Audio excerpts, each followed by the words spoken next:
Get it in, smash that like button, wake again. You know how we do. It ain't gonna stop. We doing that work today, man. We putting in that work. It's gonna be a good day.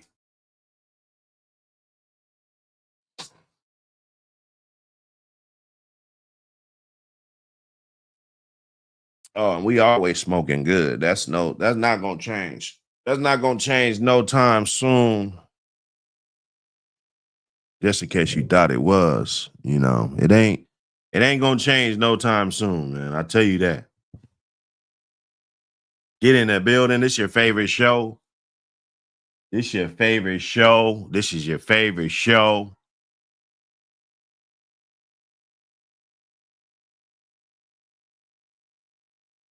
Hit that like button. Everybody should be supporting the channel. At the very least, hit the like button. You dig? Prophet Swamper in the building. My guy, salute. Everybody in the building. Heart and Finish Kennels in the building. You're rocking the building. Go ahead and hit me off with that content, man. You got some good stuff. It's a good opportunity. I reached out to my guys that support it. They got paid pages in volume 2 and volume 1. I definitely got to reach out to extend that invitation to them.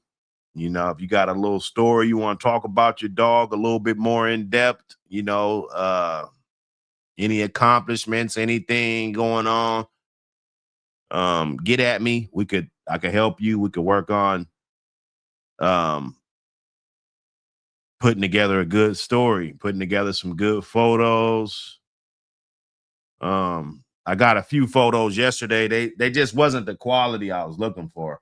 I sent the emails back, kind of gave them a few examples of the type of quality that I'm looking for the book. This can't be just any old magazine, this thing, we got to be able to look at this thing 20 years from now and look at the content inside of it and it looked good. We want to make a good product. So I've been giving out a little tips.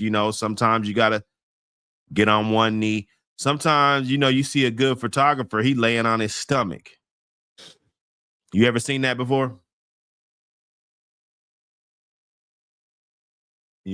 He laid out because he's trying to get the best shot that he can get. I think that's the ultimate sign of dedication, being in the moment. Sometimes you're going to have to do that. These dogs do that for us. Whatever light you wanted them to put you in, if it was you was running with the thugs or whatever it is, them dogs put you in the right light that you wanted to be in. So let's help them out. Let's do our job and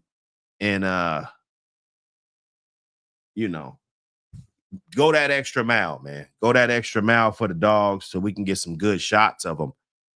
Sometimes, just like these old dogs, that's all the pictures we got. I pull up an old dog and that's all you got. Sometimes it's a shitty picture. Sometimes it's a picture with the dog stuck to another female, like Red Devil. While we got the dogs in our possession, while you got your friend, he got a good iPhone next to him, just say, man, you know what? Let me just take 2 minutes out of my day and get some good pictures of the dog, man. That's gonna be good. Appreciate you, Jay. Get volume 1 and volume 2. Get the magazine, y'all. This ain't, it ain't for the weak. Anyway, let me see who else pulled up. Bank statement. Salute, Jay. Salute, y'all, man. Look, this is the thing. This is what we do. We wake up, we see what's going on. Check out the brothers, see what's going on. Make sure ain't nobody lost no dogs. Networking, seeing what's up.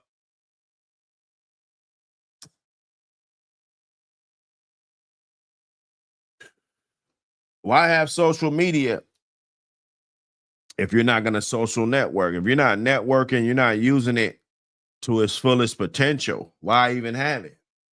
You can't just use it for drama. Why even have it?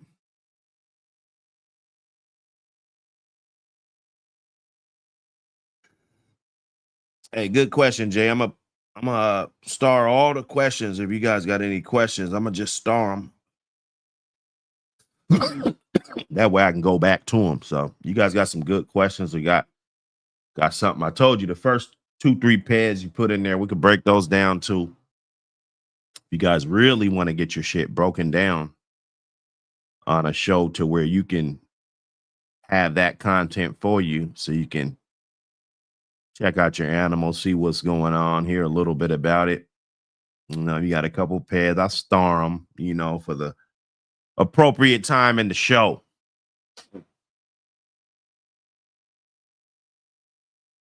Let's get it though, man. Appreciate everybody for pulling up. Hemi James. Everybody, man. Tap that like button. I do spare the moment live, so especially on this joint, it's gonna take a minute for the algorithm, but we're gonna keep feeding the beast. We're gonna keep feeding the beast. Hopefully this week I can get on a heavy upload regimen. Get on some heavy uploads.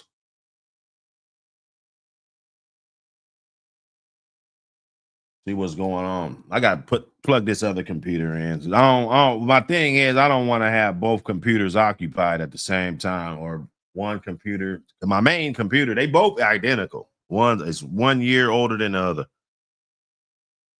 And I don't want to clog up the one I always use with uploading. So I'm gonna have to plug the other one up and just have like that be my upload station. We got to work on some equipment. We need more equipment. I need to get I got some stuff that I need to get. We'll just put it like that. We got some stuff we need to do. Anyway, man, good topic. Good topic. Scrolling Facebook as usual. They always got some good topics, whether it's some illegal shit or whatever.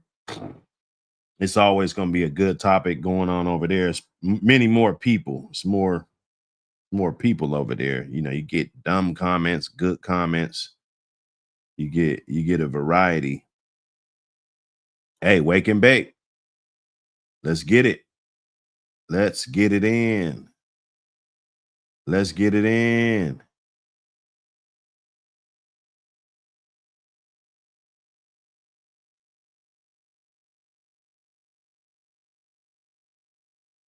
Let's talk about this.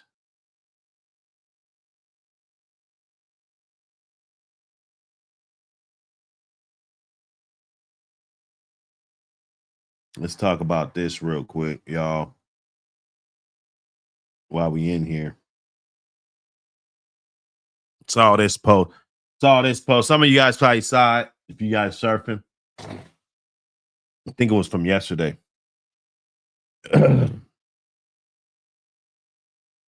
Cold versus untested. That's just kind of what it turned into.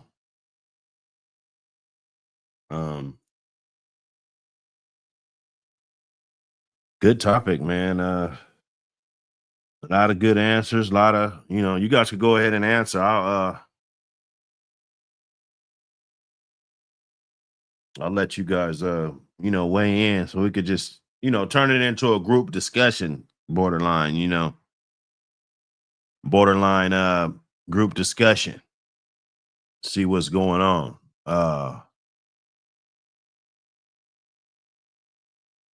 The show stud part kind of threw a loop. As you see, the guys, they're gonna constantly throw shade.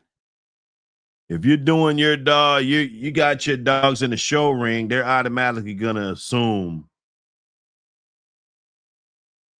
they're gonna assume that he's untested, basically. I don't think it's anybody's business. Nobody's doing like this isn't 1975. Nobody's hooking shit like that, you know. And if you are, why are you on fucking Facebook? You know, and I don't even know who made this post. I can go back and look. I wouldn't share it with anybody on here, you know, who posted these, you know, when I do this type of stuff. I'm just searching for something, you know, oh shit, you know, that'd be a good topic. Let's bring it up, you know. Maybe it's a good topic, maybe it's not. I guess we'll see how the show goes, right? Um,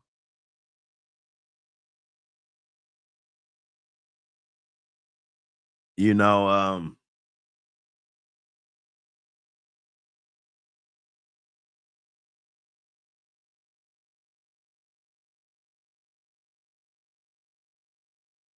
mm, hey Bankston, he go with the and everything 1975, everything's from 1975. That's what this channel, you know, all content, you know, I don't give a fuck what we talking about, man. This shit, because we're the only group that, well, I guess if you're talking about other shit, like some real radical stuff, you know, they can probably come in and handle you. But they treat us the same way. So, you know, go with the untested because of the unknown. That's a good one. That's a good one. Um, cold female,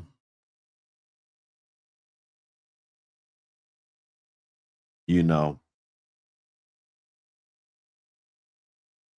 If I see y'all's questions, just drop the questions. If I see them, I'm a star them, and then I'll go back to them at the appropriate time. So I see y'all, man. Appreciate y'all's questions. It doesn't have to be on this particular topic. It can be on anything. This is the wake and bake. This is, you know, you wake up, we got all kind of things on our mind. You know, we've had enough time at night to rest. We're getting the day going. Some folks is sipping on that coffee. Some folks is getting ready. Some cats already in the work trucks, man, keeping the country alive.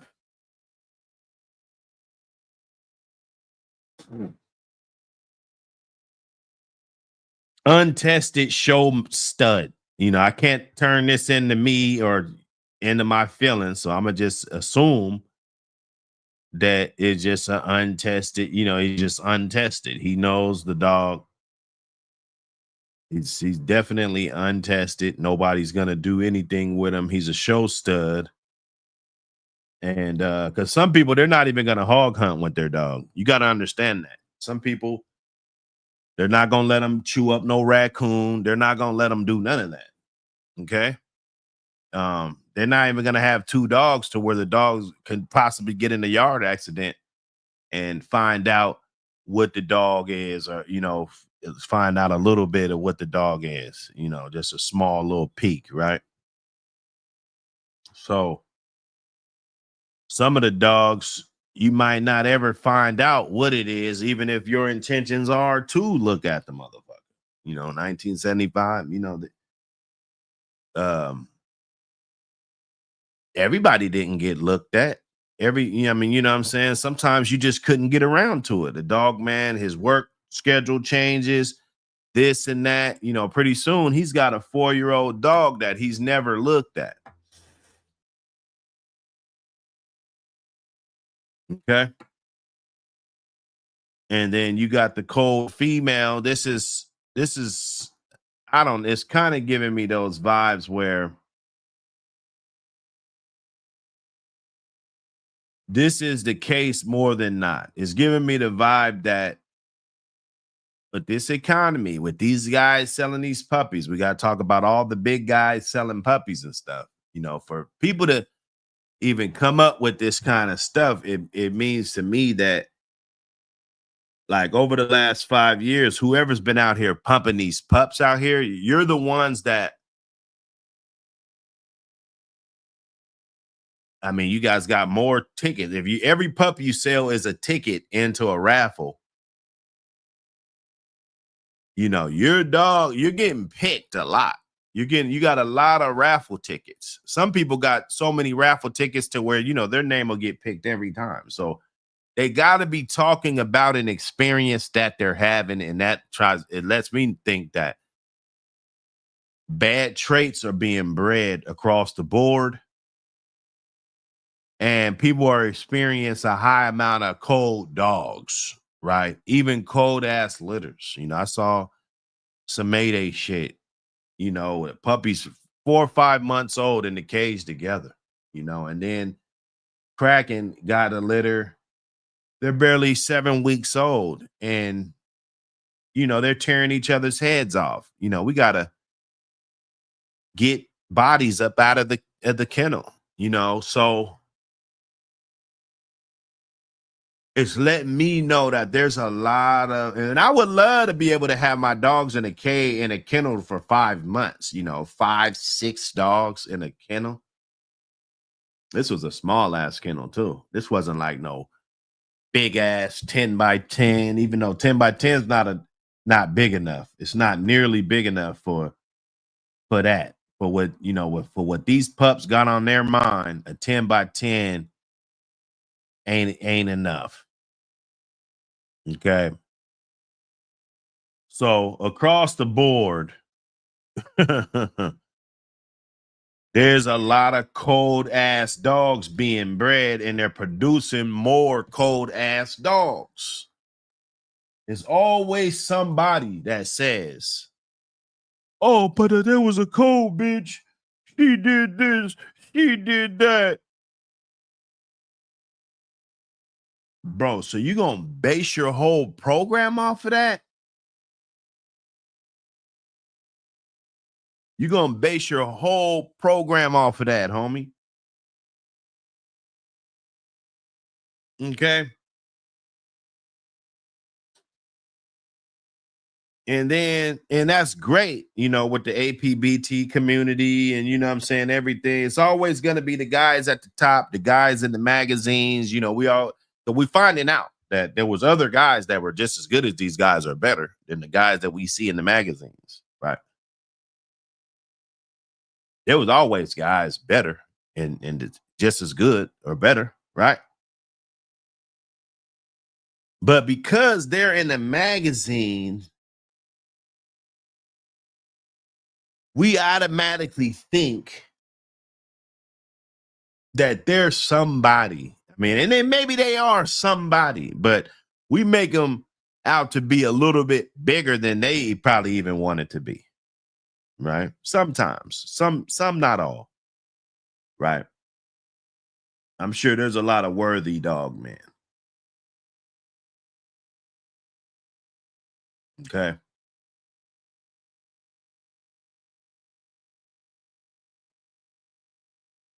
So you rather breed to an untested show stud or breed a cold female?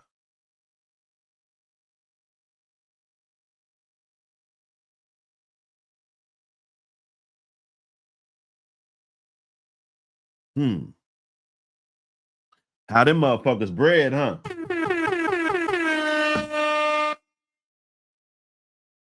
That's what it's gonna break down to, people. If this is all you had to choose from, the family of dogs is gonna trump everything in this situation. That motherfucker could be tested from a bullshit family and produce bullshit.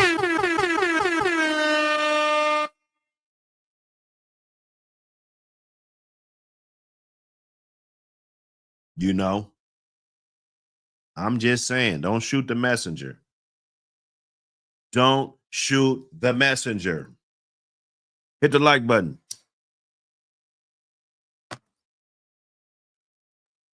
We're gonna slow walk it today. Get that magazine. Make sure you get the magazine. Don't be late. If you want the magazine,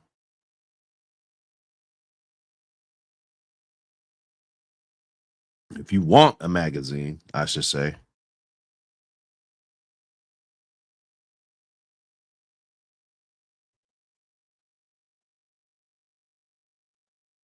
If you want to support the game,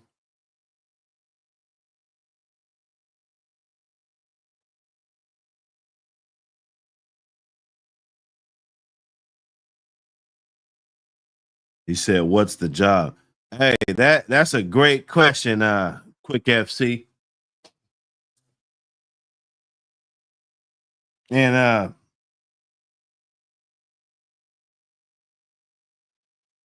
me personally, on social media, I wouldn't think it would be anything else. Like, what other game could it be on social media? But obviously, it could be something else, right?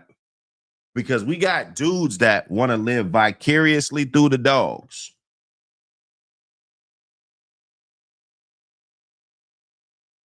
And they feel that instead of having respect in real life, that they're going to go to social media and brag about fighting dogs or tell everybody what they're doing with their dogs on a social media platform. Like, you won't get caught. So they can be Big Willie.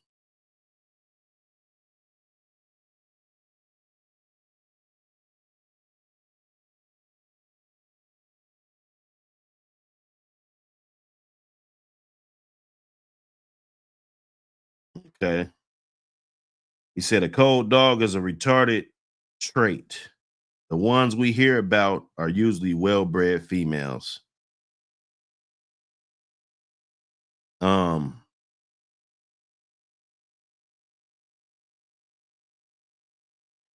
I mean, if you study a pedigree and try to get as much information as you can, it's always been in history that cold dogs and untested dogs been bred all the time. Untested dogs get bred every single day, ladies and gentlemen, on your biggest yards. On your biggest yards, the guys that hold the standard to the highest of the pinnacle, right?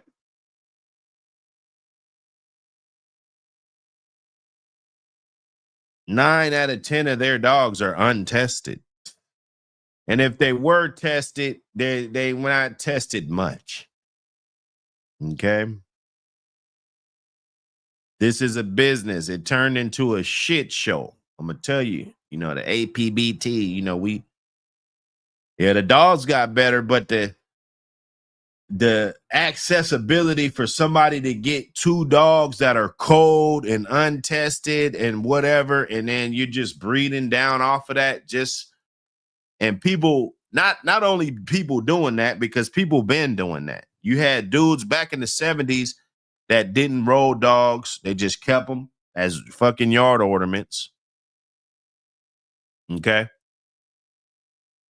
A lot of times those were the dudes that survived when after 1975. The guys that just kind of took the back fade, kept their dogs that they had. Oh, fuck, I'm ducked off in the corner or whatever year it was, right? So if you put a spade on a spade, 90% of the dogs, you go to a motherfucker's yard with 100 dogs, untested dogs. Like, you fuck around and go test all those dogs 1975. You'd be surprised how many of those dogs don't make the cut. You'd be surprised because you're so used to their name and shit. You're so used to people still saying that they're Eli dogs, even though they only have 6% Eli in them. Shots fired.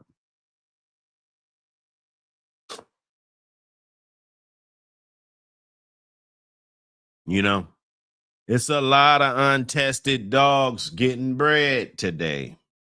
If you're on social media, everybody should be, or no, not really, because I mean, you could be hog hunting. There's other things that you can do with the dog to at least And if he won't do none of that shit, it's not necessarily means that he's a cold dog, but it shows that he's uninterested, right?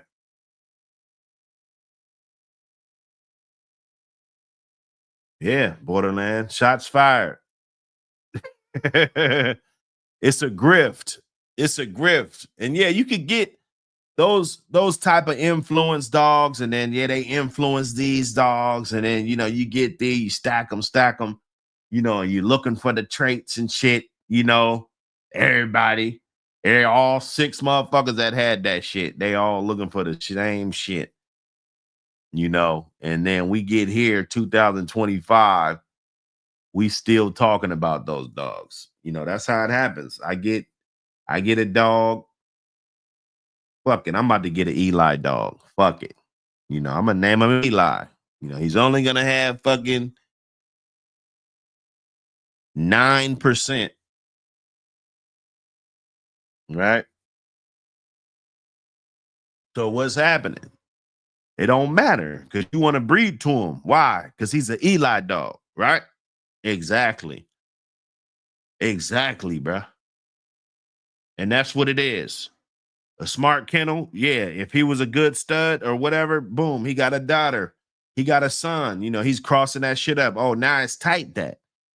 You remember that dog was nice? Oh, now it's tight. He really ain't looking at them. I'm not looking at those dogs, man. You guys is hoodwinked.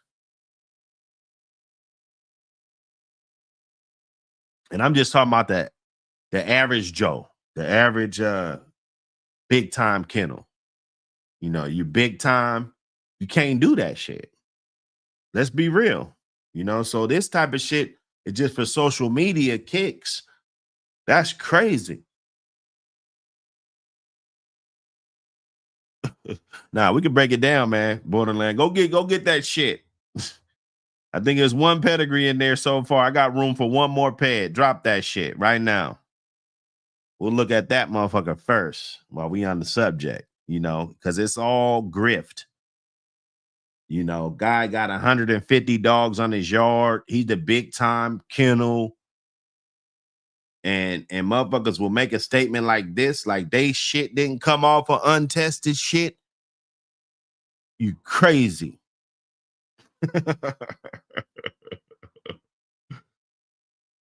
Eclectic, man. What up? Salute my brother. Hey, man. Appreciate everybody that pull up. Wake and bake.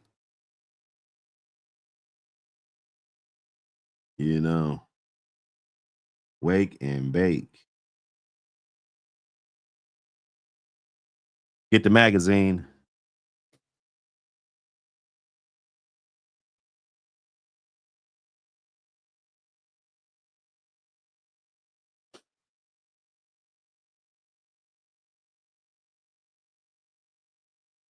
It's not like there's not good dogs out here. It's just more research that needs to be done besides the front page.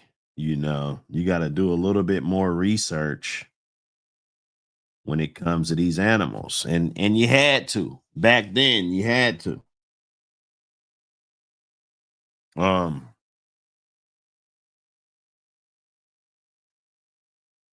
I don't know. I mean, I guess like Bank made a good point. Back in the day, and the unseen, you don't really know. But at the end of the day, both of these dogs are considered pretty much, and back in that day, it would have to depend on the pedigree, bro. They both in the same kind of boat. I mean, the cold bitch, because you looked at her and you could kind of, some males you can kind of guess, like they're not gonna be cold. You can kind of guess, just on their demeanor, and what I'm saying, you can rule out a good percentage of them. Like he's not gonna be cold, right? But he could be a cur. He could be, a good one. He could be. But so untested, I guess, gives you a little bit more hope that it's not cold though. you know, if that matters to you, but they basically in the same boat, bruh. I mean, it ain't like it's no major accomplishment for either one of them. And we're talking about the old world. It's no major accomplishment. How are they bred? How are them dogs bred? If I need that blood or if I got something that's going good with that, right? Of course, you want to look at other things like he cold and he got rickets. Like, what are we talking about right now? Are there other ones in his family that were good? Now, if his whole family's cold, then I probably not gonna want to fuck with that, right?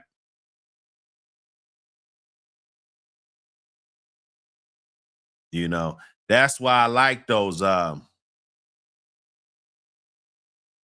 Red Boy Jocko Bolio Tombstone dolls. I like those dolls a lot because it's a little bit less surprises. I noticed with some of the other bloodlines, talking to old cats,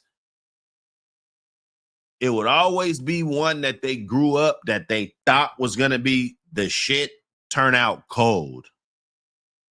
Red Boy Jocko Bolio Tombstone, if you think he's gonna be the shit, he might not be the shit, but he's not gonna be cold, right? He ain't gonna be cold, you know.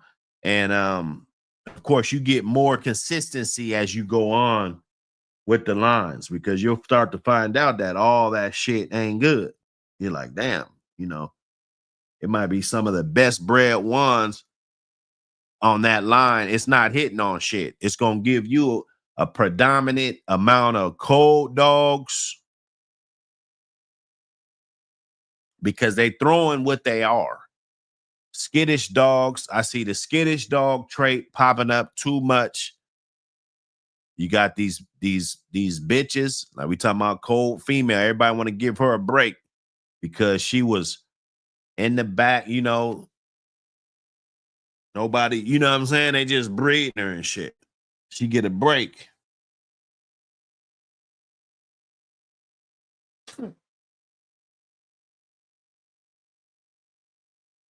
Hey, he said maybe you shouldn't be breeding. Yeah, I'm playing devil's advocate a little bit.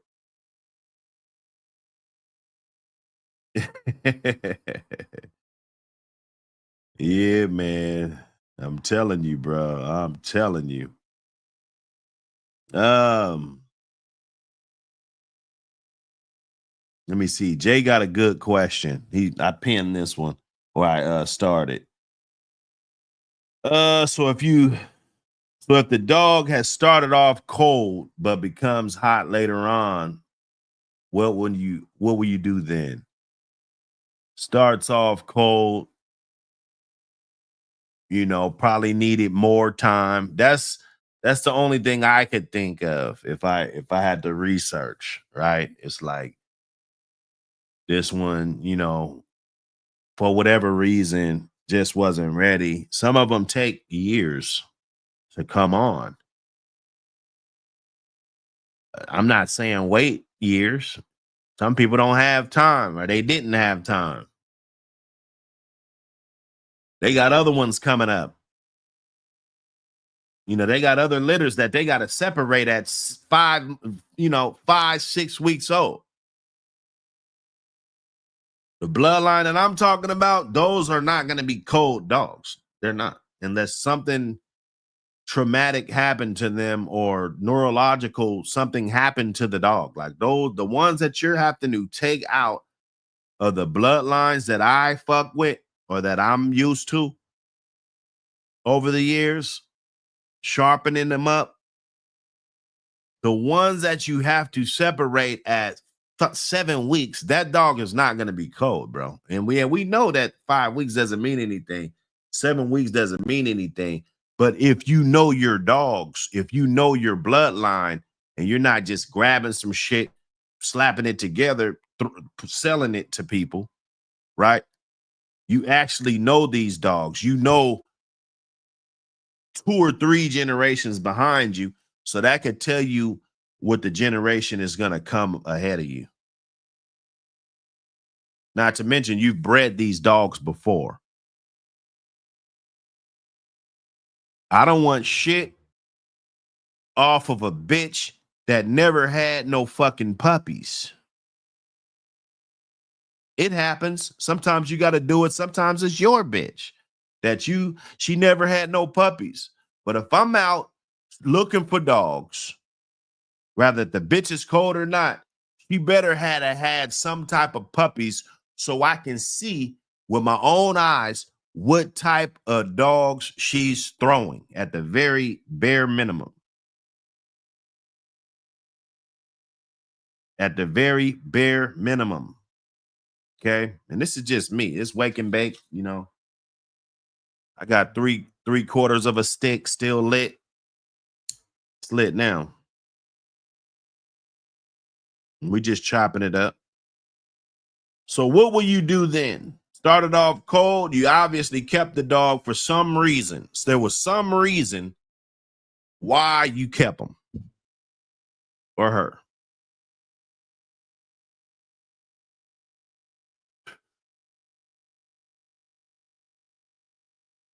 Turns on. You know, if it's from a good family of dogs that has a real high consistency and potency,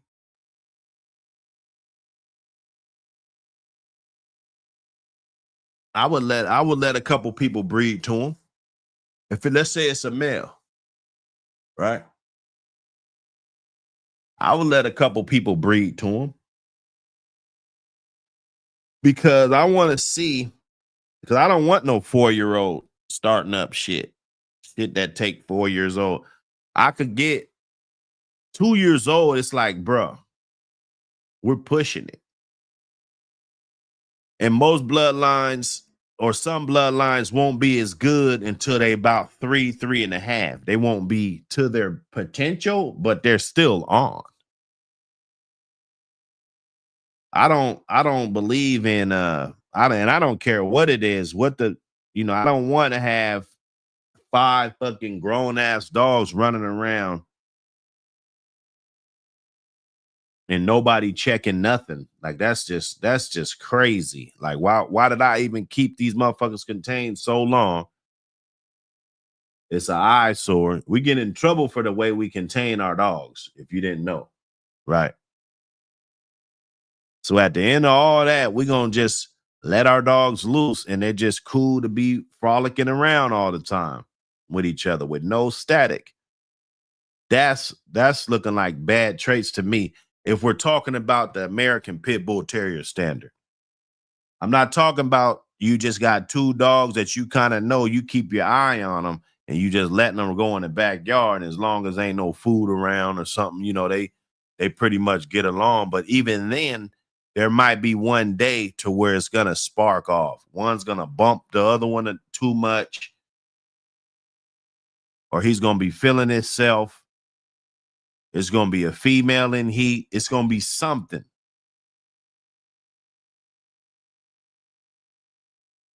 you know. So the cold trait, it goes hand in hand. It's like, yeah, it's cold. Yeah, this motherfucker is bred good. But you still gotta understand that this motherfucker might just throw you more cold ass dogs. And if half of your dogs are cold, because that's reasonable. You're breeding a cold dog. So let's just say half of them come out with that cold trait. Then that's fair.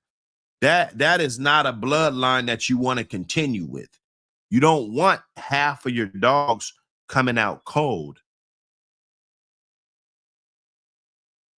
Because rather if they're hog hunting or whatever they're doing, they noticing that your dogs are not shit. That's not good. Okay? They buy dogs off of novice motherfuckers that are in good form, you know.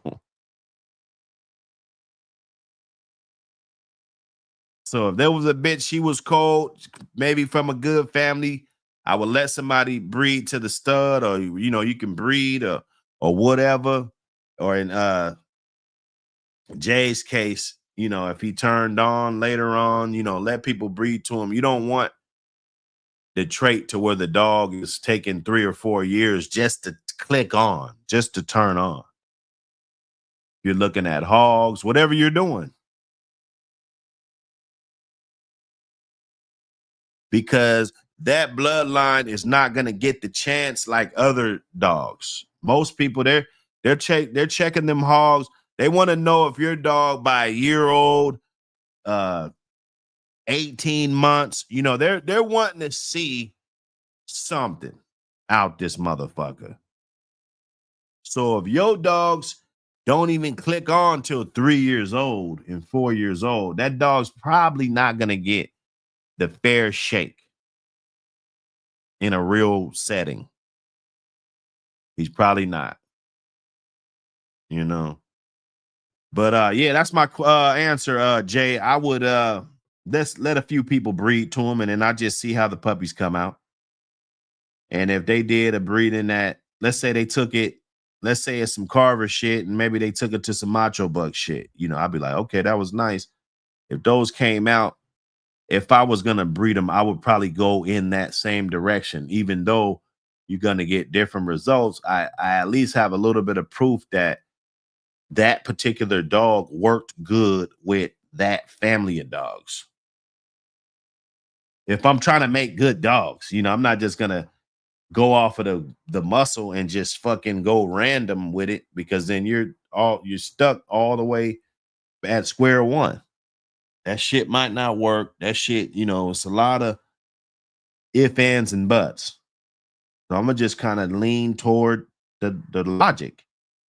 You don't want to make it hard on yourself. You'll get spun around. You won't know what you're doing. You feel me? Let me see. Borderland. Oh, you got a little secret tucked away. Hold up. Let me get let me see if I could. Oh man. I was watching this interview.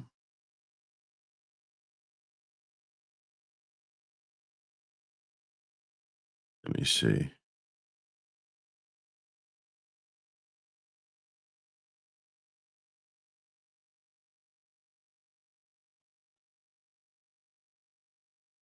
Let me see where we at.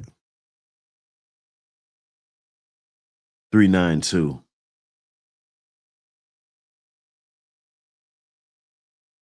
You guys can go check that pad out.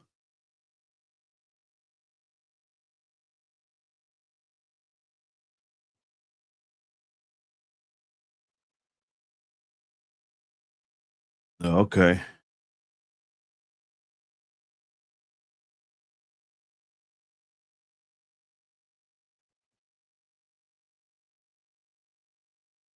Let me check it out.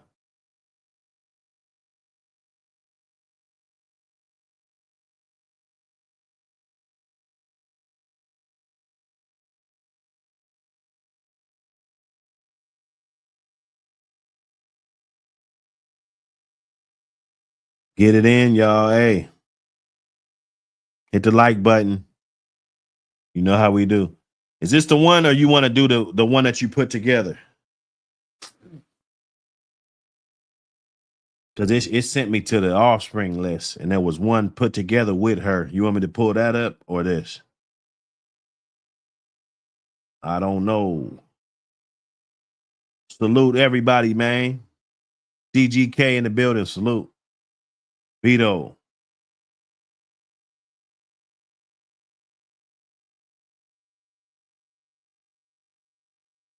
Musician. Salute. Salute everybody, man. We got to have these discussions. Okay, I see. Okay, this is her right here.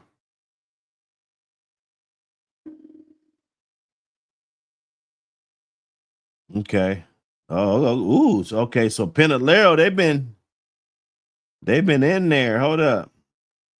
Let me look at some stuff. We were talking about this the other day. It's like who did what? Who was the one that put those generations in to actually even make the claim like they stamped it, like they, put their signature on it. Like, this is my signature dog. The drive, the ability, the attitude, you start to notice like that right there is that man's work. You know that. So we were looking at that. I'm glad you put something up here that's family bred, like one kennel. I mean, you can see right here, this is stretching all the way to the back. You got the McCullum right here. It stops right here. The Tab Junior, they got in there. And then this stuff on the top looks like it goes back a little farther. White's Tuffy, they getting all this stuff down off the Tab stuff. We had shit right off Tab. That's crazy. So it just depends, obviously he was able to get some stuff down off of it and keep it going. This say 2014, these dogs, and they keeping them dogs looking good. I had the bitch up there. Let me see. This is Chapito's sister right here. And they shit. How old is Chapito? Borderland. That bitch looks incredible.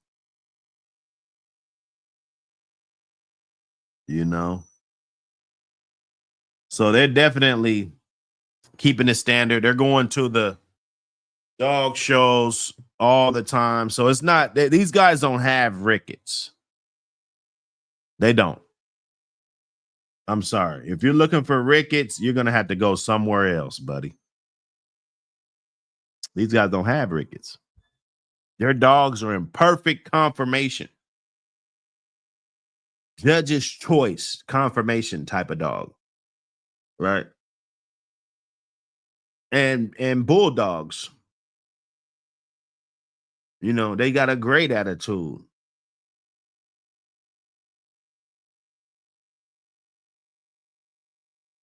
So I mean, you see this, beautiful dog. They're keeping their shit nice. Look at this one, another good looking dog, born in 05. One that they bred, the Tab Junior stuff, the Tuffy stuff coming down off the Tab. Real tight, keeping that, you see this. So you want to keep this. It's heavy on the Tab though. They kept this real nice. And then the Mountain Man Bandit, the wild side stuff. Beeline's Cowboy, all that stuff. I had a grandson of him,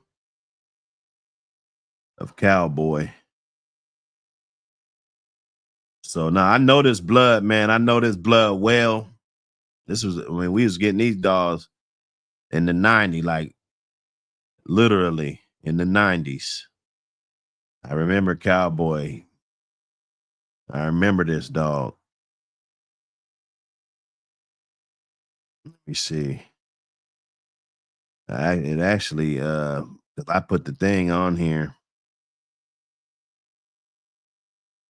I put it on here.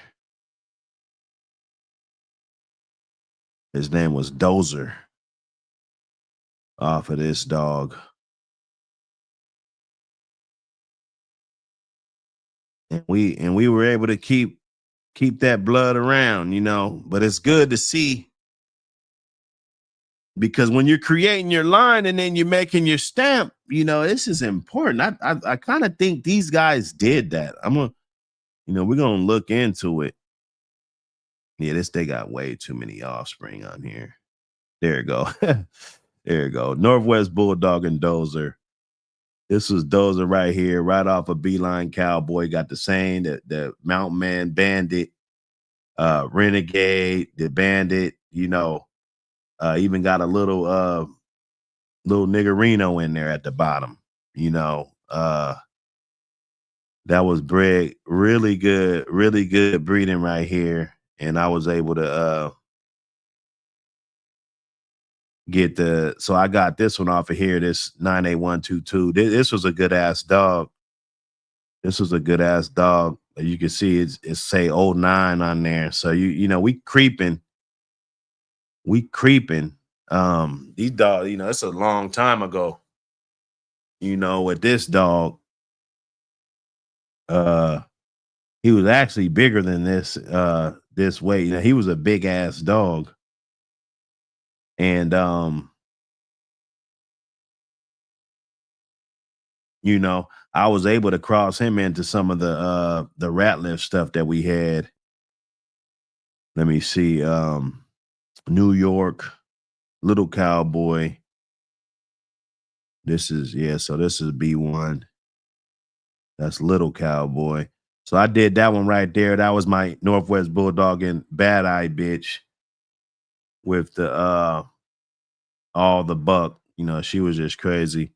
That's me right there holding her and shit. She was pregnant to Conway Jr. at this time. Real tiny bitch with all that buck. You know, that's we loaded up on the buck dogs. So she was pregnant with these guys right here in that picture. That's Beyonce. And that's the cowboy litter that was in her. This was a really good bitch too. My bitch.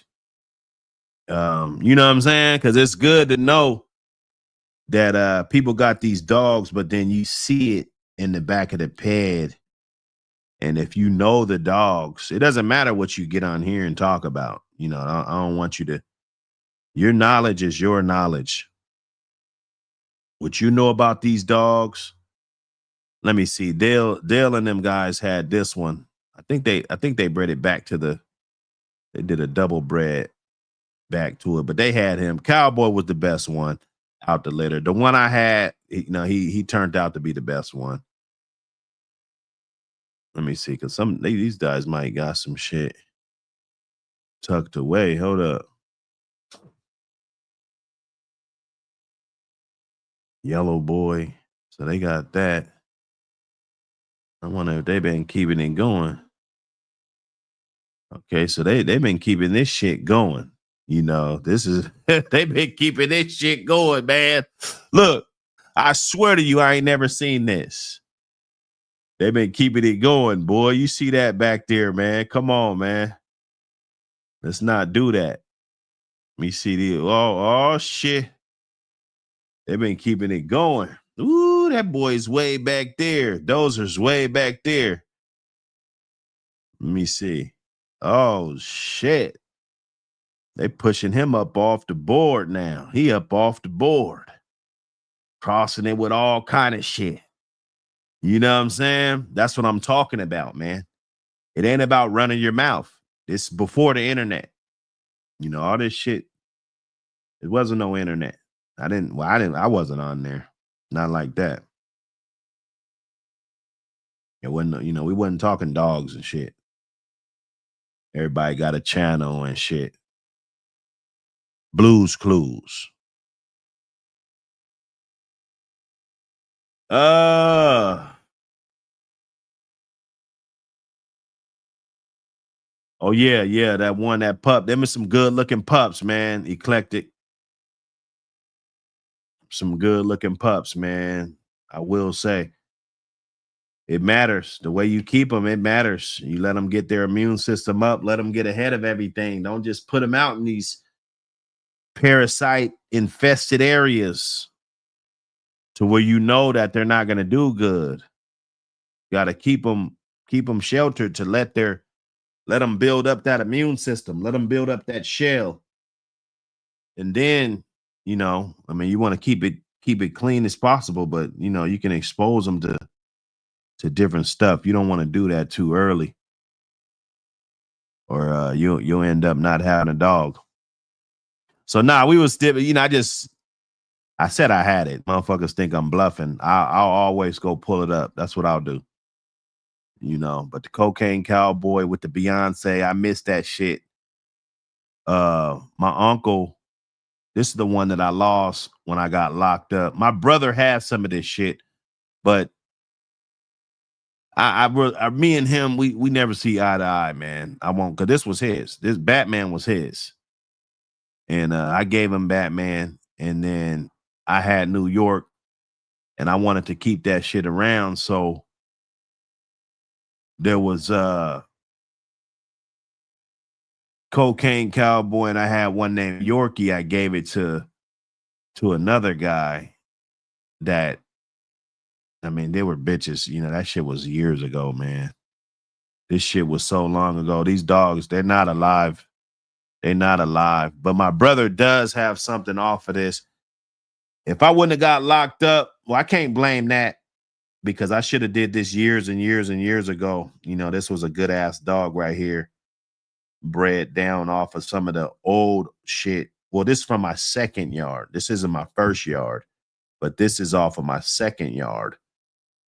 And if I was able to preserve it, things definitely would have been looking a little bit different. You know, I would have had all this stuff, all these dogs, the Billy Ray dogs, all of the dogs. I mean, you see a lot of these dogs today, and I had a lot of that shit. Andrew Mayton, all, you know, we all were dibbling and dabbling with those dogs. Salute everybody, man. Salute everybody. So yeah, that was that. And we did some stuff. See, my brother, he keeps some shit. I took this down, but my brother, he keeps some shit. You know, Gizmo and shit, Rain City, Ali, and these dogs, you know, got the Cocaine Cowboy, the Brooklyn dog. We did that breeding. This was a macho buck bitch, actually, back here. And then this Future dog. This is a breeding that my brother, he bred the dog. But he never admitted it. But after the years went on, he fucking put the fucking pad up. So there goes the proof right there. You use Future, because I had Future. Future was a good bred dog. Real tight on the Invicto stuff. You know, he was, you know, he didn't really work out though. He was actually one of the ones that, you know, I had high expectations for. You can see he's born in 2014.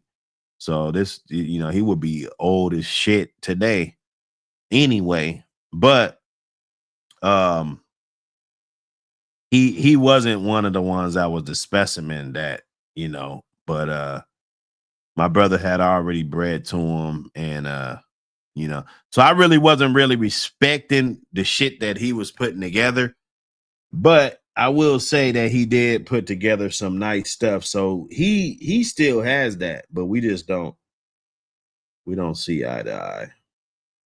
You know, I don't really, I know this dog, you know, I know this dog right here, Grunt, you know, with the memes and all the good stuff, you know.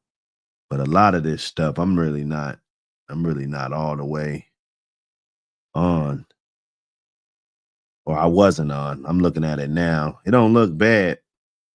It don't look bad. It's just some old shit right here, the Pollard stuff, you know. And then I know what those I know what this is. This is I think that's Brooklyn. So he double bred. Gizmo.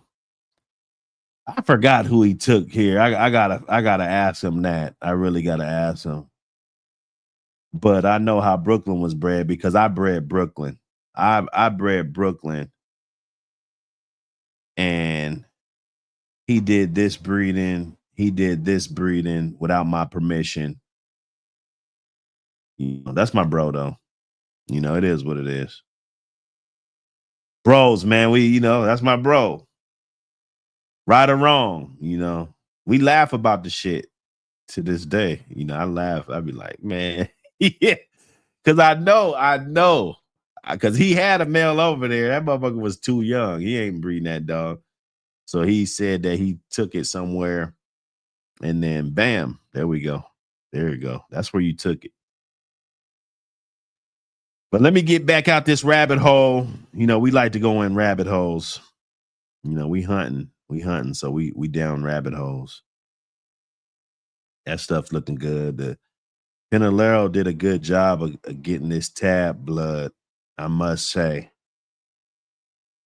You know, everybody wasn't able to get one right off tab. My partner had a double bred son of tab. They did some good shit. See, I like going I probably won't be able to do it with tab. He got too many offspring. Yeah, he's got too many fucking offspring. Ah, but I know how to find the bitch though. Hold up.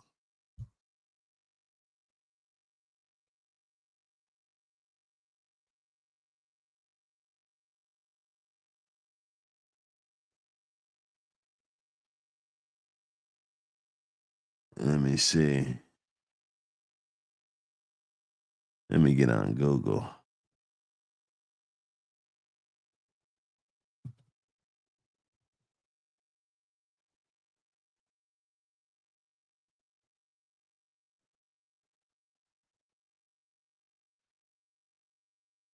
Let me see.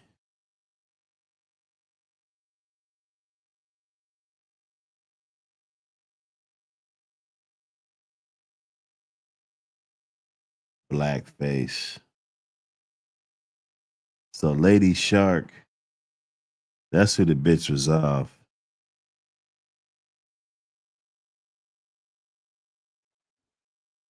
Ice Day. So yeah, this is her right here.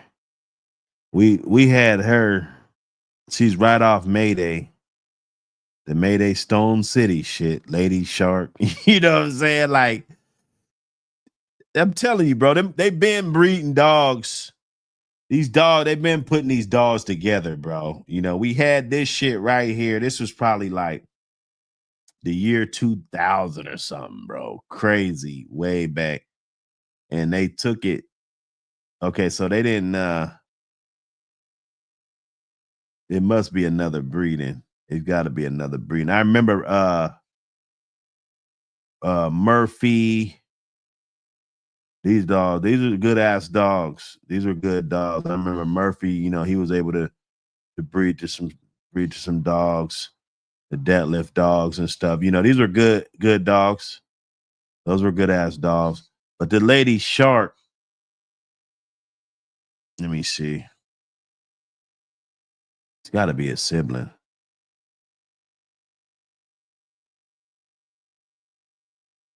Got to be a sibling. Here we go. That's the one right here. Okay, so this is her right here. I'm gonna show you how tight we had the tab shit. Okay, so this bitch right here, straight from Victor, it say thanks, Victor. You know what I'm saying? Stone City shit back to, you know, Mayday. Back to Mayday, as you can see, right?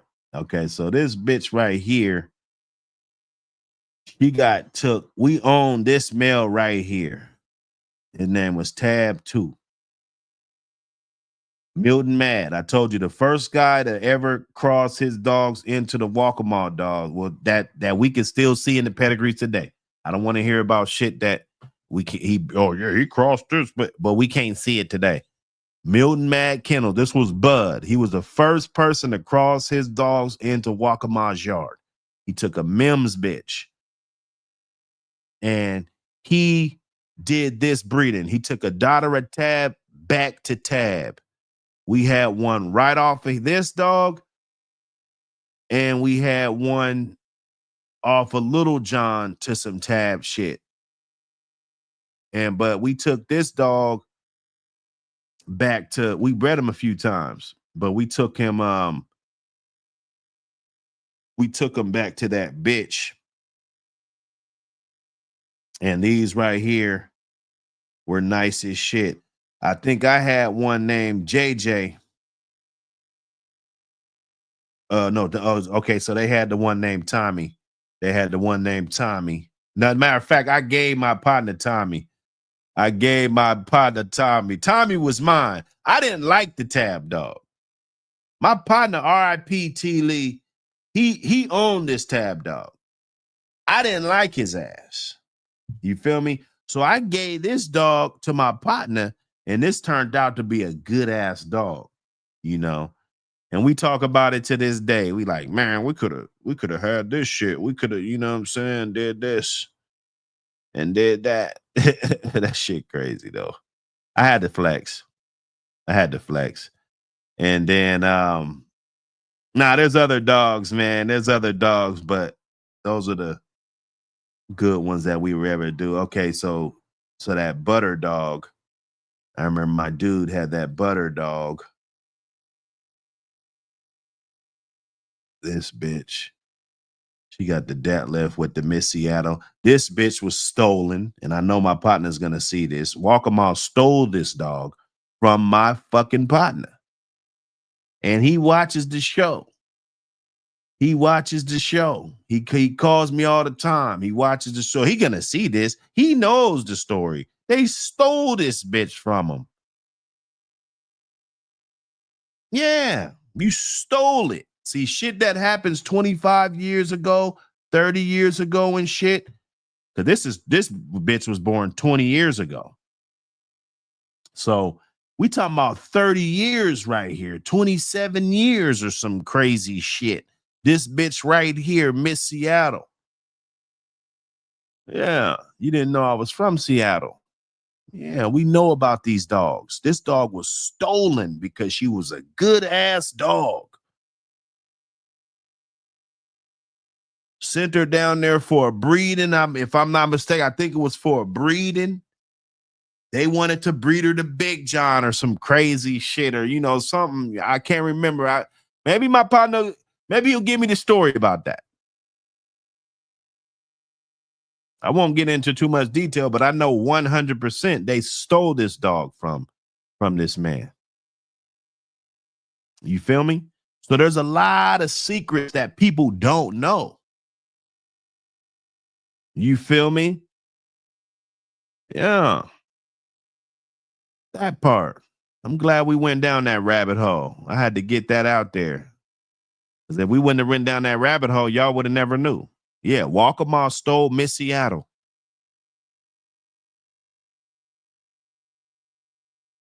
Get them on here. Tell them to explain that shit. They'll do it. They'll explain what happened. We want to hear their side of the story. But nah, we been had them Mayday dogs. We been had all them dogs. You know, we love dogs. You know, when you around good dogs, you're just around good dogs, man.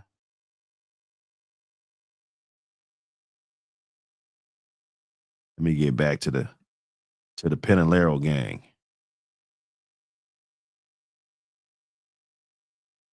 Okay, Jessica.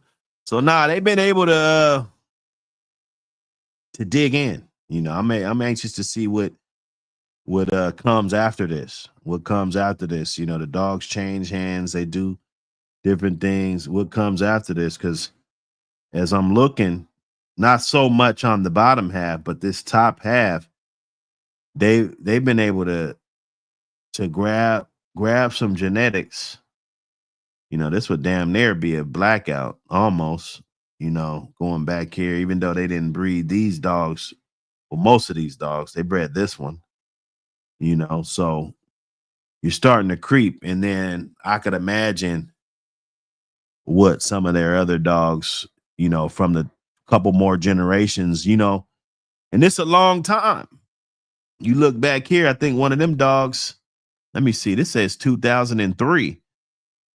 So when they got this dog in 2003, okay, she lived an old ass life. It says 2017, RIP. This motherfucker lived a long life. But as you can see, if let's say they started right there in 2003, that's a long damn time. Everybody don't get a chance to do that. That's what I'm saying. Whites didn't do that. I mean, well, maybe he's probably got I'm sure he does. I'm sure he has quite a few generations. That's a bad example. But if we looking at just from this pedigree, you know, a lot of people don't get to do what a lot of people, they don't get to just be hella generations. Even in Red Boy, you know, Mr. Till, he's stretching back though. Mr. Till, he's stretching back. Okay. Then you got to go back here to see the Kobe's stretching back. They're stretching back. Nobody's really doing this. This is what it takes. Blackout, like bingo. Bingo.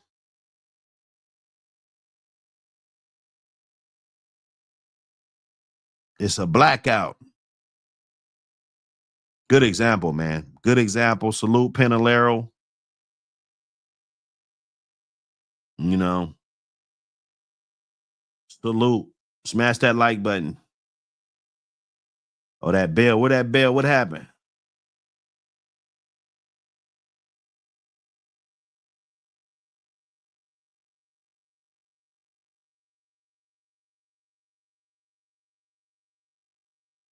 Oh shit. What the hell happened?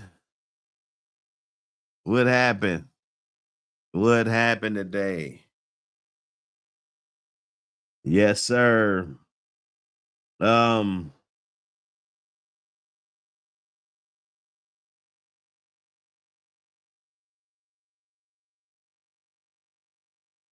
let me see.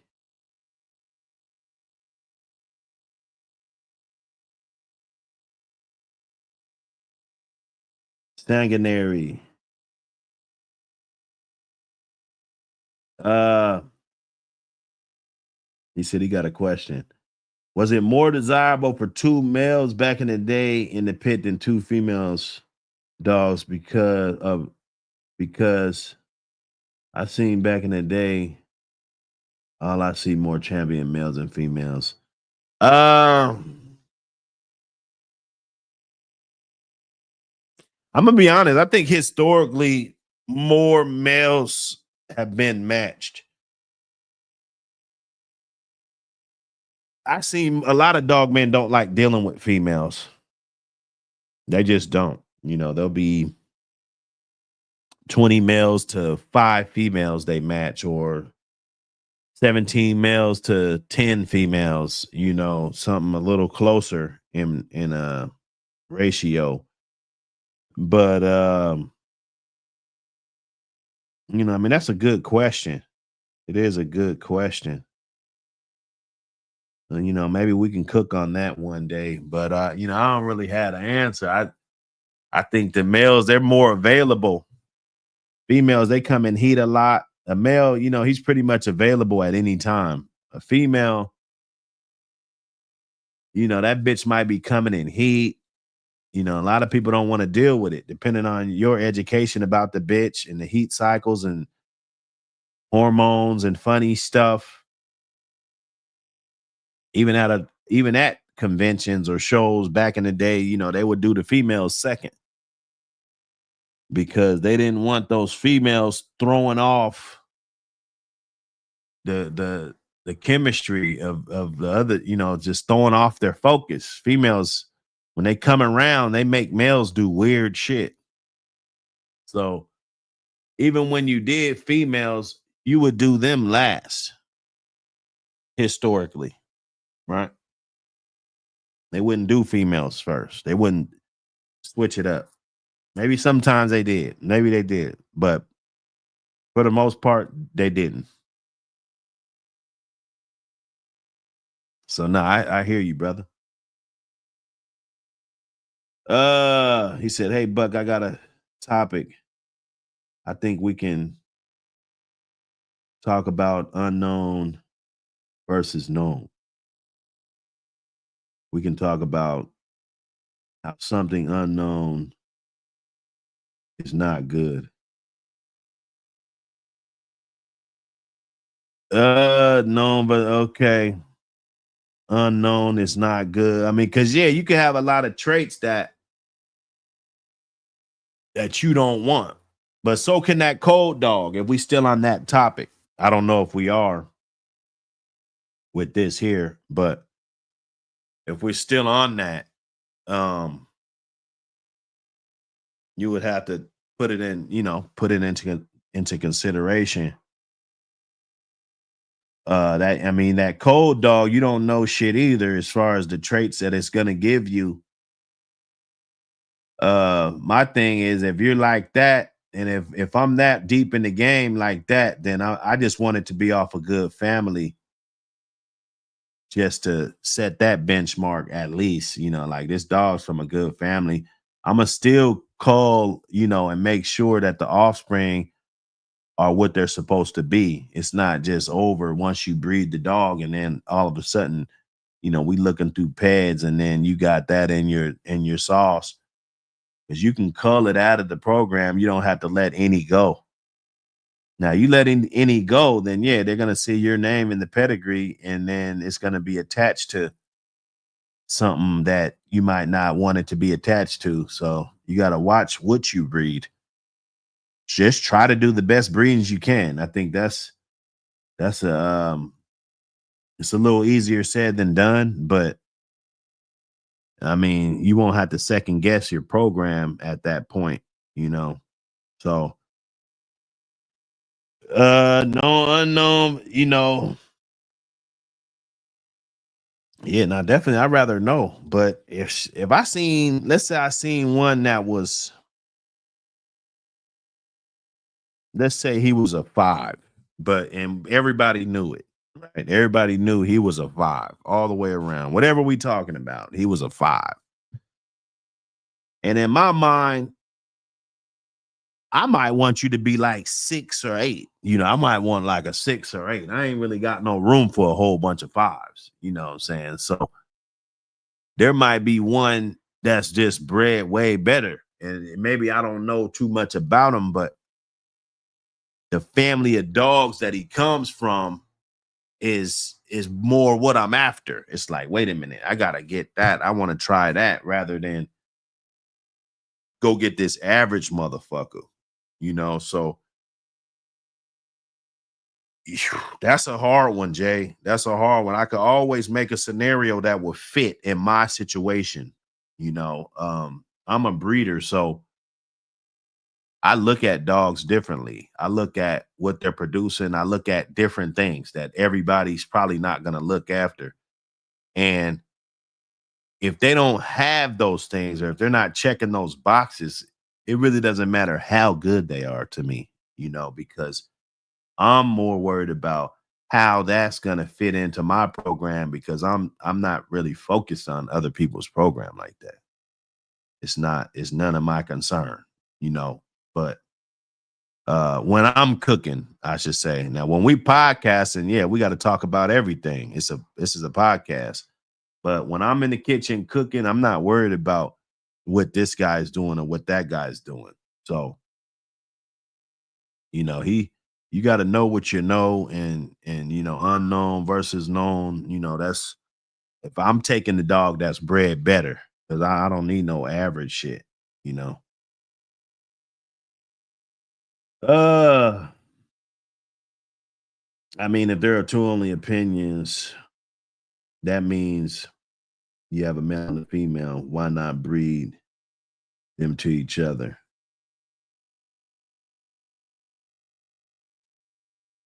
Why not breed them to each other? Let me see. Oh no, no, fuck no. Nah, I ain't breed that together because if he's untested and it's cold, that scenario goes on a lot. And there's a breeding today of an untested dog going into a cold dog, today. So ethically, I say no. Them dogs, they're not even really showing that they're bulldogs at that point. You know, there's no need to breed them together.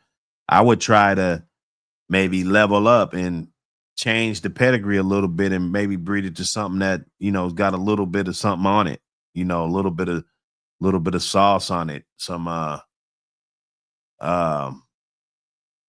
a little bit of something. This motherfucker is a good producer, do something that because everybody's not a good producer. We could look at the pedigree, we could do this, we could do that, but everybody's not a good, so I hope I don't never have to make none of these choices. But um, I mean, if you're going after the dogs that are producing, most likely you're gonna get good dogs, you know. And a good producer can turn I done turned average bitches into Diana Ross and shit. You know what I'm saying? Like nobody was really thinking about this bitch until I started breeding her to my top males. And then now all of a sudden, motherfuckers talking about this and talking about that. You know what I'm saying? But in my mind, I'm thinking like, well, fuck, yeah, that bitch is a lucky bitch to land over here and get bred to these good dogs and somebody that's actually focusing on and using her for what we're using her for. We want bigger size females, we want bigger size litters, we want bigger body, bigger frame, different, it might be some other things that we brought her in here for, and this is a program, so it might fit, but it doesn't work for everything. So I'm gonna stick to just something that's gonna give me a good consistency, something I could work with. You know what I'm saying? Salute everybody, man. Salute everybody. Salute.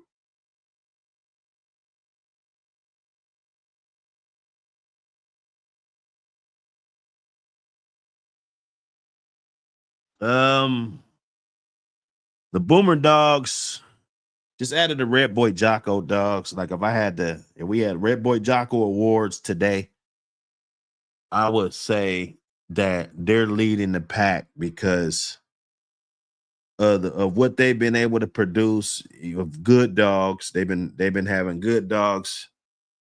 Oh no, no, okay. So Boomer is gonna be Red Boy, right? Okay, so I was thinking about their Red Boy Jocko stuff that they got. So Boomer, I'm gonna just say that they're leading the pack, and it's different because they've actually been able to breed with Red Boy Jocko, Bolio Tombstone dogs, and create top notch dogs that prove that the dogs keep getting better. And you can pull up some of those pedigrees, and there's a Boomer dog sitting right there, and it's progressing that breed, progressing that bloodline. So I just look at the conflict of interest, the different dogs that come into play, the usual suspects. Like, okay, these good dogs always popping up, and then you look at it's like Mayday, even though they gotten way better than him since then. Mayday was a big ass 75-pound dog. He was a good ass dog, but he wasn't nowhere near as agility, as fast as some of these other lines, that held that strain, and some of the giants that are coming after him. They're just way more talented dogs. Um, I mean, look, man, they if your dog is popping up all the time, I'm liking that. Plus, I've seen people that run the Boomer dogs, and rather if they're crossing them or not, they still getting decent dogs. They're still happy about them. There've been talks about them guys adding something to the blood Hit Island. I don't know those guys personally, and I'm not saying that that's what they've done, but I'm telling you, if somebody says that, man, those dogs are good, they shouldn't be like that. They're bred like this, but they They perform way different. And there's alleging that you added something to your blood. To me, that means that it's good. That means that the blood is good. So rather if they did or not, I hope they didn't. You know, I'm not gonna allege that they did, but people are liking the dogs. Versus there's a lot of red boy lines right now. They're really not about nothing. People don't talk about them no more. You got to bring them up. Even when they got the dogs, you got to bring the dog up. They're not bringing that shit up. They're not bringing up none of the offspring.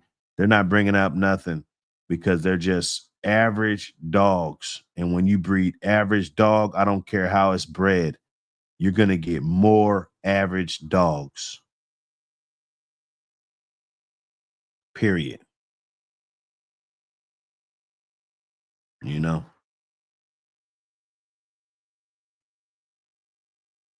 Get the magazine. Get the mag today.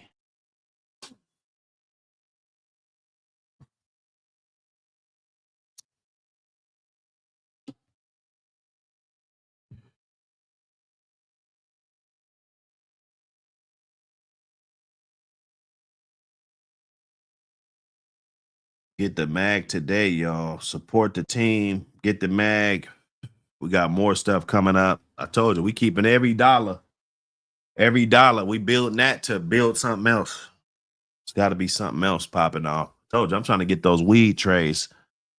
Buddy said he gonna roll the weed on the magazine. Shit, I'm gonna have the weed tray. You could be sitting there. You looking at old school dogs, new school dogs. You know, we got dogs on the tray. Probably get like 40 of them, you know, limited edition, just about 40 of them. We ain't gonna have a whole bunch. Order about 40 of them motherfuckers.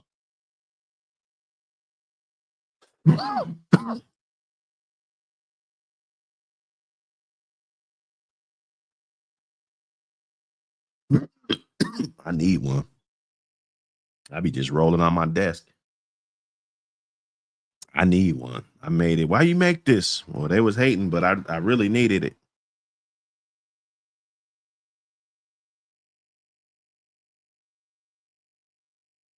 You know? Hey, double smash that Liz like button for sure.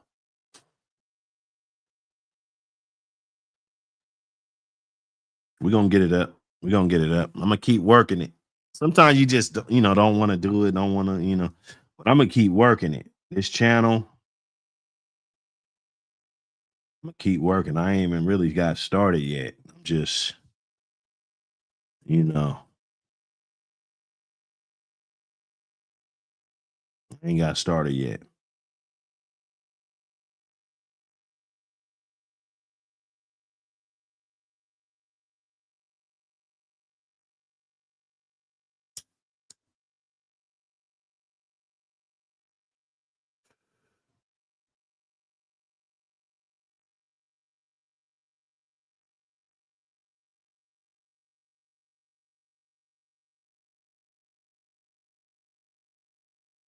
Yes, sir. Hey,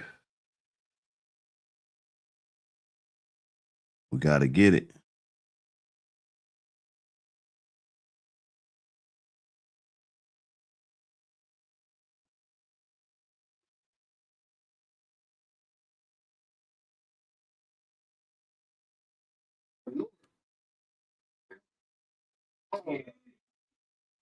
The swampers. I heard some swampers. Let me see.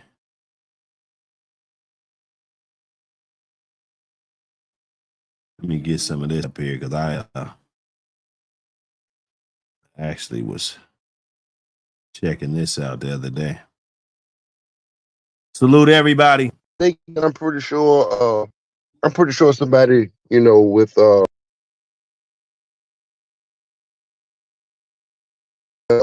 yeah. If I might be mistaken. I'm pretty sure. I'm pretty sure somebody, with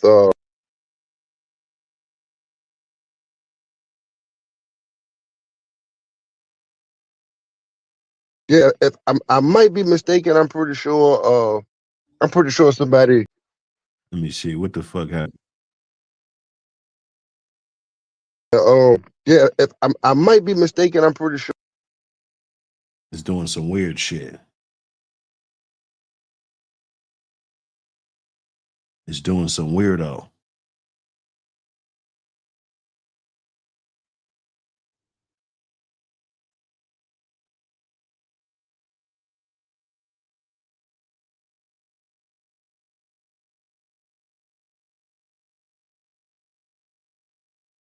Uh, I'm pretty sure somebody.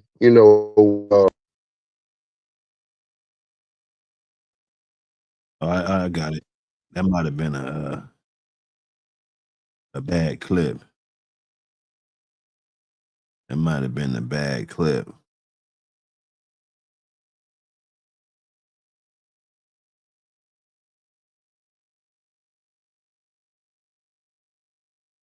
That wasn't the right clip, y'all.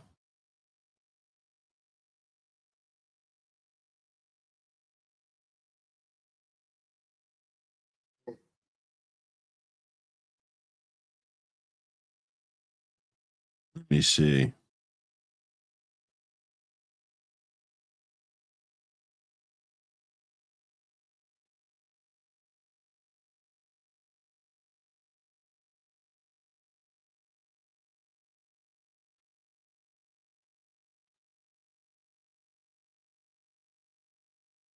Smash that like button.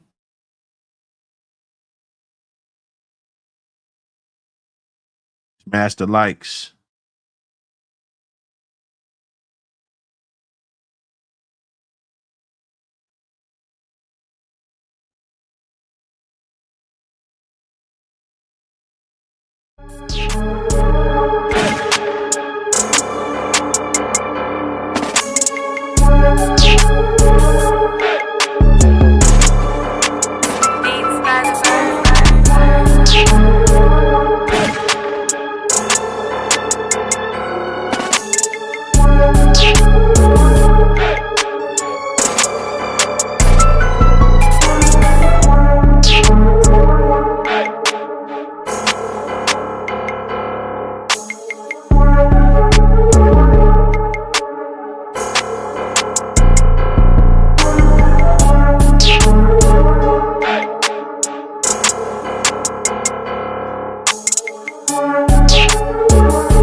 You know what I'm saying? And then now you say, okay, this is the trait. This dog right here, everything he puts on the ground is win. Okay, let's see what this dog got. We take this dog that got those two traits, take it to that dog. And then we see, okay, this dog got it, this dog got, oh, he only got wind, not other trait. And then, you know what I'm saying? But consistency. If you find the dogs that produce consistent, keep producing the consistent traits. And Man, that's, then you and see why it take that's a lifetime. It take a lifetime for somebody to put together exactly. a proven Because line like that. you got to think about it. You don't know what a litter's about until it's 3 years old. And Mm-hmm. that's talking about a litter. You could puppy on a treadmill at 12 months old, and then at 3 years old, he don't want to run the treadmill race. He's like, Wow. man, And I'm I done with think this. and I think that's another reason why bloodlines fall apart with people losing patience and shit. They breeding puppies. All right, well she can have a litter on her second heat. Let's hurry up and do that. You know what I'm saying? Where they rush their process instead of, like you're saying, waiting to see what that dog is truly like as a full grown Right. adult. I've seen that happen before where, And I'm I gonna had it in tell my you, I had it in my head that at 12 months it is what it is. But I have seen dogs change for the good and the bad dramatically yeah, from that first year right. to that third year. Right. But this is also the thing though. Once you understand the traits of your dog, you understand the traits. So some people do that. They'll breed a 16-month-old, 12-month-old, whatever, but hopefully in their mind, they understand their dogs because they've been breeding them for 20 Gotcha. years. You know what I'm And, saying? If you and that know your equation, dogs for 20 years, then you right? could look, you know your dog. So you You you know what know that this. equation gonna come out with no matter how old it is. Right, exactly. I got Period. you. Got So there's people out here that I would buy. There's there's people out here that I would buy if I was in the game of buying dogs just off just buying dogs. I'd be like, okay, I know this man. I see it. I know what he's doing. So I don't give a damn if he bred a 9-month-old puppy and he was like, yo, you want one? Yes, yes, I do. Because I know, you know what I'm saying? Yeah, give it to me. We gonna see. And I let that puppy grow up. But that's the thing. You gotta there's people that be like, yo, this dog is bred like this dog bred like that. I bred them together. They 12 months old. I'll be like, yo, you know what you should do? Drown all the puppies and wait until they're grown. You know what I'm God saying? damn. So it's a whole spectrum. You know what I mean? But there's What- people that know their dogs, and there's people that just bought two dogs, bred them together, and they like, yo, this is that. Let me get okay, go get one. You know what I'm saying? mhm, I'm gonna go buy this mhm. dog because this dog bred it. Okay, go buy that. Who you buying it from? Exactly. You don't know. I don't It know. is So crazy. It's like it is crazy how, like you said, it's some old timers, or I don't even want to say this old time, but old timers in the game. They either grew up around the dogs, they watched their dad and their grandfather develop a line, that kind of stuff, and they can take those little shortcuts and everything come out totally fine. And you might have right. somebody else that you know what I mean. They try and take those same shortcuts, and it's a recipe for this.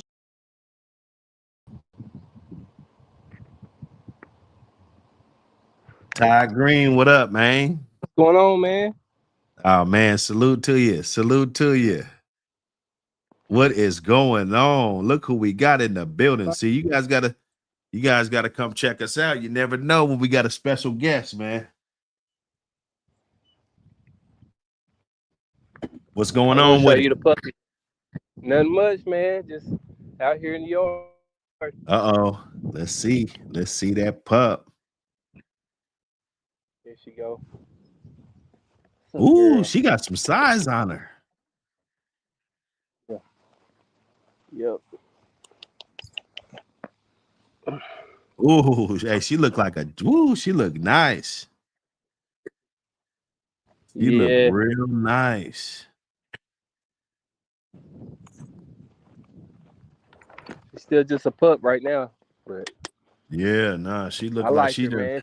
stretched out a little bit. She always had a nice little, proportion to her. Yeah. Yeah, I think she's gonna turn out nice. I mean, she's still a puppy right now, but she got Yeah, a thing with chasing tires, though. She likes to chase the lawnmower tires.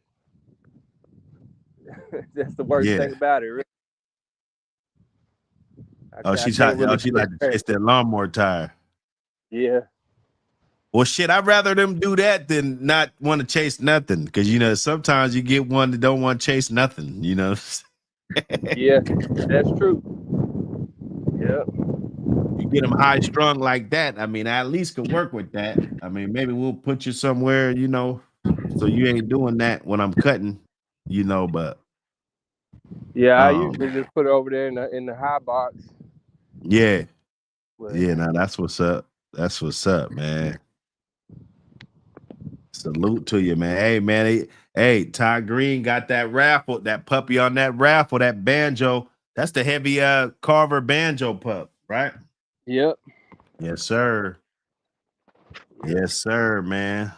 What other bloodlines you got besides them? I know you got that one you put in the mag. That joint was dope, man. Yeah, that's my boy Sonny. Yeah, that's the Hollinsworth one. Yeah, Red Boy Jocko Bolio Tombstone Dogs is basically what I got. Yeah, yeah, yeah. You can't really go wrong with them dogs. I mean, good dogs. Yeah, now overall, just you know, overall, that's what I see. Good dog.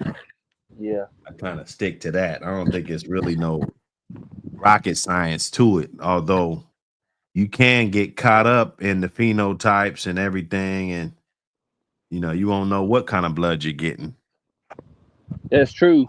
You know, I mean, that's the thing about these dogs. You don't really know. You can't really tell by looking at a dog. I mean, you got to kind of work with them a little bit, see what they like to do, and then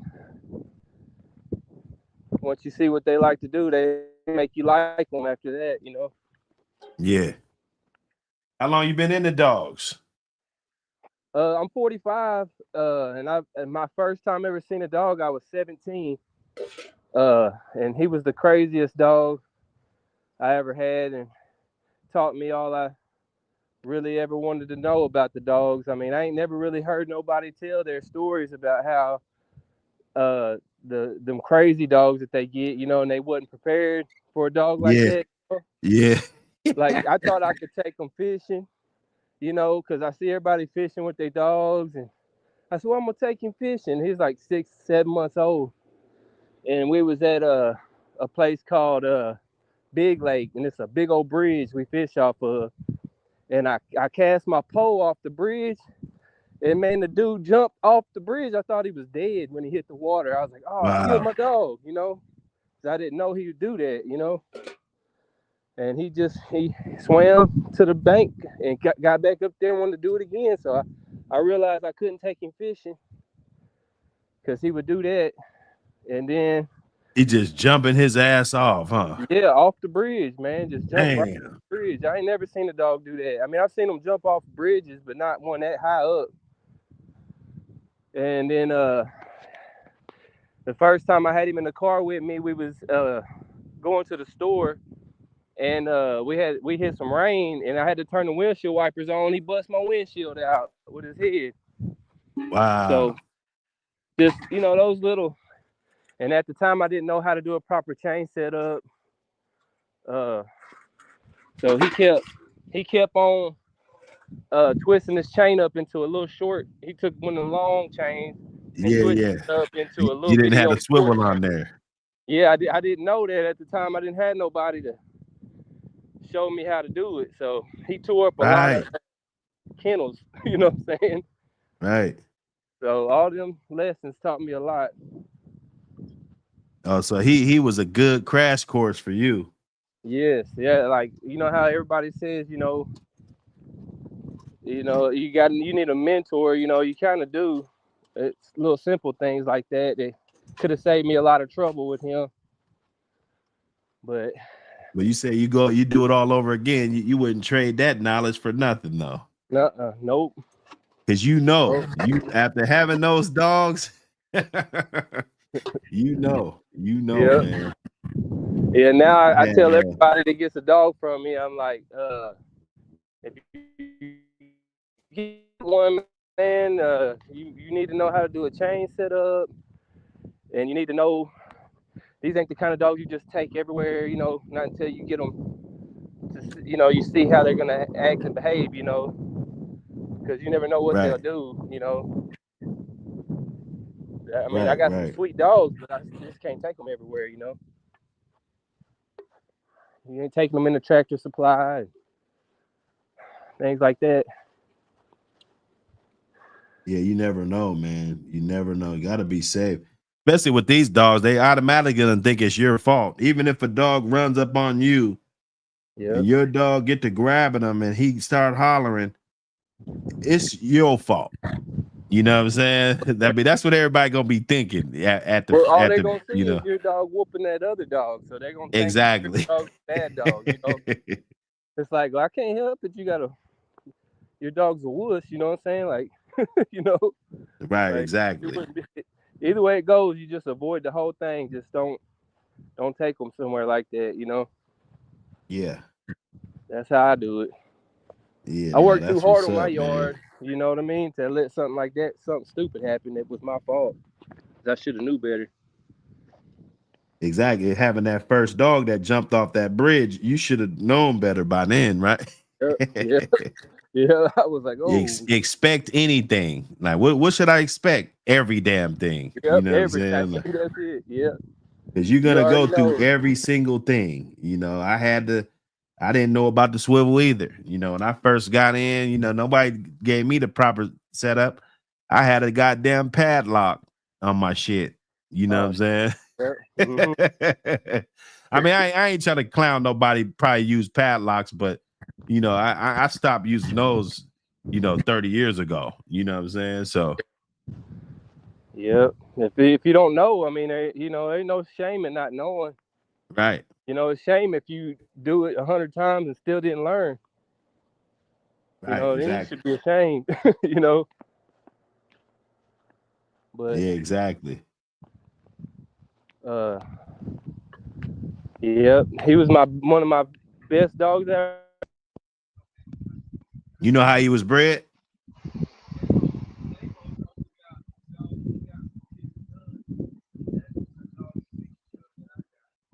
You know how that dog was bred?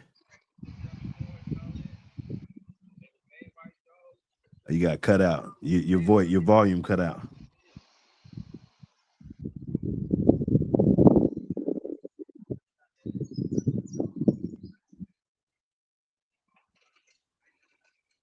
Salute. Hey man, we got to see a sneak peek of that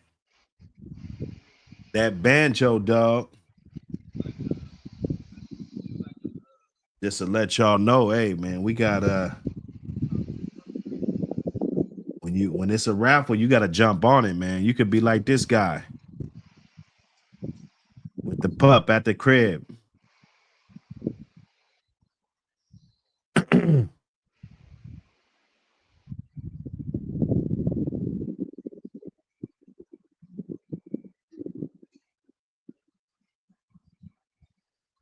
Yes, sir.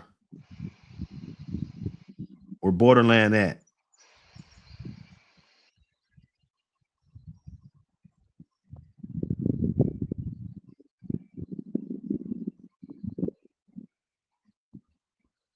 Let me see, man.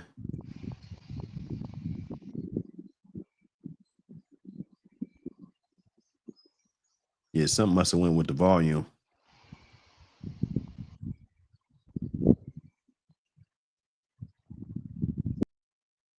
Yes, sir. Yeah, I don't know. He must have been doing something. That volume kicked out. But nah, man, Todd Green. Hey, salute Todd Green. Won that raffle. That's what's up. The good handoff. I told you. You guys looking for them animals, you guys know where to get them. You know it ain't gonna be no bull. That's one reason why we do these things, just to let you know that Swamp Nation, man, we got you for all your APBT needs.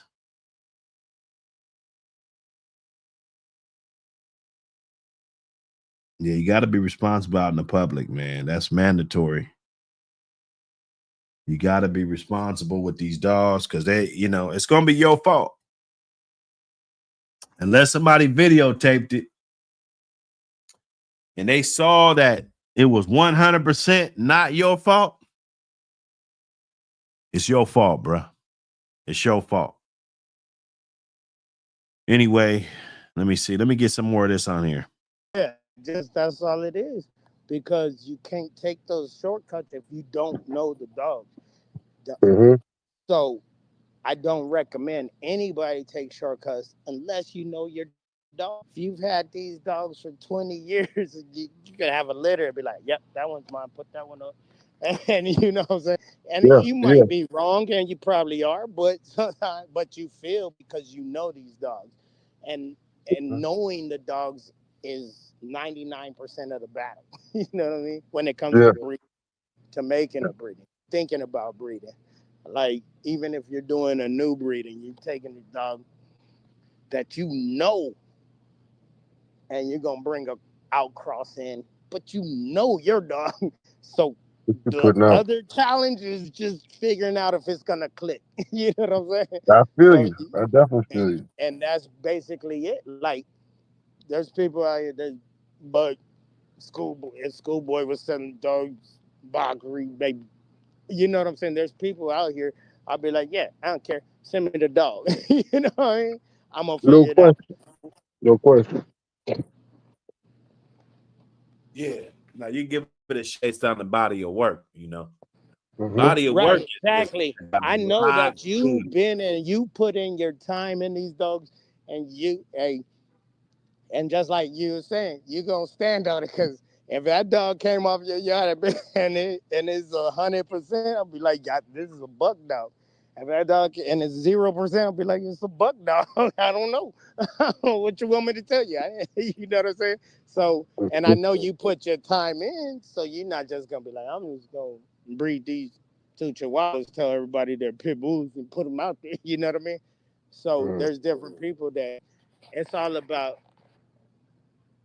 I mean, and this is what I tell anybody young coming in the game: build a relationship with one person. That one person will let you know the people in the pit bull community that you can trust. And there's people you can trust to give you bullshit, and there's people you can trust to give you good shit. And you got to know who you're dealing with before you start dealing with them. Or no, you don't have to know who you're dealing with before you start dealing with them. You just got to realize once they show you who they are, that's who they are. And that's the hardest part about being in the dog breeding game or dog competition game or any game. You know what I'm saying? It's about, so you build your relationship. Like say, all right, I ain't have no dogs. I want to get dogs. And I start talking to Buck, boom, listening to Buck, going on Buck City Live and listen to everybody. Oh, all these guys respect this guy. So it's got to be something. You know what I mean? Yeah. Oh, there's got to be something to it, man. Say it's just training dogs, or if I just want to, uh, it doesn't it doesn't matter what you're into or how you're into it. If 90% of the people you run into respect the breed you're deciding to mess with, then you can build off of that. You know what I'm saying? Yeah. Yeah. Yeah. That's how. So relationships is better than pedigrees in my word. In my Oh world. yeah, I definitely agree 100%. I definitely agree 100% because we all know pedigrees can be fudged, and Fudge, you know, anything. You can walk up to somebody and be like, I got a child off of Zebo right now. And you'd be like, I want it. Why? Because he got pedigree for it. But right, but everybody that know the game, you might be new, just read about Zebo, and somebody be like, I got a, oh, you like Zebo? Man, I got a whole litter right off Zebo right now. You don't know that Zebo ain't bred in 40 years. You know what I'm saying? right. They ain't even have But frozen semen back then. yeah, so they gonna be, you gonna take it, and they got over on you. And the thing about any game you gotta understand that there's more foul people than real people, and you you'll learn that Realistic. every day. Where the hose at? Oh no. Bro, I'm trying to fucking holler somebody. I don't know, man. They're somewhere. Let me know when you find them. Yeah, man. But did I turn I didn't mean to turn my camera on. I'm all right. I Hey, like the this. dog in the Avatar, man. Oh yeah, that's Junior. That's Achilles Junior, man. I I like I'm gonna do. I'm gonna do. I was while I'm on here, let me give a shout out to Samurai because I started watching some stuff on his line, boy, and he basically that. did a Dude, story about each one of his dogs. So big up Samurai. I like that. no doubt, no doubt. Definitely big up to the Samurai and the Shogun Army, man. Andre, good people. Yeah, yeah, yeah. Like I don't know him personally. I don't think I have. We shouted out to each other on here, but I was watching his today while I was working. I watched a couple of his videos, and I liked how he went over about a couple of the dogs that he had, and he told the story on them. That was dope. Mr. Garcia, salute. Oh, there you go. Okay, I'm gonna Salute, be salute. quiet. How's everybody doing? Doing I'm gonna good. be No, quiet. man. Imagine. Yeah, no, keep talking. Don't be quiet. I'm liking what No, you're saying. I'm We about we to be Awesome, uh man. quiet now. I'm in session. It's school's no, time. Yeah, indeed. no, Everybody got their notebooks. no, man. You can't. I'll say this. You, for the most part, people can't say what you've been saying because I've been listening a little bit unless they have some experience. You Oh know. man, you know what I'm saying? Yeah. Yeah. You can't. It's hard to fake stuff. You know. We can. I can tell when somebody just repeating stuff. You know. Yeah, Mm-hmm. yeah, But yeah. I'm liking what I'm hearing. So I, go I, Appreciate it, ahead. brother. But now it's time for me to listen. I'm ready. I, I, I Yeah, dropped a yeah. I dropped a comment on one of your videos earlier today, Mr. Garcia. I said, if I got to take a loss, if I ever had to take a loss in any competition, I would be Oh, glad. I took a loss from yeah, school board. yeah. That was you. Yes, sir. Yeah, yeah. That was good. Yeah, thank you. Yeah, I'd be honored. I said I'd be honored to compete with you. We'd have a good time, man. We'd have a Man, good time. I Hey, appreciate you, man. hey, Yeah, brothers, yeah. I'm gonna mute it real quick. I gotta run in here and grab a shot, and then I'll be right back outside so I can All join you right. again. All But right. I'll be listening, but I'm on mute, so you won't hear nothing from Yeah, me. yeah. Plus, I need to listen to Schoolboy on. It's time for school. I'm in class. Pick me. thank, thank you, thank you. What's the Now, topic? But go ahead. I'm sorry. oh no, no. The question he was asking is like it started off he was saying that Tatonka a lot of times no one really says they have a Tatonka bred dog. They usually say it's a Sorrells bred dog. And the topic was how long before you can solidify your family of dogs as your line. So like for instance, if I got a male and a female from Buck. And I had a litter with them. I kept all 5 or 6 of them out of the litter, and I'm just crushing all the competitions and weight pulling and wall climb and treadmill racing and everything. And I'm running with. I'm like, hey, this is my family of dogs. This is student for life dogs. Is that fair? Is that how do you view that? Or how many Yeah, yeah. generations would I have to breed before I can say it's a Right, Brooks line? right. About three or four. Yep. Three. According to ADBA, AKC, UKC, Mhm. in 3 generations you can develop a new breed of dog. Wow. Right? Mm. Yeah, it's that fast. But there's a lot more to it. So I say 34, just so you can establish your own family of dogs. Okay. And with that comes, you have to have certain traits and certain bloodline, different types of breedings, which doesn't mean making 3 or 4 breedings. It's 3 or 4 generations. So you make a breeding, take that, breed those pups off of that. That's Mhm. that's generations down like that. So it'd be 3 or 4 times. Four to be safe, because at that point all 4 grandparents or all four grandparents or all 8 grandparents are your dogs. Okay. And you know what's funny? when me and Buck first started talking about it, I think that's what I said. I think at least 3 or 4 generations, you know, and like you said, the reason I say generations is if I let's say I get a male and a female from Buck and I could do 3 litters, that's still the same generation, you know, off of Same the same mother generation. and father. Right. Yeah. Yeah. Until their progeny starts to develop and have a litter, that's still all in the same generation. Exactly. All right, That's the I'm difference. back, Yeah. fellas. Yeah. Cool. I So feel it's that's cool, but I some think, people. go ahead. I Go think ahead. that's more for other people to raise that you have a bloodline. But I was telling them that, hey, if you bought 2 dogs from me and you decided to go this way with them, that way with them, world beaters or not, if you bred them, those are your dogs. But like for somebody else outside to stop calling them borderland dogs or schoolboy dogs or buck dogs or student dogs, then they take you for 3 or 4 generations. But in reality, what I'm saying is that, hey, if you bought 2 dogs from me and you together is something that I wouldn't do, then hey, that's yours. You stand on that. And if I don't know, Yeah. I If just it's think that even if it's something that the breeder would do, you know, they're still your breedings. Now that doesn't make them particularly a family of dogs or a bloodline for that bloodline, person, but right? right, but that's where it started.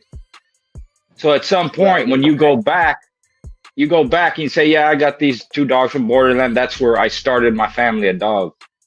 Mm. Right. But Right. yeah, if you get 2 dogs from anybody, same person, 2 different people, But by the time you yeah, have bred 3 yeah, different generations of it, then that's your bloodline. That's right, your bloodline. right. So nobody But else that has that it. is right. That would be the beginning, and those are your dogs, and it's your breeding. And maybe the breeder or breeders you got the dogs from, maybe they would have bred them that way too, maybe not. So it's your Gotcha. choice which way you're going to go with it. And that's way that nobody else could be like, yo, let me come you to get some of those borderland or some of those schoolboy dogs or buck dogs or student dogs. Now they're coming to you to get your dog. But Yeah, in right. reality, you started your dogs when you made that breeding. You know what I mean? And that's how I feel about it. And I would stand behind anybody that bred 2 of my Right. dogs to be for that to be their line. I'm gonna stand behind you. But yeah, those dogs came from Yeah. me. I'll never deny it. You know what I mean? Right, And right. You're correct. you go with it. Yeah. When it comes to something like that, I try. Sometimes I don't always do it, but I try and say, rather than say Carver dogs, I try and say those are Carver bred dogs. Right. Exactly. Or they're Jeep bred dogs, or they're Borderland bred dogs, like Tatanka. Right. Tatanka is its own bloodline, right? She's only been breeding them for years and years, and she was involved in when she was with Bert, making a lot of the breedings that Soros created, right? So they're Tatanka dogs, but if somebody if they're not familiar, well, where do they come from? And you go, well, they're Soros bred dogs. They come down from the Soros. Hey, schoolboy. Kind of like that. Yeah. I think that's what I was trying to say, schoolboy, but I'm not that articulate. That's all right. A question I was asking about the Tatanka dogs. Am I correct? Can that line actually be can they be dual registered with the AKC as AM staffs? I understand that they had a pretty good show career. I don't know with the AKC, maybe with the UKC, they have to have some criteria for doing that, right? Okay. Just like let's say I have a registry, right, and somebody comes to me and says, I want to breed my dog. They haven't been bred for 3-4 generations. Then I would have to have some kind of information to verify the pedigree. But if it's somebody I know, there isn't too much problem. They can register them. Like if let's say OTK or something. Well, that's kind of cheating. OTK got my blood anyways.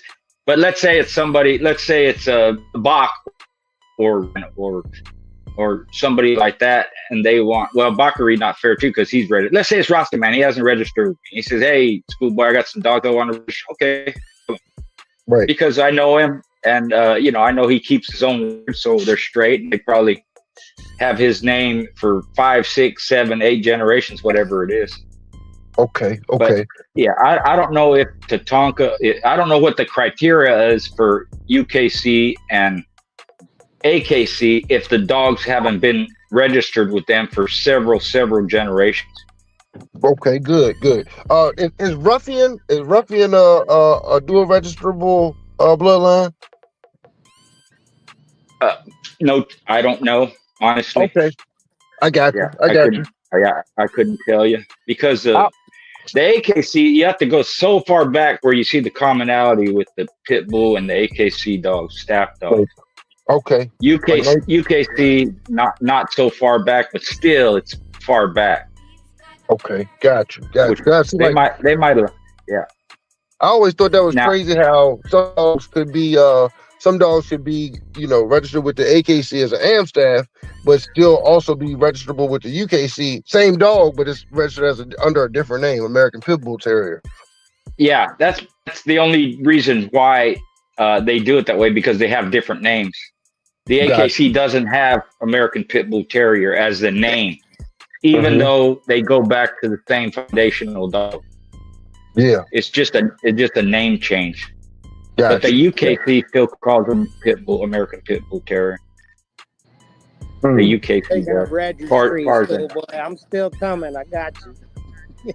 No problem. Anytime, whenever you're ready, I'll take care of it.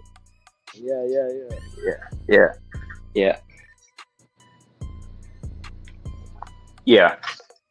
So it's just a matter of the criteria, whatever they go by.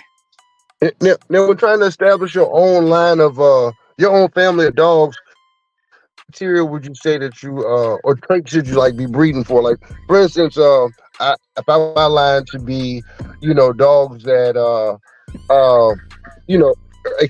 excel in weight pull and treadmill racing, that type of thing. How many traits would you be trying to breed? Like, do you want to make sure that, like, when you family of dogs, was there ever a time where you had puppies that came out, they were just a lot bigger than the ones that your family is known for, or smaller, and you called for that size alone? You know what I mean? Yeah. For those type of criteria, there's not any. Right. Okay. The only thing I would say, if you're breeding weight pool dogs, then you should have some kind of criteria for the type of traits you want that would make a weight pool dog or a treadmill race dog or a wall climbing dog or French courser. That's just particular to the breeder.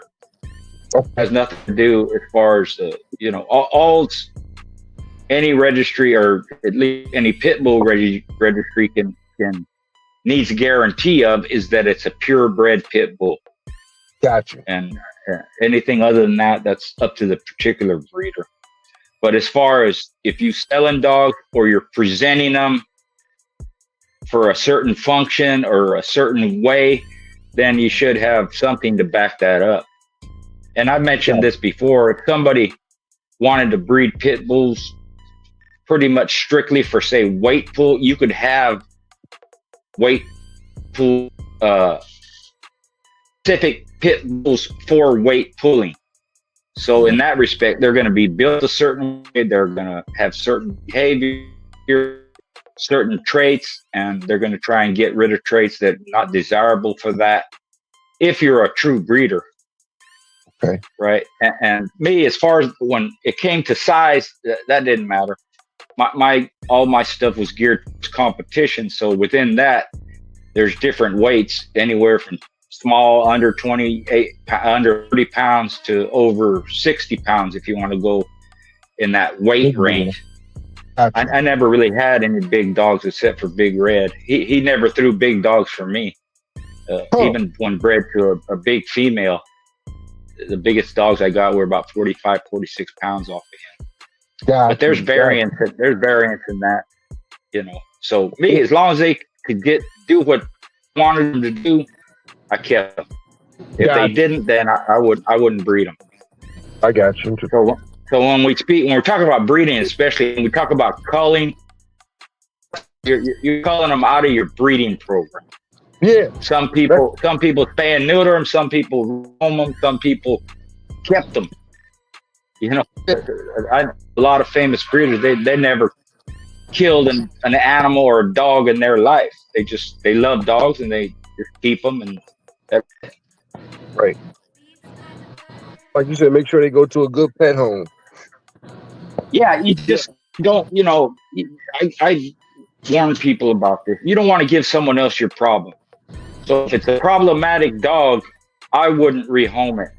If it's someone who's not familiar with pit bulls or you know, and if it is, let's say it's another dog man or something, and you don't want your blood, then you should spay or neuter it. If they want the dog, right? And then they have a pet, or they have back in the day for, you know, what we used them for, whatever, something like that, which some people did that too.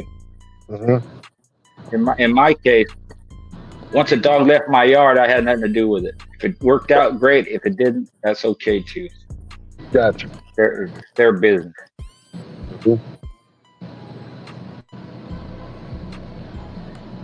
Somebody got some static going on in the background. Is that me? No, that's probably me. I'm at a bar. But I'm all right, I got you. My bad. I turned the mic off. No, you good. I just was wondering where it's coming from.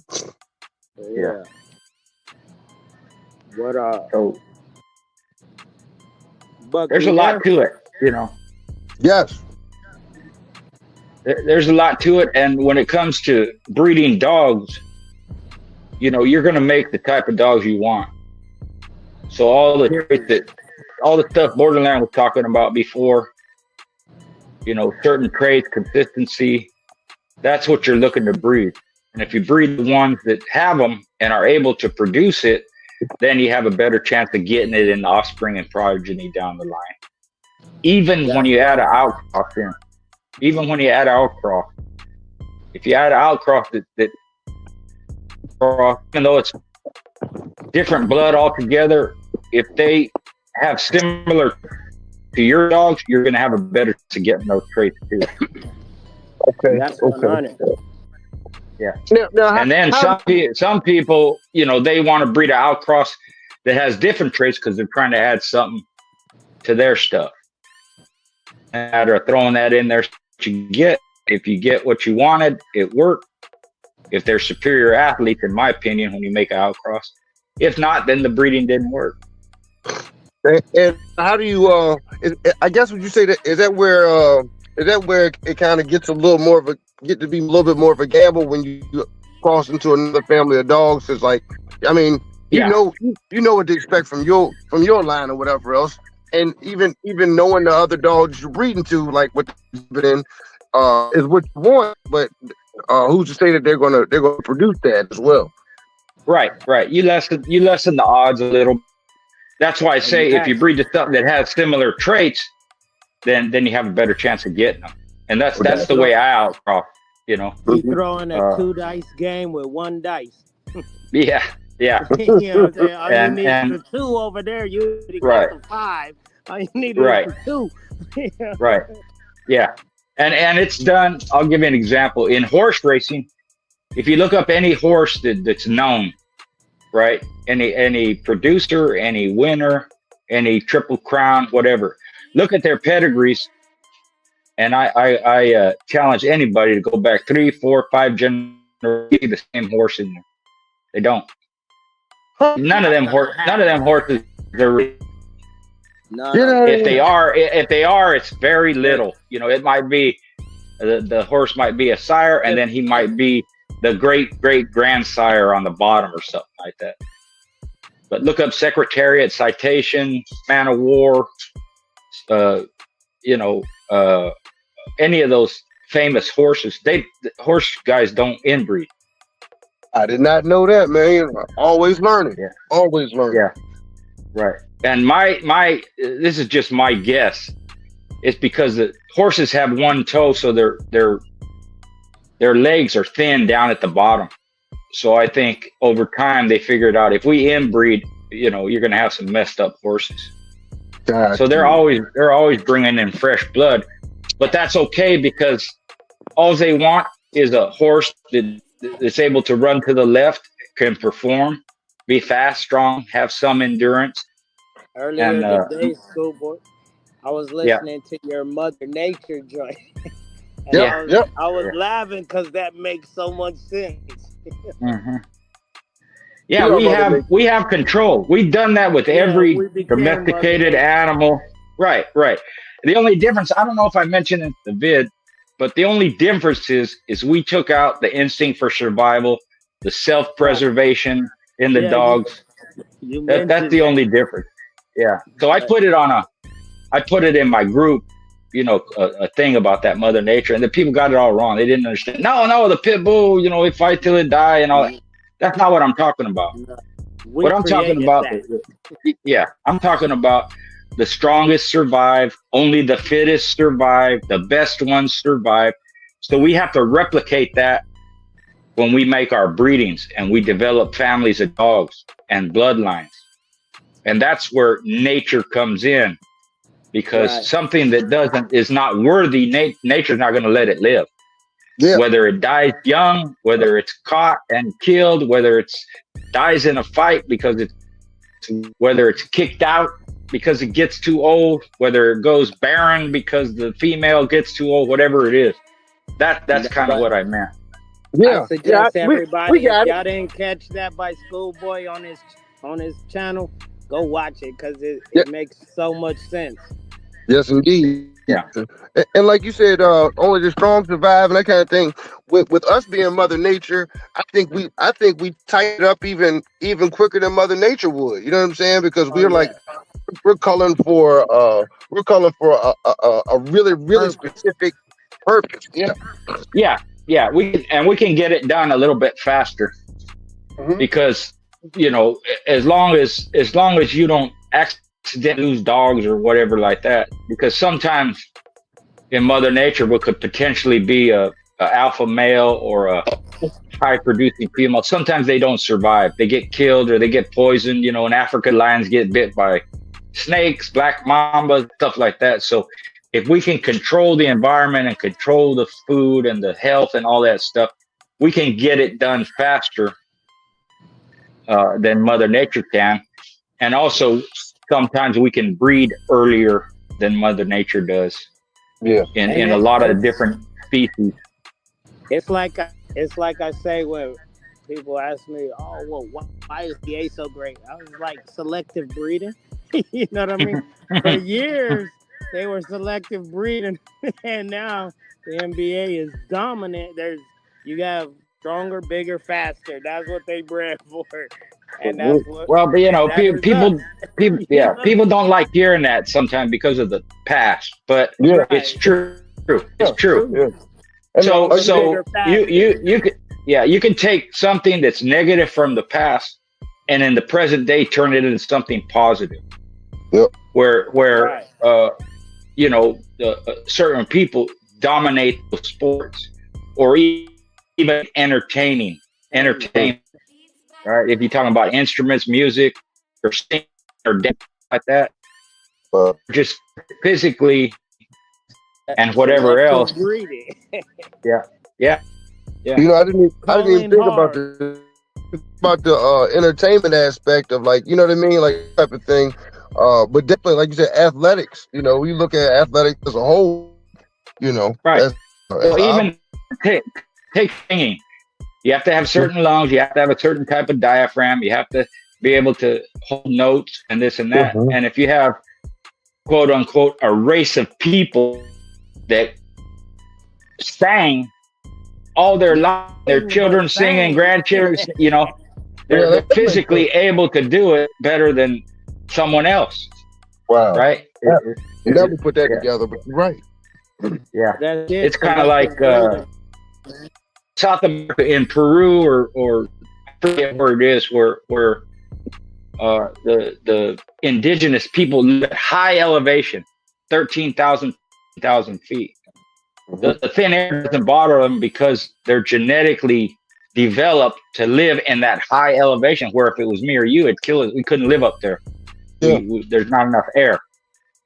So that's part of their genetic makeup too, where they're able to live at high elevation and don't bother and run 20 miles a day or just live in that type of environment. Wow. Right. Look And at the it this Eskimos, way. but the Look at it Eskimos this Yeah. way. have developed a bigger liver than everybody else because of their Yeah. high content that they have to survive off of blood. Right, That's what and they can live in the cold. I used to manage a grocery store, and at one point for sale, so these Eskimos came down. They were businessmen, right? They bought chains of stores, private, and all this stuff. And it wasn't even summertime, but they couldn't handle the heat, so they did all the negotiating inside the refrigerator. Right? The owners and managers sitting in there in the refrigerator with these Eskimos that were trying to buy the business because it was hot outside for them. We were all in a walk-in refrigerator, y'all freezing. They comfortable. Oh, we were freezing. I Look had a at coat it on. this way. They took their shirts off. This thing bolt broke records, but it took America to get lazy for Hussein Bolt to come through and break more records. Yeah. Phelps. A lot of that is genetics. Yep. Yeah. You know how you're raised, what you eat. For example, boxers. Boxers in the past, they had to fight to survive because they were hungry, literally. So they were tough. They were unbelievably tough, Right. and they didn't have a special diet. And sometimes they didn't even eat meat. Sometimes they didn't eat for 2 or 3 days. That's why they fought so often, because every time you fought, you got paid, even if it was $5. Yeah. So you see these guys fighting every week, 2-3 times a month, 15, 20 times a year. So it was a form of survival for them to fight so often and to be so tough, especially back in the bare knuckle days and even into the early 1900s. Only the winner got paid. It's not like today where you get a purse no matter whether you win or lose. Back then, only the winner did. So if you fought and lost, you didn't get nothing. Talk about Mother Nature. I like to listen. Yeah. Little boy be dropping them jewels. Yes, indeed. Yeah. Yes, indeed. Yeah. Man. I did a lot of reading, and I relate a lot of things to other things because it's important to me to have some kind of information and knowledge about different things. And for me, it always relates back to the dog. Well, how does that pertain to the dog? How does that relate to the dog and all that? So even in the past, we know the nutrition wasn't that good for canine in some instances, not always. So how come the dogs were so good? And people would just say, well, they just bred for gameness, and no, they didn't. Follow the history of the breed. If you read the reports, and they could be more graphic, and they'll say, kill the dog in 2 hours, kill the dog in 32 minutes, kill the dog in 25 minutes, kill the dog in an hour 10, hour 15. So gameness to them was the utmost importance, but they weren't stupid. They know you got to have more than gameness to compete. That's not the only thing. It's the main thing, but you need a lot more than that to win. Right. I'm gonna do a little shout out to people I see posting. Eric Watson, Jay, Paul Harris, Oatman in the building, Mike Dan in the building. You rock. What's up, brother? Buck City. Of course, you in the building. You on mute. You hear, Buck?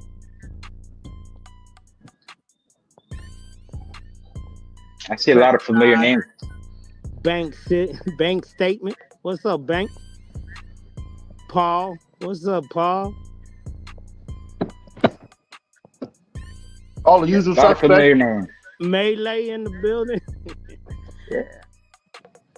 I like people that are loyal and watch the shows. Yeah.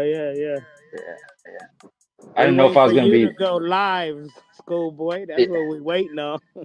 Yeah, my daughter does all that, so she kind of working on it, in between when she has time off from working and stuff like that. So Nah, I man, don't know if however you I don't do know it, if I will, but as long as you keep dropping knowledge on me, I'm listening. That's yeah, right. yeah.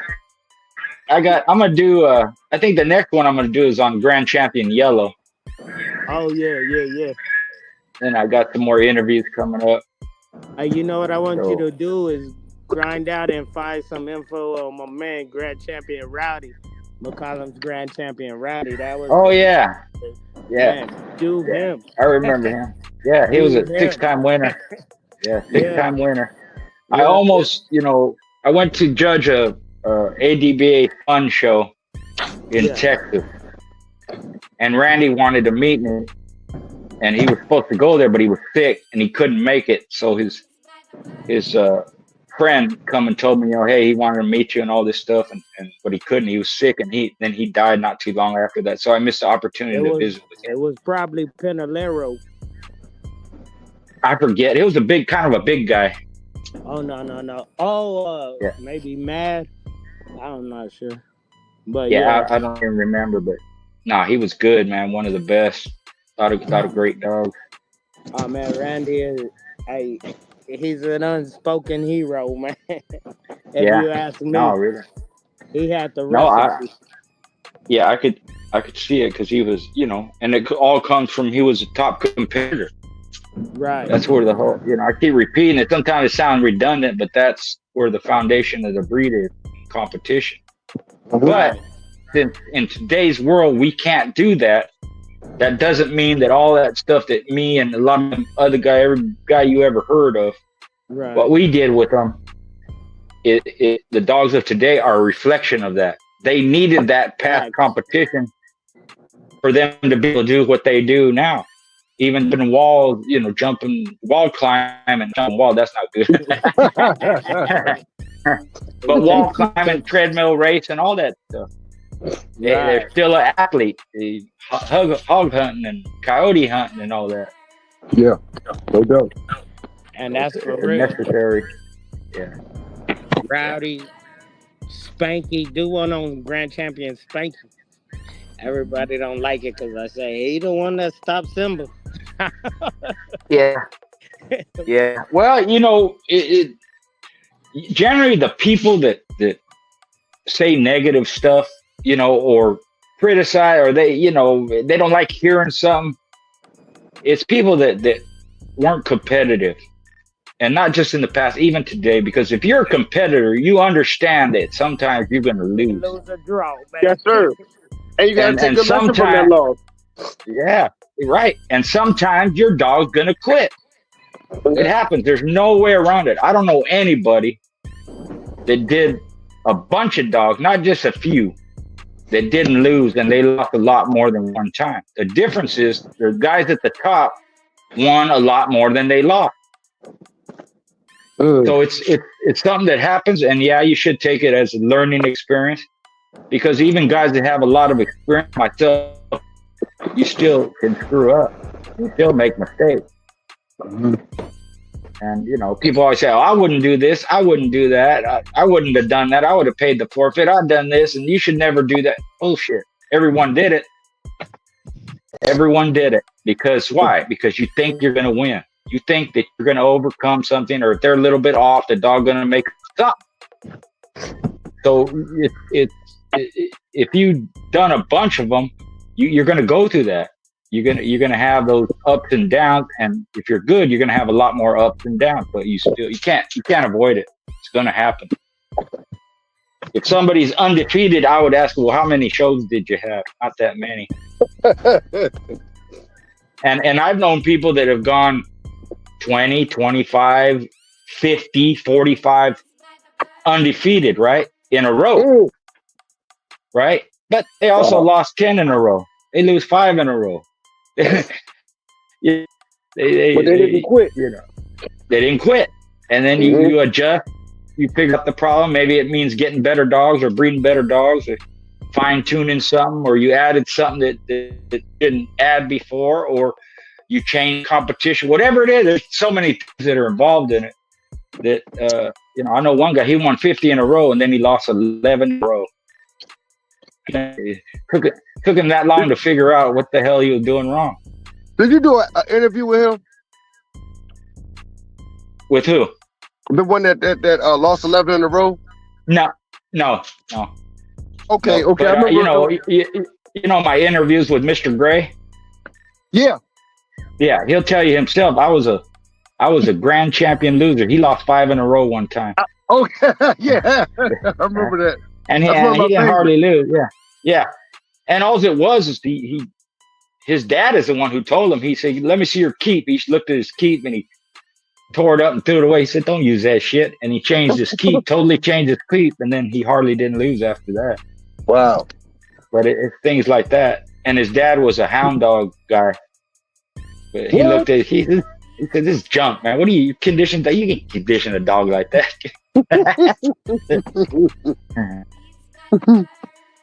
But that goes to show advice from a dog fan of any genre can help. That's why you're losing, son. Yeah. He said that's why you're losing. Your keep is crap. But yeah, any you can and people know I've been on this chat different ones, even NWA Corso, Connie Corso, and all that. There's a lot of similarities, even though the breeds are different. Still, so you can learn. Yeah, you can learn from anybody. In fact, this kid told me one time, we were just talking dogs, and it's talking about the last empty out, right before the show. And the kid told me, he said, what we did? My dad taught me. I said, no, what? He said, we give the dog his last meal, we put one hard kernel of corn in the feed. So what, on the last dump out, if he saw that kernel of corn, he knew the dog was empty. I said, hey, that's pretty smart. I never thought of that. So you can learn from anybody. Yes, indeed. Not only did he say that, his dad said, well, you spent a whole lot more than $300 on that. Yeah. Danny Gray know how to tell a story, boy. Yeah. I mean, there's a lot of guys out there. I try and get around to as many as I can, interviews. Some won't do it. Yeah. But some will, some guys will, which I don't mind. If they don't, I understand. But it's just to get their story, their perspective, and see what they say. And there's always some good info, Have you done an interview with what's his name out in Arizona, the Bolio? No. Oh yeah, no.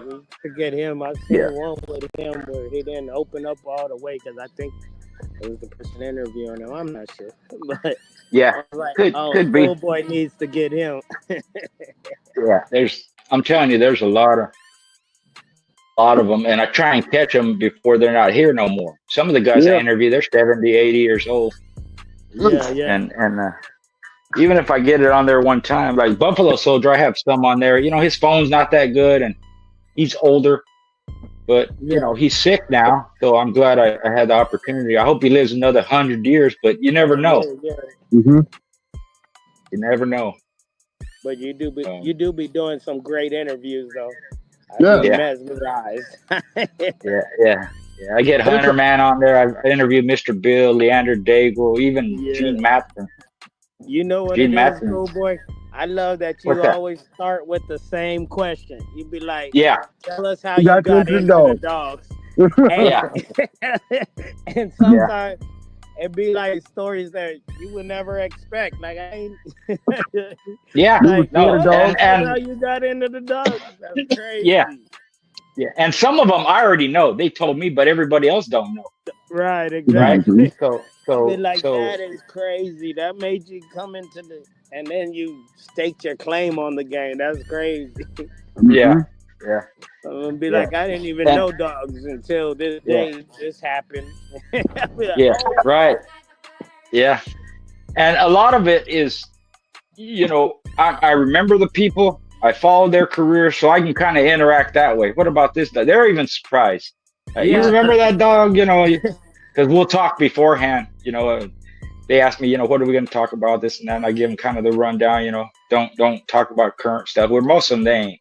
Yeah. All the old guys, they ain't even got dog no more hard. If they do, it's one. But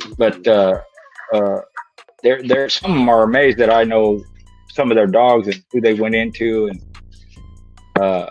some of them I actually seen. That's There. the thing. They give it to you, schoolboy. You're a walking encyclopedia. Yes, sir. What are I they? do my best.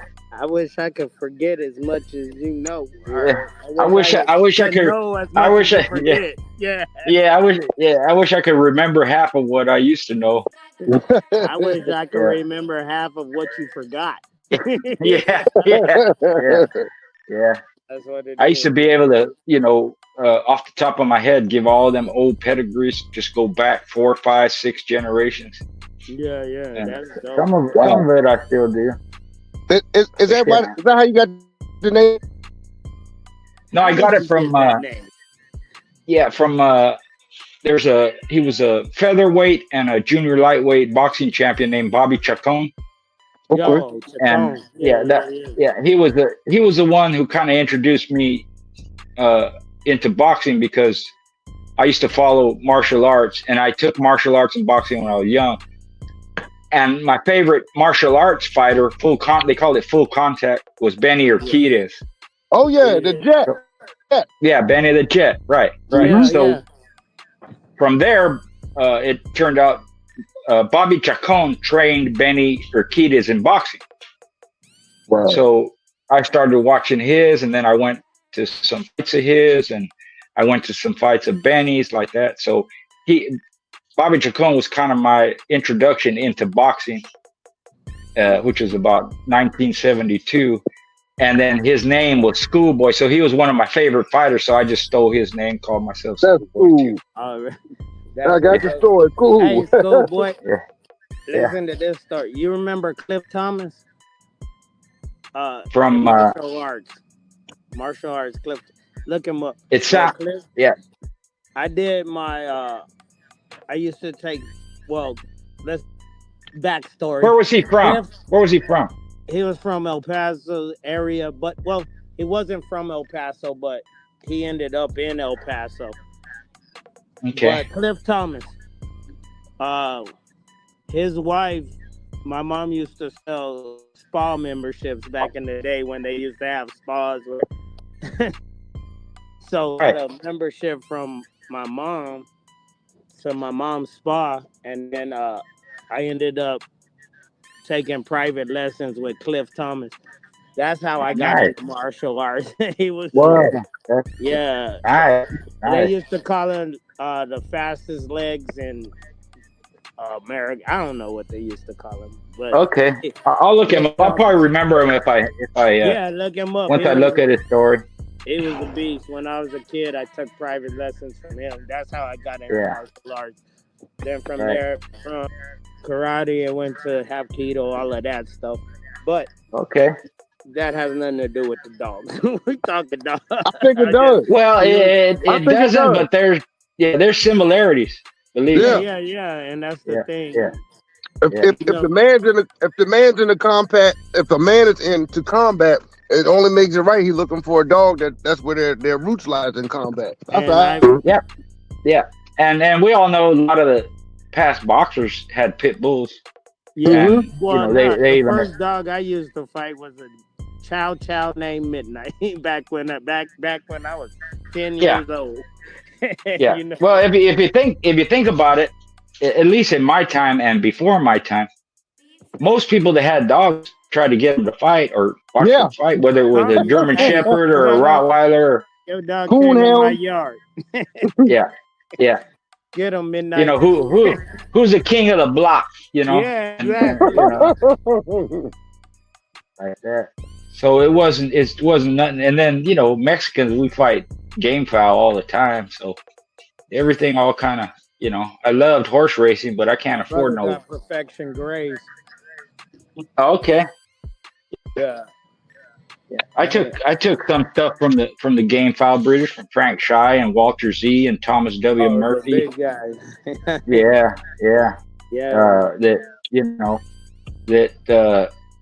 For example, Frank Shy, who they called Narragansett, he retired from game fowl, from cockfighting at 80 years old. Wow. His last competitions, he went 8-0 and 7-0. That's how he went out of the game. Nice. Right? Nice. Yeah. Thomas W. Murphy, he won 25 stag mains in a row, or 49 stag mains in a row. I'm gonna tell you, back in the like late 90s, my brother's dad used to be like, I don't know why you're wasting your time. You want to make some money, you need to take some Yeah. of these home. I was like, I Yeah. don't know how to do nothing with those. But Yeah. no, but he'll put you he'll tell you about getting any animal in condition by how he gets the birds into condition.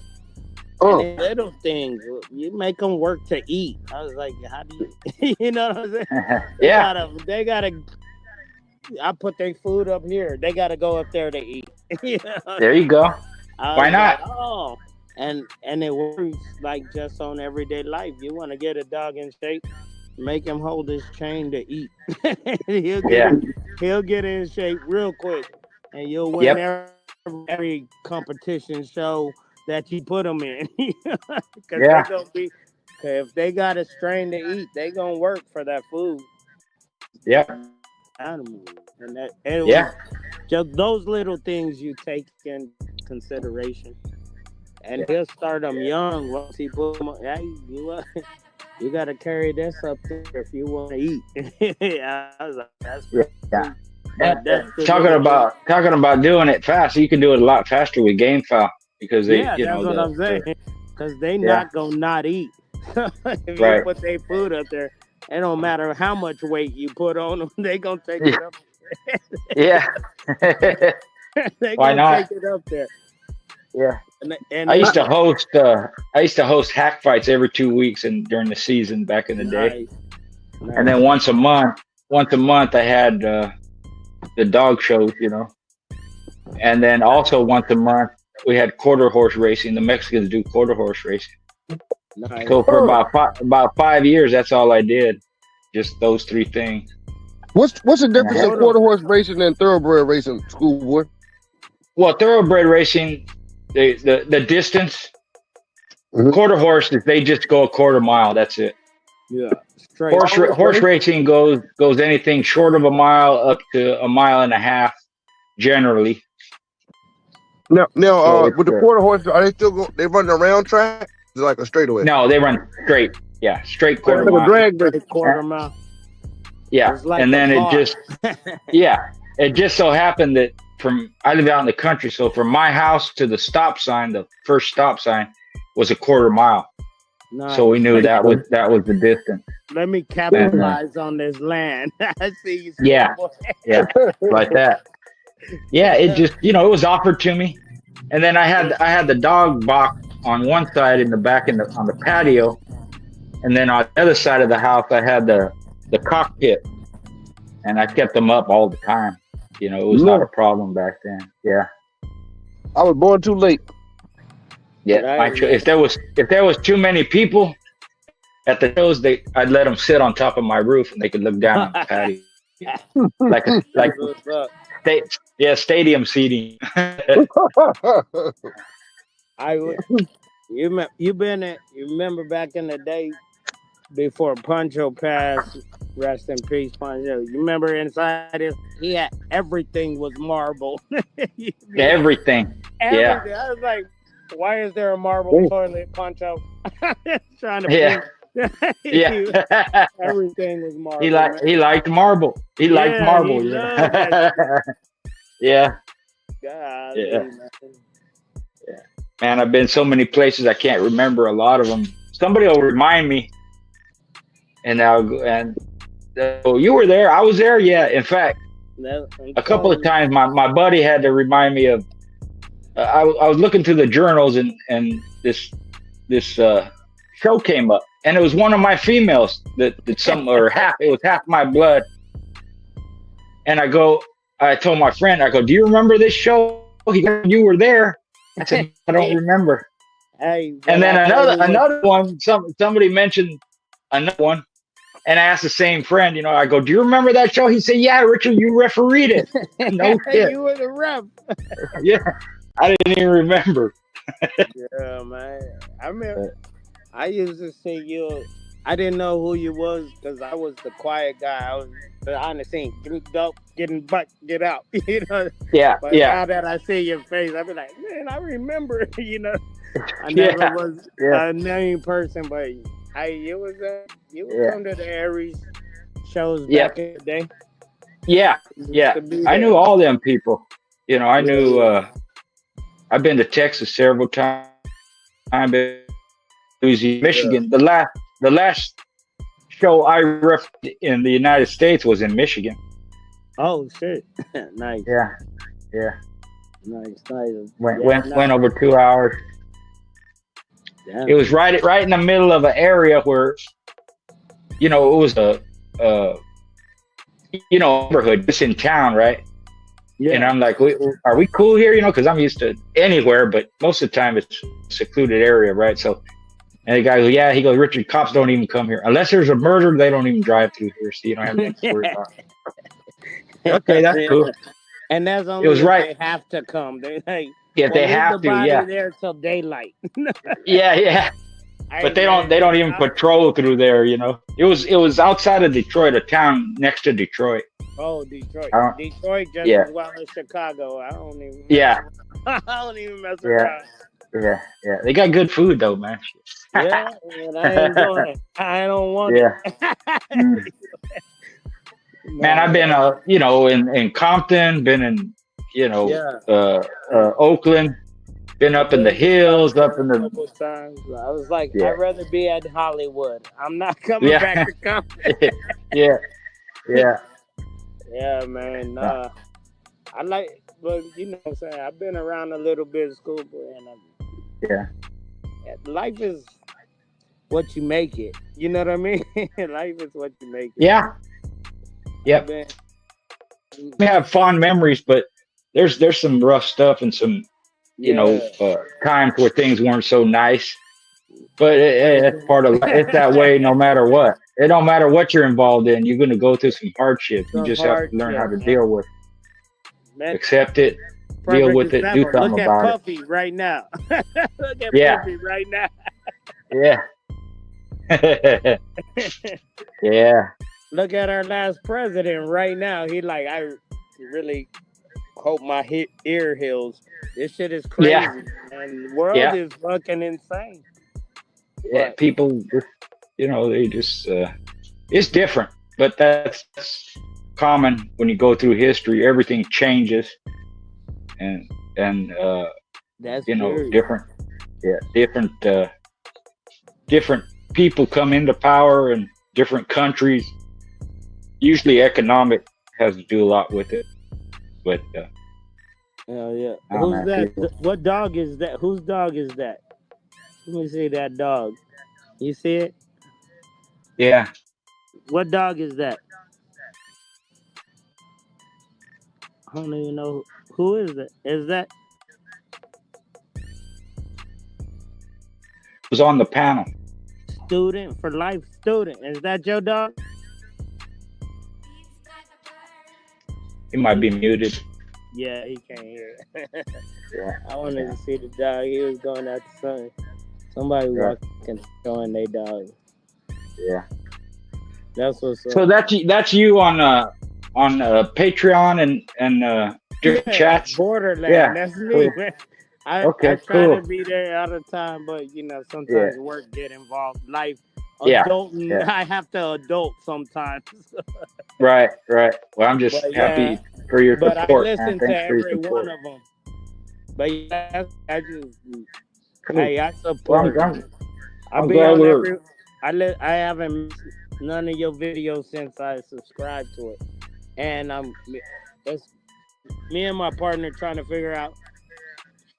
This is the truth, and I don't want nobody to hate me for it. We're trying to figure out the cheapest way to switch all our dogs to schoolboys registry. So that's what we're doing, right? I'm yeah. trying to figure out, well, if we register these dogs, then we only have to pay the bidder for this dog. Hey, I'm yeah. looking for Know the that. cheapest way. Yeah, it's the most of the people involved with the breed throughout the history just been regular folks.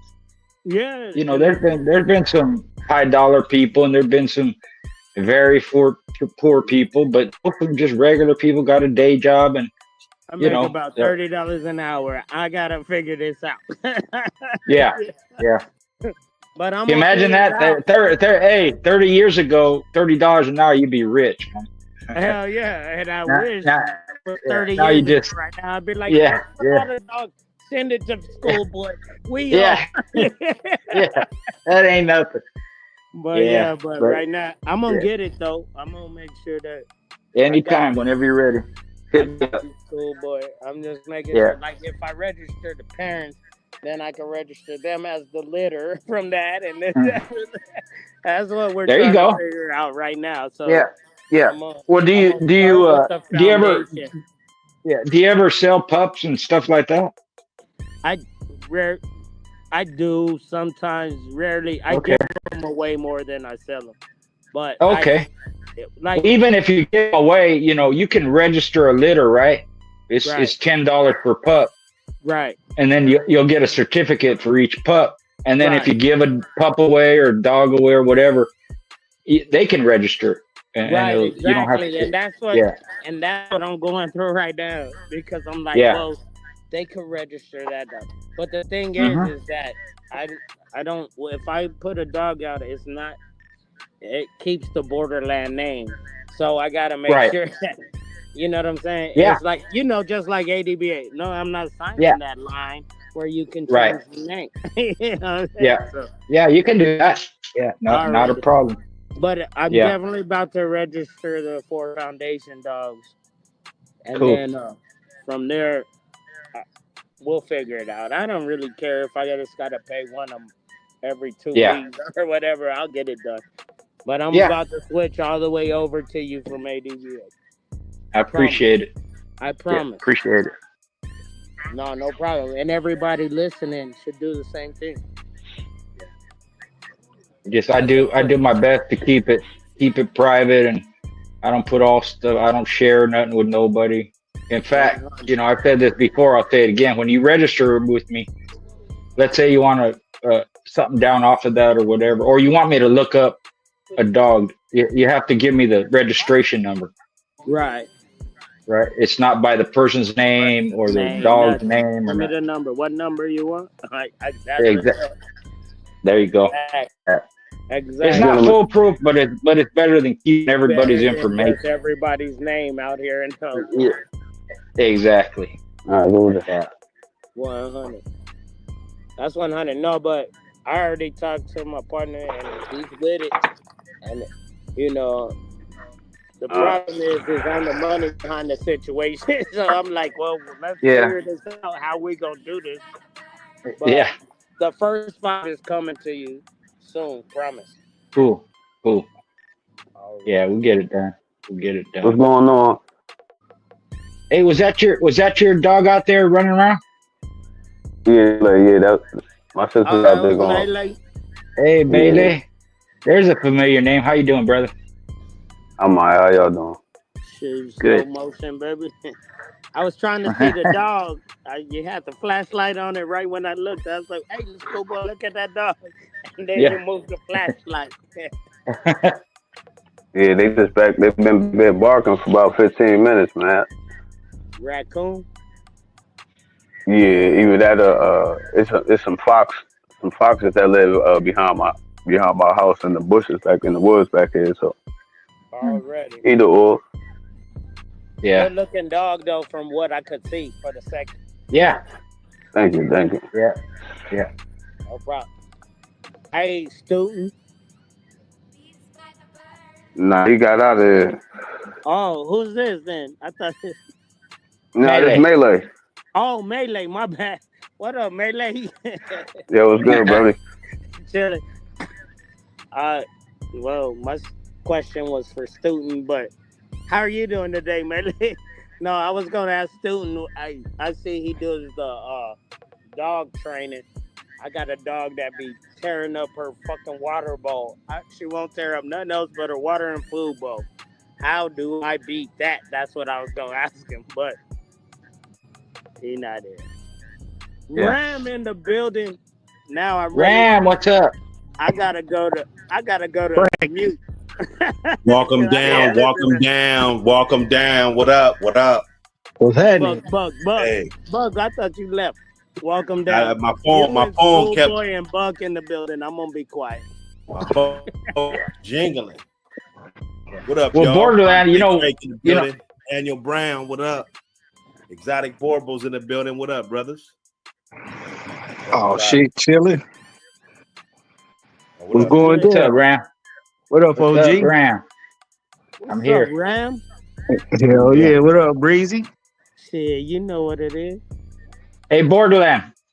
What's up? Well, yeah, a lot of my dogs would do that too. So we just, when we fed them, we let them eat, and then we take the bowl away.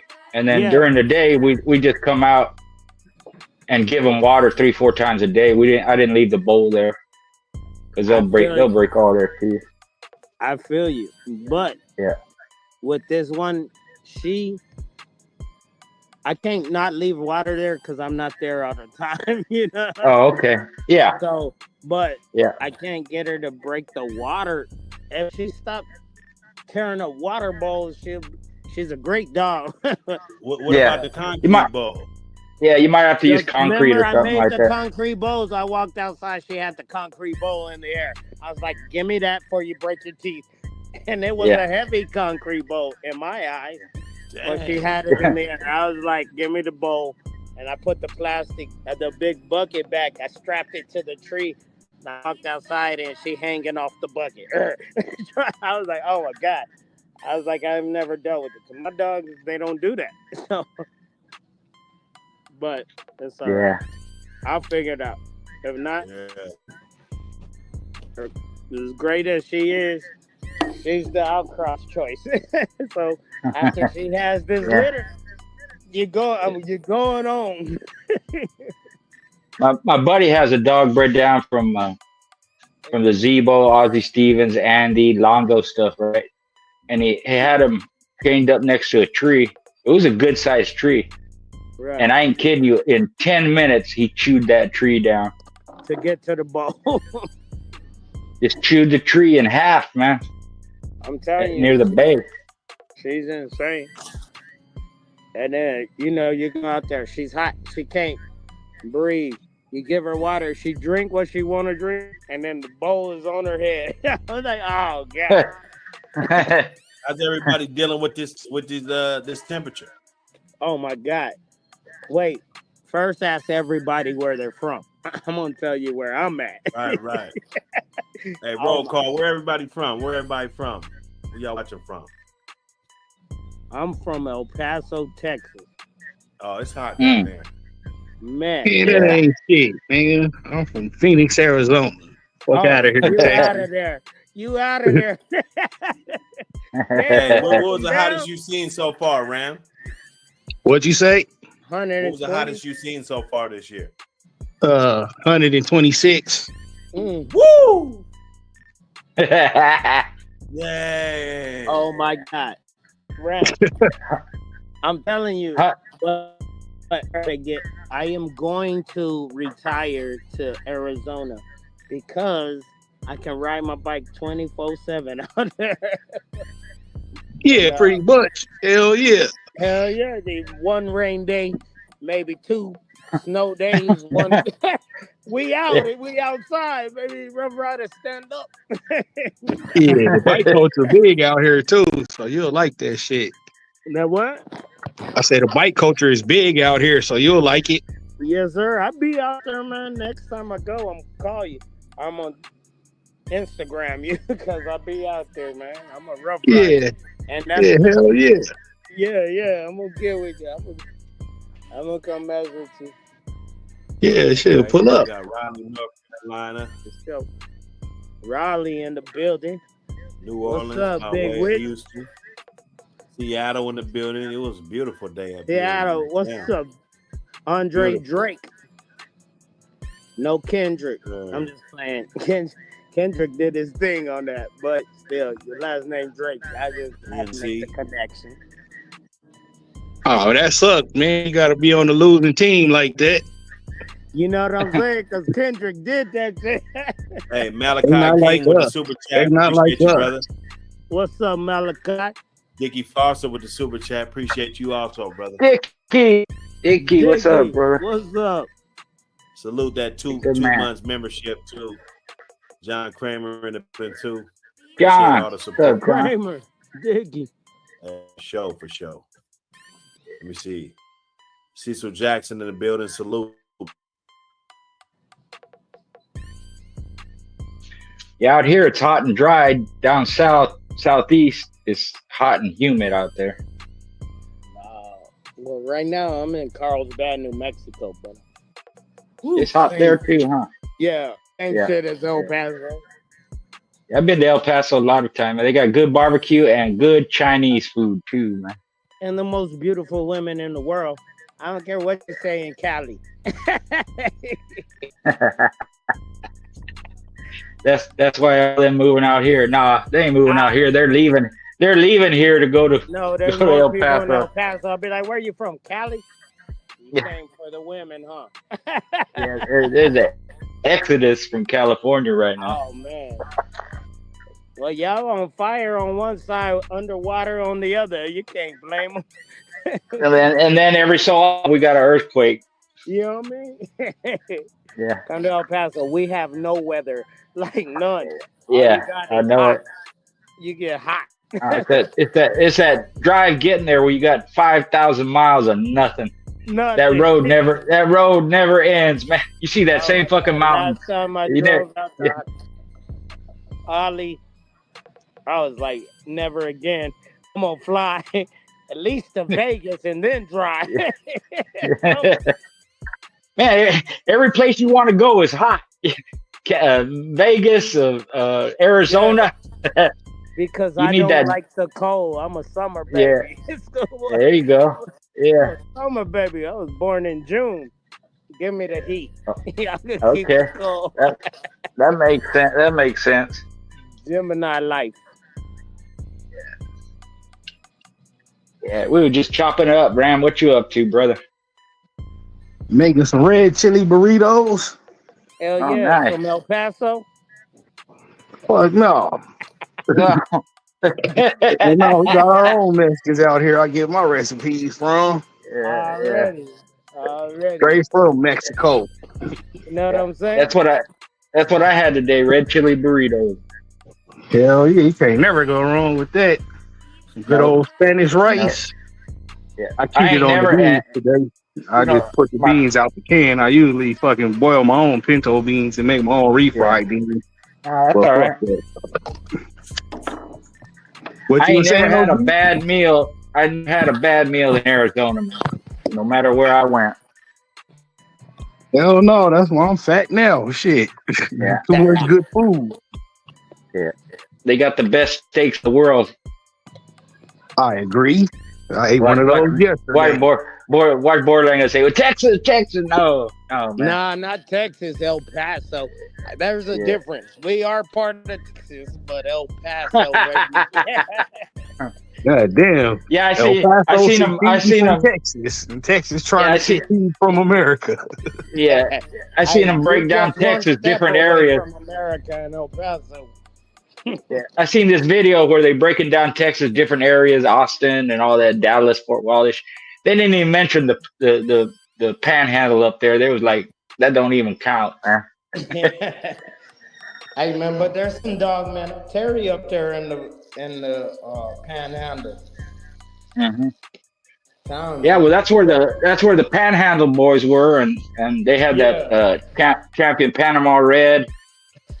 That's where Nigga Rico was. Yeah. But yeah, they were.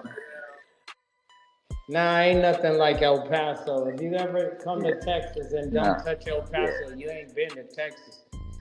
That's true. That's true, man. They some of the best dogs in Dogman from Texas. It was a hotbed back in the day. Not as good as California, but they still good. Come on, boy, come on. Hey. Boy, they was you decent. say, They was all this is what I'm gonna tell you, It was all Swamp. right. Because you said It was them all good right. old boys out there in Mexico. That's El Paso. It's the same thing. Everybody. It's time for me to get on the road. Yeah. Just about every had good dog guys in it. Oh yeah, man. I was down in Alabama, man, a while back in the day, man, and them boys like to get it on all the time, Yep. no matter what Yeah. time of the day it is. I was Yeah. like, man, it's 5 o'clock in the morning. I am not getting up to go watch the dogs roll. Man, they up, got the box set up and cooking Yeah, I'm breakfast. like, Yeah. all right, You nigga, want I to eat just before we went go? to sleep. I just drove back from Panama City. I am not going to. Come on, Bruce. No. Tell me about it in the morning. Yeah. It is the morning. No. In like 4 more hours, it's the morning. The cold part didn't be the times you missed the good ones. Yeah. Yeah. They'd be like, Yeah. God damn, that was what? But, you know, they'll throw a box up in a heartbeat and come. But that's anywhere, though. But, man, Alabama is different. Y'all niggas is different. Florida, too. They'll drive from Florida to Alabama to do it dog middle of the night. Yeah. I was like, nigga, I am not doing this. Yeah. How you miss the good old days though? The back in the day. Yeah. I drove 4.5 hours for a 5-minute roll one time. That is motherfucking dogging. I thought breeding on the side of the highway was bulldogging. No, that's bulldogging. That's what they told me. 100, and they wasn't lying to you. Nope. And then I matched dogs 2 blocks from my house. Another top guy that just lived down the street from me. Yeah. Dog still outside barking, man. Them was the good old days, man. You know, fuckers just fucking come through. Man. Okay. It'd be a top flight dog, man, right there. You get on his shit. Yeah. Yeah. Walk your dog down to his house, you know. Yup, that's my walkout. Empty on the way. Good to go. Make sure you put that shepherd up in the front because he be tripping. Mm-hmm. Yeah. Well, I always got a big ass Derby shepherd in the front to guard everything. Mm-hmm. Yeah, like that. Yeah, sure did. Back in the day, Aries was one of our like co-friends or whatever. So we would roll our dogs with them, but they would be like, "Yo, bring them right now." It'd be like o'clock in the morning. I'm like, punch out. Do you know what time it is? I'm gonna call Raul. He's going down later. Yeah. And sometimes that's the best time to do it, though. Keep all the riffraff out the way. For sure, for sure. But everybody sleep. Me, that's who sleep. I'm sleep. All right, we used to have a good old time, man. Back in the day, dogs used to be a dime a dozen, like, man, a dime a dozen good dogs. Like, at any given moment, you could see some great dogs just in a row. Yeah. And you'll learn where to put your money when they put them down. I'm going to tell you, Aries are not used to, because I don't know what they're doing nowadays. But let's say Aries, back in the day, they had ones, man. Both Cephas, I watched both Junior. They were good dogs, man. Yeah. I even seen them in Mexico one time. I seen Raul in Mexico one time. I didn't even know he was going to show up. He didn't know I was going to show up. We just, hey, what are you doing? Same old shit. You know, dogs. Man, Raul got cool because for the main fight, one day, he just called me out the crowd. Nah, that's the honest guy. That's what he said in Spanish to me. That's the honest guy. I want him to go count the money. Like, okay. Yeah. You know, Yeah. okay, I just want to make it home roll. That's it. Mexico was so fun because I grew up over there. Not grew up Yeah. over there. My brother was born over there, so I'll be over. Oh, So where at? he was born in Juarez, but Oh, okay. yeah, he grew up in Anapra. So we was in Anapra a lot and over there. But he grew up poor and then made it out. But that's where his mom was from. And, Yeah. Yeah. There is no border lines when it comes to bad bitches.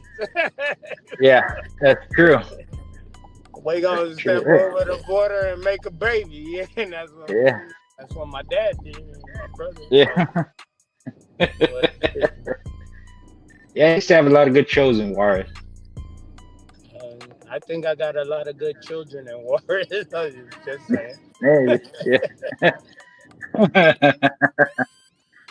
They'll come find me when they're grown.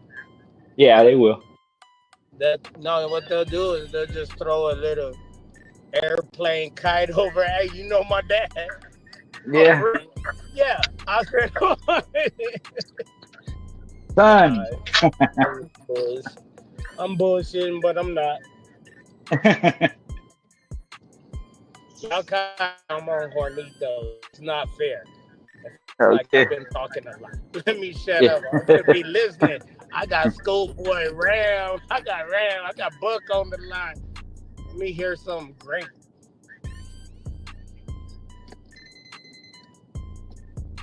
Hey Ram, what's up with them old dog pups?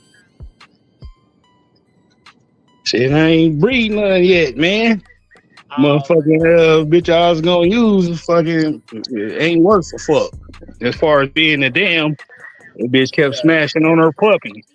Yeah. Yeah, so yeah, I ain't finna use on that bitch, and she is a notorious fucking puppy killer. Yeah, not worth the trouble, next? Man. At all. I'm trying to send you a deposit. What you got? Whole bunch of zero nothing. You know, I be keeping everything, man. And I don't even make a lot of breedings. I feel you. I'm just fucking with you, Ram. I hear you every day on Patreon. And I don't even sell dogs. Keep them off. So I just gotta. Yeah, hell yeah. That's the best way to get to the good ones, man. 100.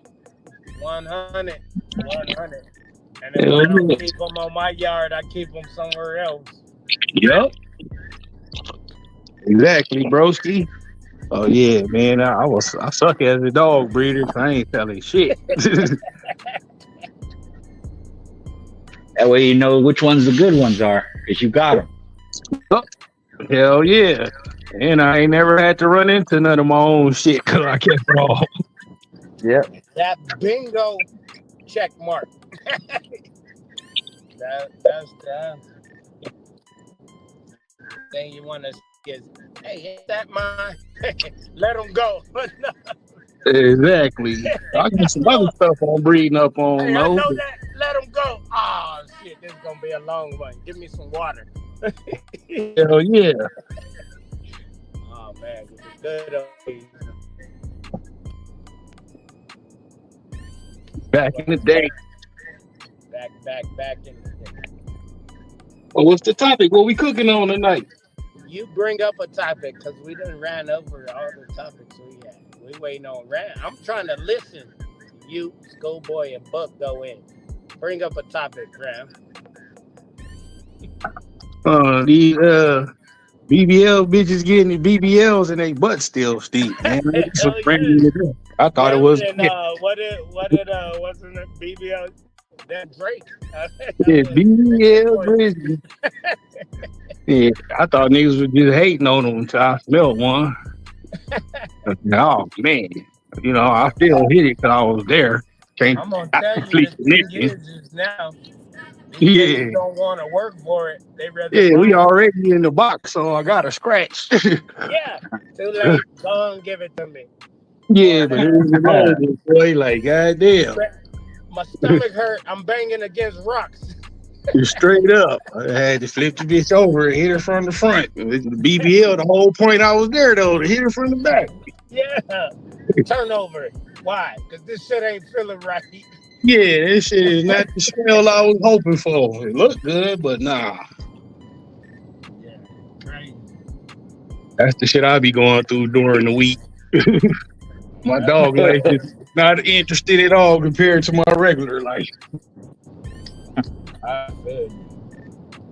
But no, earlier we was talking about how many generations to make it yours, and when can you consider a dog yours? That's what the opening topic was. But I always said, shit, you get like, say, if I do give you a dog and you breed it, that's your breed and shit. I wouldn't have made that breeding.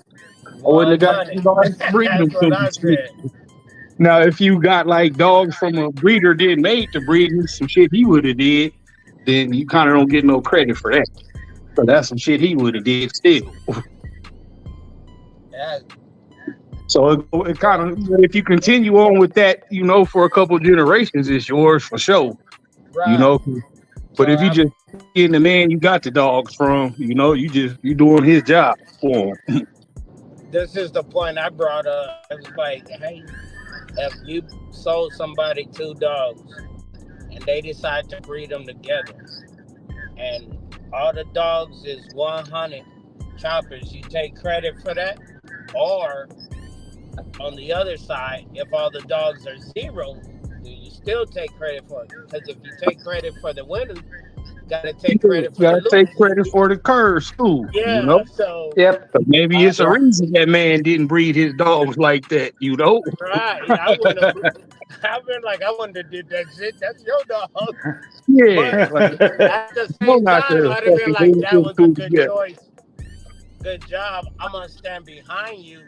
I don't want to be in front of you on this. That's your dog. Once you bought them and you bred them, after Yeah, that, you can't. To me, you're not putting Borderland on. Even if you bought two Borderland dogs and bred them, breeding the puppies, you're not gonna put Borderland on the puppies. So those are no, your because dogs. Borderland didn't breed them. Shit, you Right, did. exactly. Those are The your dogs you dogs. got from me say Win, lose, Borderland or on them. draw, I'm gonna Yeah, stand behind them. I'm be like, yeah, I bred the parents, but that's your plan. It's you. You know what I mean? yeah, because And you might not have did that one. what Schoolboy made a point, but it's not his bloodline yet. Nope, it's not his bloodline. 3 generations to be his bloodline. Yep, but those are his dogs. Yeah, yeah. You need at least 3 generations. The schoolboy being nice really is 4 generations. Yeah, yeah, yeah, yeah, yeah. Schoolboy just being nice to y'all today for some odd reason. He came in on the happy. What you sipping Yeah, on, he must have had a Schoolboy? good day today. And four I just woke generations, up. that's what most registries want from you anyway. Like you've Yeah, been breeding these dogs 4 generations now. You can say for sure this is your dog, your right. bloodline, the dog. But yeah, if you just get a pup from me and a pup from somebody else and breed it, to that's your bloodline. Because nine That's times how it out of starts. 10, people who got them from Schoolboy wouldn't made a did that good pro, point. so He did said that that's breed. your foundation. That Yeah, starts your bloodline, but yeah, that's exactly. your Yeah, bloodline. yeah, yep. That'll be your foundation. It's based off of the breeds you made with these dogs you got from these two other men. Yeah. So yeah, and like I was telling, I'll stand behind my dog. Yep, that was my male. Yeah, I did that. Win, lose, or draw. If they lose off, that was my male that produced them. But he made the breeding. You know what I'm saying? But the but is the quick. But I didn't choose that breeding to make that dog. Yeah. I don't It know. just if everything works out right, of course you want the credit. If it don't, you're gonna say them ain't my dog. Shit. But Uh, that's the You know. thing with me. I don't want the credit for the breeding. I would still be like, Yeah. yep, my male produced those dogs he made. You know what I'm saying? Or Yeah. even if Well, it's both. Yeah. My dogs did produce it. And the Yeah. thing is that people will go to the source, but even if I repeated the breeding, and it's not guaranteed. So him deciding to breed together is his choice, which makes them his dogs. Yeah.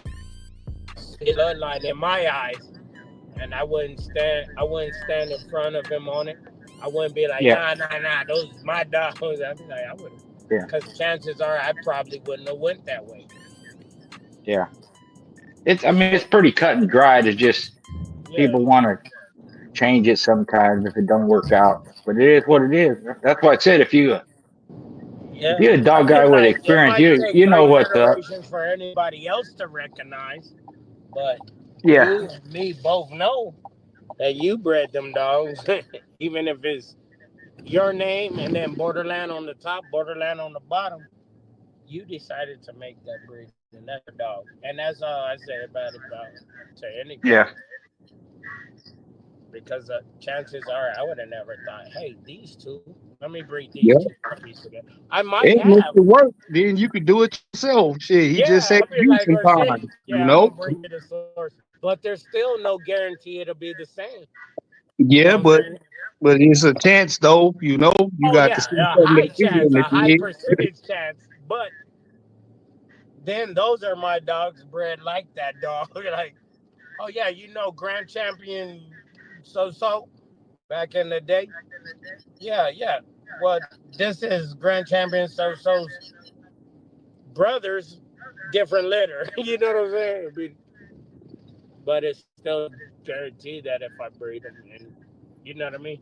Yeah. So I rather give everybody the credit, man, because everybody contributes to the Yeah, dogs. that's the right thing to do, but motherfuckers live vicariously through these dogs, man, and Right. they want to do good. They want it to be because of them. Like, motherfucker, all you did was sell me the dogs, motherfucker. I had to raise them and feed them and clean up Yeah. shit and Yeah. break up yard accidents and all this bullshit.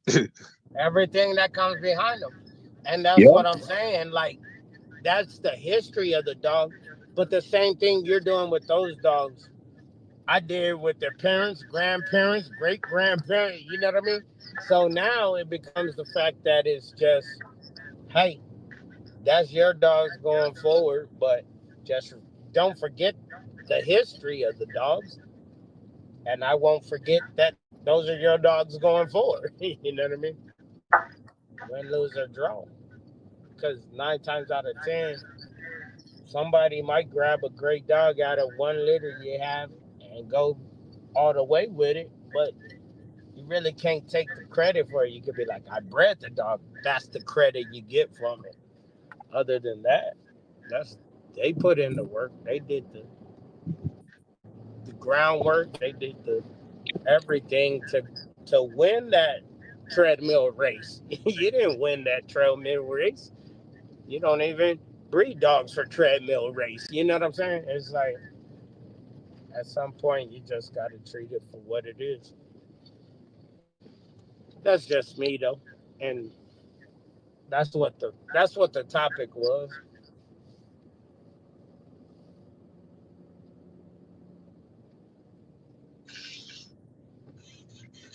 Shit, if Anybody in the chat got any questions? can, I'll be in the back though. Yeah, for sure. Every time you pull that pedigree, you best believe you're gonna see borderland all over that. You know what I mean? So, you good? Everybody good. Everybody get their credit. Credit is what the credit is.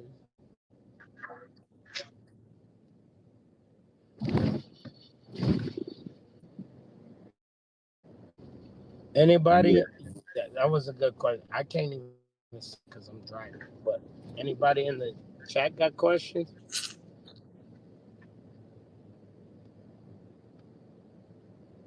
For schoolboy Ram and Buck and Melee. Oh yeah, man. We cooking. We cooking. There you go. Buck, I ain't heard your voice all night. Where you been at? Not really. I'm I've here. been up through here. Uh, I've been I, up through here. I don't I'm mind up me. through I'm on here. the Bonitos trying to find them. I'm up through here, man. That's a great topic, though. Me personally, I mean, I understand about the part, you made the breeding and this and that, but I mean, it's too easy to distinguish two bodies of work, Right. like one or the other. Like, it's either one or the other.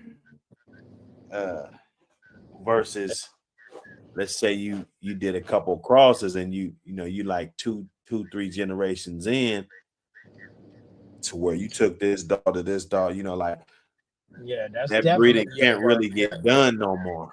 Like let's say you bought one off of me, one off of Schoolboy. Right.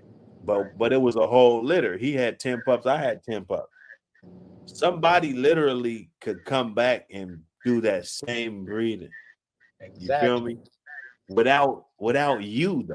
They don't need you. You see what I'm Exactly. saying?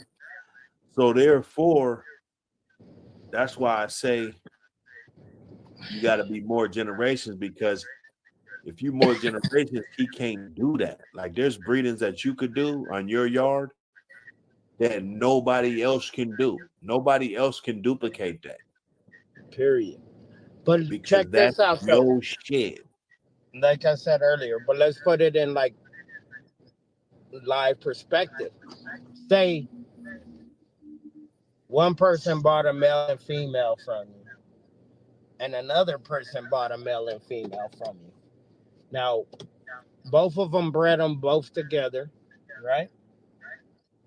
And they're off the same litter. The females are off the same litter, the males are off the same litter, however you want to say it. And one guy, he bred that litter, and now he's the new Honey Bunch Finley Bow. And the other guy is the new Cur Breeder of the Year. Who, I mean, if you're going to take credit for one, you got to take credit for both. But in reality, those are their dogs. That's how I feel about it. Like, win, lose, or draw, you decided to do that breeding.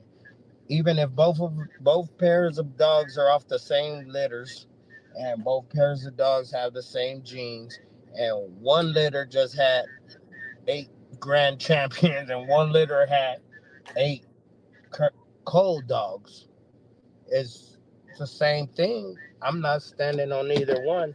I'll stand behind them, but I'm not standing on the breeding, because it's not my breeding. That's Nah, it how ain't I. your breeding, but it's your shit, though. Yeah. So I'll It's stand your behind blood. both of them. I'll stand behind both of them. But like, yeah, I bred that dog. I bred dog. I bred that dog. I bred that dog. I did not decide to do this breeding. Nah, it's just like this. All right, look at this. So let's say they saw some dogs. Let's say they went to a show or whatever. They saw some dogs. Right. And we sitting up on here, and somebody in the chat says, "Hey, how do you guys like those borderland dogs?" Right? Now, let's say Ram bought one in Melees. Right? That's how I saw him. Yeah, I saw it. It was crossed up with the Melee shit. I still saw it. Right. Now, I can't make an assessment off of that, but I got to be honest to what I saw. I saw your blood. That's your blood. Right. Now, it's your choice. If you want to let other people get it, they might misrepresent the blood. Maybe they might not. You know what I'm saying? But it's still your blood. Even if I stand on my blood, regardless win, lose, however they play out. If they seen it, yeah, that was me. I stand on it. Win, lose, or draw. But what I'm saying is that at the same time, if I didn't make the breeding, say it's a world beater, I still, though I wish I said, hey, I should have kept those pups and made that breeding in my head, I still didn't. So, hey, I got to give that man credit, because that's his dog. You know what I'm saying? The dogs that made the breeding are mine. So, say the son and the father went out, and the father didn't show up, but the son did. Well, that was my fault. The father didn't show out. But the if the son showed out, that's on you, man. You decided to do that. That's yours. That's just how I look at it. You know what I'm saying? But I'll stand behind it. Yeah, it came from him. The one that didn't make it, but you know, it's just what it is. Yeah, he could only jump 2 feet, but his son did it. But I didn't do that breeding. I can't take that credit. You know what I'm saying? I would have to be like, I bred him. He only jumped 2 feet, but he jumped 12 feet. So he apparently this loser made a great winner. You know what I'm saying? But I didn't create it. So I gotta stand on it. I gotta stand on him. I don't have to stand on the winner or say he jumped 12 feet and then his son jumped 2 feet. Well, I created this one. I stand that. I don't know what happened with him because I didn't do that. You know what I mean? It's the same way both ways. I can't take the credit, win, lose, or draw, but I can't stand behind it because the dogs came from behind it. I don't know. Maybe that's just how I feel. I'm like, yeah, I think it's like if you come up with a new recipe for chicken and everybody loves it, but it's off of a recipe from somebody else. I don't know how to explain this. I'm on Hornitos. I'm gonna be quiet. But what Well, I'm it's not that complicated if people understand how things work. right is not And mine. in I the didn't create. for example, back in the day, let's take that scenario you just said. One jumps 12 feet, the other jumps 2 feet. Right, If it was me, that one that jumped 2 foot, he'd be cold. So over a period right, of time, nobody remember him anyways. right. You move forward with the good ones, and that doesn't With the mean you good ain't gonna ones have and the bad jump ones. swell. That's But right. but What's all up? these all these scenarios are being mentioned that's the way things have played out. Right, So uh, you should know who gets the credit where, when, and who the breeder is, and who the dogs came, all that, and then you right. just make your assessments as you go along. It's like And he bred the dog. I campaigned it. This was the example I was trying to make earlier. All right, we could look at this pedigree, right? Yeah, Besides Red Boy Jocko, because they got other strains of Red Boy Jocko, right? right, Many different strains. What would this dog be? This would be a tant dog, right? right. Now, But it'll only but be a tan dog if you know who tan is. If you don't know who tan is, no, you you gotta don't have go to back. because Oh, you see there's tant. Jocko. No. I yeah, disagree. Even if I don't know who tant is, look at tant. You got tant right here, 3 times right here. Right. You got tants right here, tant. You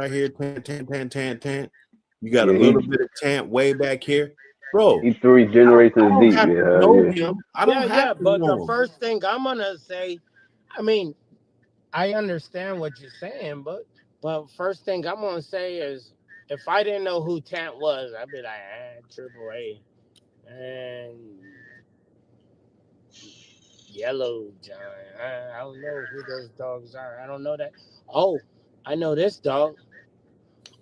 So I'm gonna go. This what I would say is it's a Red Boy Jocko dog, but in reality, it's Tant's version of Red Boy Jocko. But what I would say is it's a Red Boy Jocko dog. Okay, now look at this one. All right. Look at this. What is this? That's yellow to Miss Jocko. It's a Red Boy Jocko dog. You know? Exactly. You can't say it's a tant dog. You Right. see what I'm saying? You can't say it's a red boy dog. You have to label it what it is. It's a Red Boy Jocko dog. Now, until Tant got generations in, what I explained or demonstrated earlier, this would be considered a Tant dog. Right. This has never been called a Tant dog. This has always been a Red Boy Jocko dog, because that's what it is. You can't get away from that. This is a Jocko dog down here. This is a Red Boy dog up here. You can't get out of that. Now, if you go more generations, then you can try to label it or whatever. But if I bought this dog and I bought this dog, I can't say that these are Tant dogs, even though this is a Tant dog. He named the dog. I mean, he bred the yellow. So, Right. or allegedly, it say Fletcher here, but if he owned this bitch, I don't know who owned the bitch at the time. Maybe goddamn Chavis owned them. You know what I'm saying? Right. Well, who knows? But he can't, just because he got these two dogs and then he created yellow. Let's just say he did create yellow. He can't say that this is a Tant dog because it's clear what the other stuff that ain't got nothing to do with you, right? But here.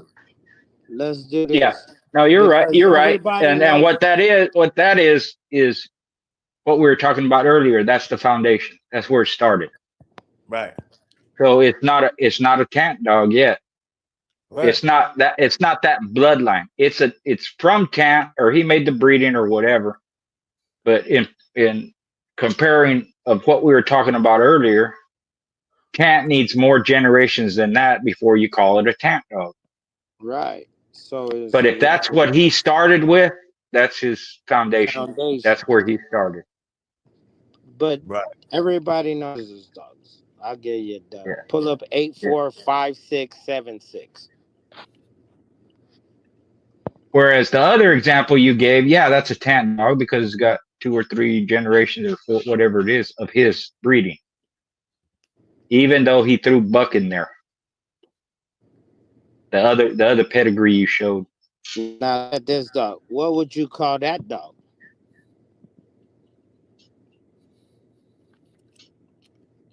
It's a McCullum dog. Right. But it's not, because this is a borderland dog, because Pinolero Zabel was mine. Borderlands Gemma is mine. They're all, but it's a McCollum dog in the background. But it's because what you know is McCollum. You don't know the dogs before the McCollum. You know what I'm saying? No, I'm looking at the common denominator. This dog, That's the same with the common denominator of AAA. Is a heavy McCullum dog. This dog is bred off of the Achilles dog. This dog is basically bred off of an Achilles dog. Right. So you have to look at the back of him. Well, just looking at the pedigree, this example is the same one as yellow. Right. Exactly. Same thing like yellow. So with this, McCollum. Yeah. McCollum. Yeah. Like, right. You know what I'm saying? Yeah, but this is what we were talking about earlier. You made this breeding, right? Yeah. So that's breeding, your stuff. Breeding before it, and the breeding before it on the bottom side, and then a purchase stable. But I made that breeding. You know what I mean? Yeah, and that's what we were saying earlier. You need at least 3, and preferably 4 generations before it's your bloodline.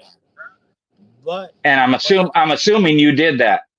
Right. So the dogs after this, that's your stuff. Right. Yeah. But what I'm saying is that what I was explaining about that Tant dog is, like, if you don't know the dogs, like, you probably don't know Achilles like I know Achilles. You don't know the dogs, like you don't know that Chiquita. Chiquita was a great dog, really scatterbred. But you know what I'm saying? If you look at all the other dogs, that's a tab dog. You tap on that tab all the way down. But you don't know that because you see Sakura, you see Pinolero's Kodiak, you see Pinolero's Sweetie, but click on Shakira. Watch out. Click on Shakira real quick I and just check did. that out. Under bottom of the third. Look at. You see that? That's a tab dog. But you don't know that until you go back because you don't know Shakira, you don't know Kodiak, you don't know Humpy, you don't know Honey, but you know, oh, there's Tab. Oh, this is a tab dog. You know what I'm saying? Now And that's cool, then but the click base on click on Hub Cities, the base Mexico. is gonna be Achilles though. Right, definitely. But do you know Achilles? Aside from if you don't know him, not saying I'm not saying you do or don't, but if you don't know Achilles, you don't know that's a McCullum dog all the way back. You know what I'm saying? Well, he broke from McCullum. Right. So So he's that's what you would go by. right. And then So if you and anytime click on that's where McCullum that Pepper, click yeah on Pepper, Abel's that's mom. where that question comes from. You look at a pedigree, you don't recognize the names. So you'll ask, what does that blood go back to? Click on And depending McCullum on Pepper. That's off Titus in Hub Cities, Mexico. Pepper, Abel's mom, great dog. But look at that. At the bottom, that's all banjo stuff. You know what I'm saying? You never would have guessed but that's how it goes. yeah, Like, and you find something, oh, this is a banjo dog. Yeah, oh, okay. Okay. But look at the generations before that. You know what I'm saying? But yeah. McCullum, they And say McCullum the breeder, so he had the influence on it. So yeah. Right. And like that's what in That's your what I'm ideology, saying. this will yeah, When be that's he his how choice. you bred get that banjo dog, It was his choice to put it to this dog. So exactly. So everything there you else go. is his fault. that's where you get the bloodlines either named after the person or it's named after a particular dog. The dog. Like what I come my Because dog. every breeder, what you're seeing here, that's what every breeder does. They use different bloodlines to produce a family of dogs. Whether you Carver, whether you Tudor, whether you Heinzel, whether you Sorrels, whether you Corvino, whether you look at some of them old peds, they have all kinds of different names behind them, different dogs and different breeders' names. So what it is, you go by either the dog because his influence is on both sides of the peds and it's there more than once, or you go by the breeder's name because he's putting all these different bloodlines and all these different dogs together. Once he does that and establishes his foundation, that's where you see his name 3, 4, 5 generations. Even though if you go back far enough, it's going to be several different dogs and several different bloodlines that they came from. That's how you make the distinction. That's how you make the distinction between the two. Pepper, I used to call Pepper a rowdy, spanky, banjo dog. You know what I'm saying? And Truck is Yeah. head dog. Well, Those are dogs. If you go to Heinzel, you're gonna see Corvino, Hemphill, Tudor, Kobe, and Corcoran or something like that. It's the same thing. Because GCK It's the same thing. McCollum. So, but Yeah, Spanky right. and Rowdy, those are McCollum dogs, but they're way too differently bred dogs. Like Right. Spanky Right. is the Eli based So dog. at some point, it's going to be called a McCullum dog or a GHK dog, right? Because there's different bloodlines behind it. That's how you create a family of dogs. And that's what I'm saying. Right? Until you know what dogs are behind the dogs, I mean, until you see something familiar, you don't know what kind of dog it is in your head. You'd be like, yeah, it's got 4 generations of you, but who are you? Let's see where you. Yeah. Well, then people need. That's why you need to study. That's why you need to know the history of the breed. Right. The reason they're called Carver dogs is because he used different bloodline. He got Kobe, Leitner, Bully Son. Ed Crenshaw, Jake Kaler, Earl Hunter, and Ray Long, all these different guys behind it. But when he put them together, he's got Daibo and he's got all that. When he put them together and bred them for several generations, they're Carver dogs. Stompanato, like that. That's the only thing I would say is, when you study, you have to understand the distinction between the two. If you call it a Boleo dog, then Boleo should be permeated throughout the pedigree, or at least a few times in there. And then it comes down. Then it comes down to the trait. Then Boleo Patrick, there's different Boleo strains, right? So different ways they work. Right. So you breed Boleo Klaus, and then you breed Eli Boleo or Bullion Mendocino or Boleo. That's two and you breed ways and to go with the dogs. You know what I mean? Yeah, but the common denominator is Boleo. Right. Exactly. That's how you make the distinction. Right. If it's not like he put Boleo with this and Boleo with that, and then he threw in Maloney and then threw in Klaus and all this. Now they're Patrick dogs. They're not necessarily just Boleo dogs. Right. And then that's what you,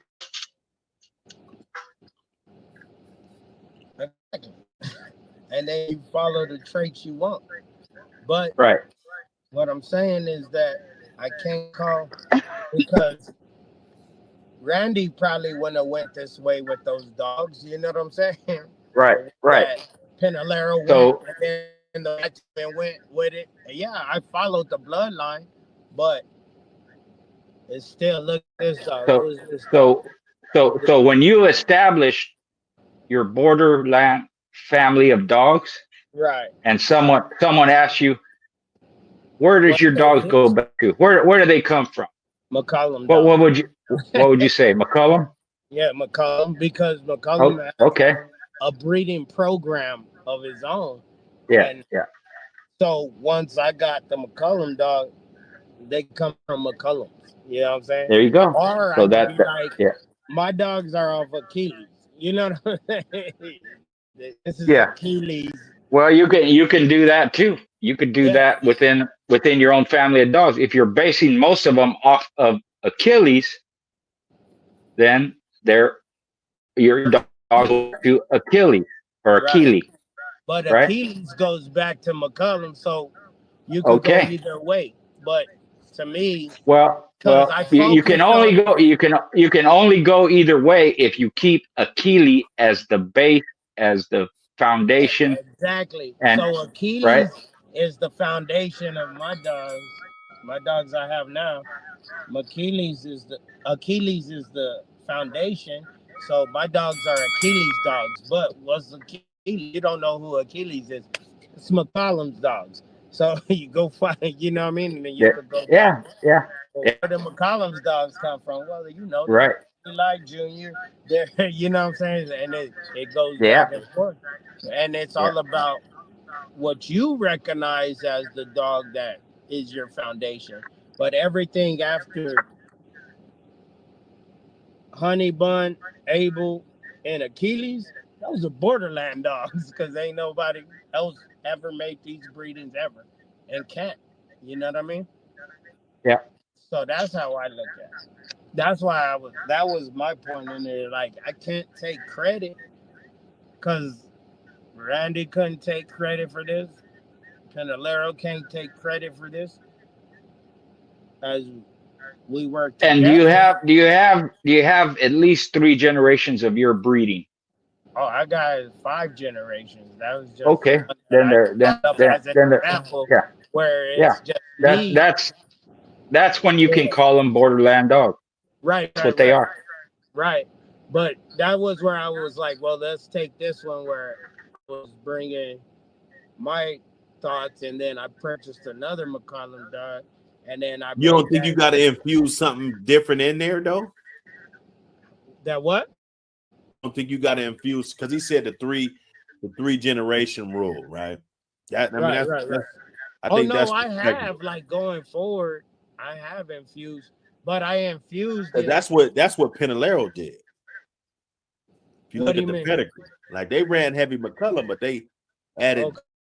did in there. Yeah. Well, no, that was me with the honey bun and Achilles breeding was me.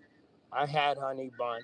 I was like, I want to go to Achilles, and then I made the dogs that I call my foundation dogs, right? But like I infused it later, but I infused it back to the honey, the stuff I like, the good honey dogs, like see, pull up this one. Hold on, so you can see like my mentality, but they're still my dogs. Pull up. Uh,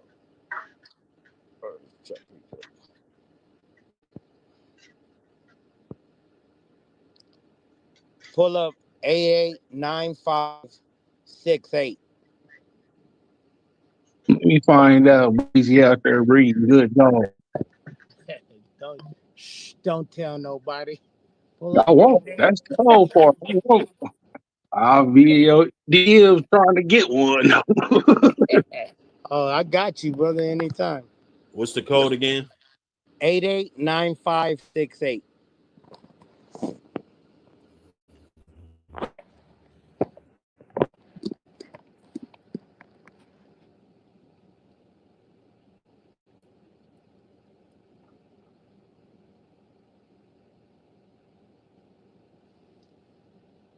Now check this out.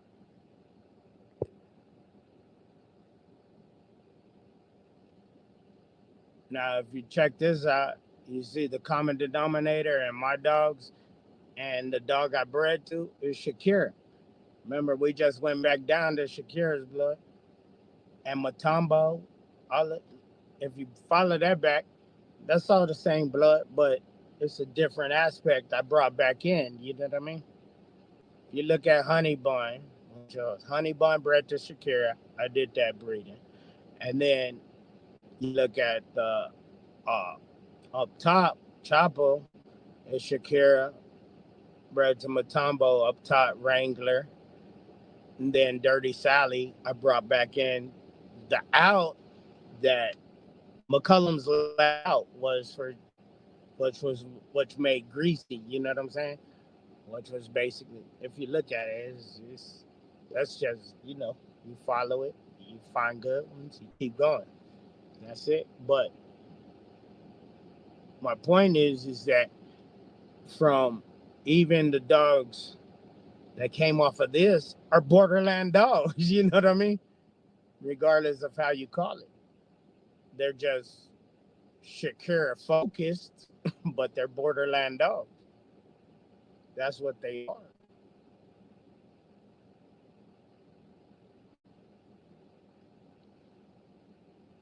And you own Shakira, bro? No, Shakira's dead. She died. She I'm died. saying, but she was your dog? No, Shakira wasn't my dog. Oh, the honey bun dog Honey was. Bun was my dog. Okay.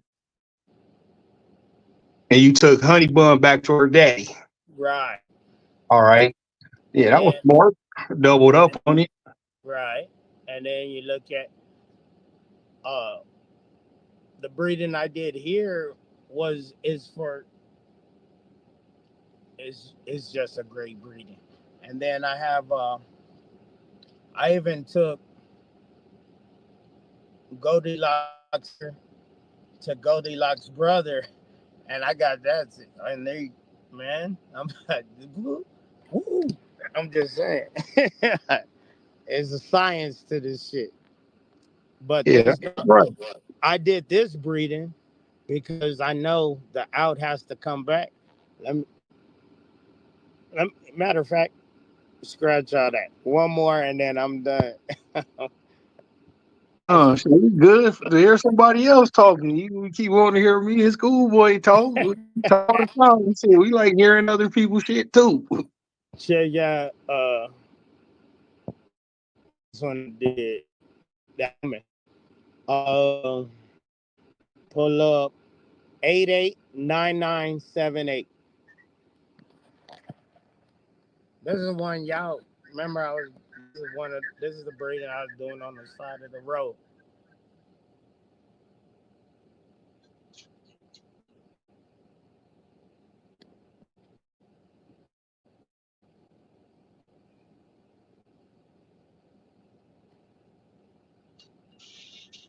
Now check that out. Now if you look at Chopper, the bottom half, I brought in an extreme out, but it's a good out, I think. But at the same time, I'm not going too far out because I still got the Shakira on the. If you look at it, this is like real tight. This is real tight tab with real tight McCollum in it. It's just, I loved it. I think it's gonna be great. It's coming soon. But click on that H's Black Mama. You know that Chapo was off Wrangler and Dirty Sally, and they bred Wrangler to Tadpole. My God, what was they doing there? Click on H's Big Mama. No, just click on Tadpole. We know that Wrangler and Dirty Sally and Wrangler, we know that already. Click on Tadpole. Well, yeah, click on Tadpole. Look at this out. Don't tell nobody.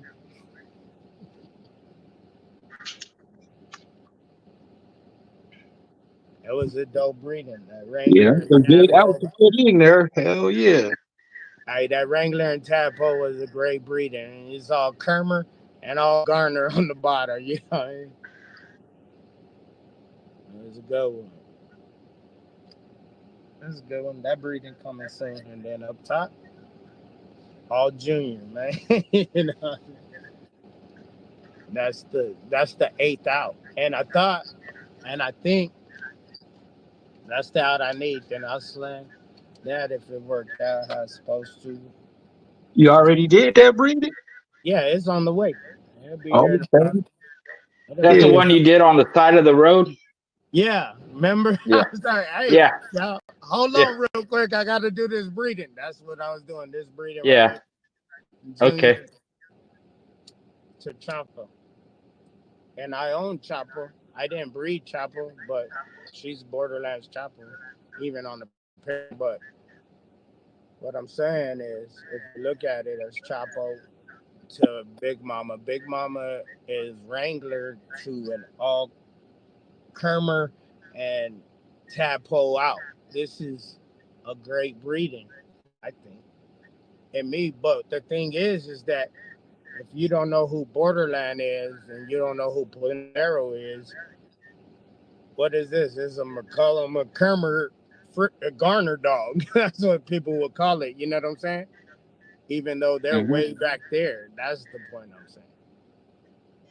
Yeah, and that just come from motherfuckers just, like me and schoolboy, we got out the game at different times. So I might know a Right, little bit more current dogs than him, but I don't know no current dogs from, the last 10 years type shit. So right, I would right, have to right, go back and look and say, oh, you cut them dogs and then come forward. right, right. Yeah. And that's what I'm saying. That was the whole point I was making is that. But can't nobody from behind Chopper take no credit for anything. You know what I'm saying? And on Achilles' side, can't nobody from the honey bun Achilles breeding take no credit from. You know what I'm saying? Going forward, that's just how it is. I did not breed honey bun.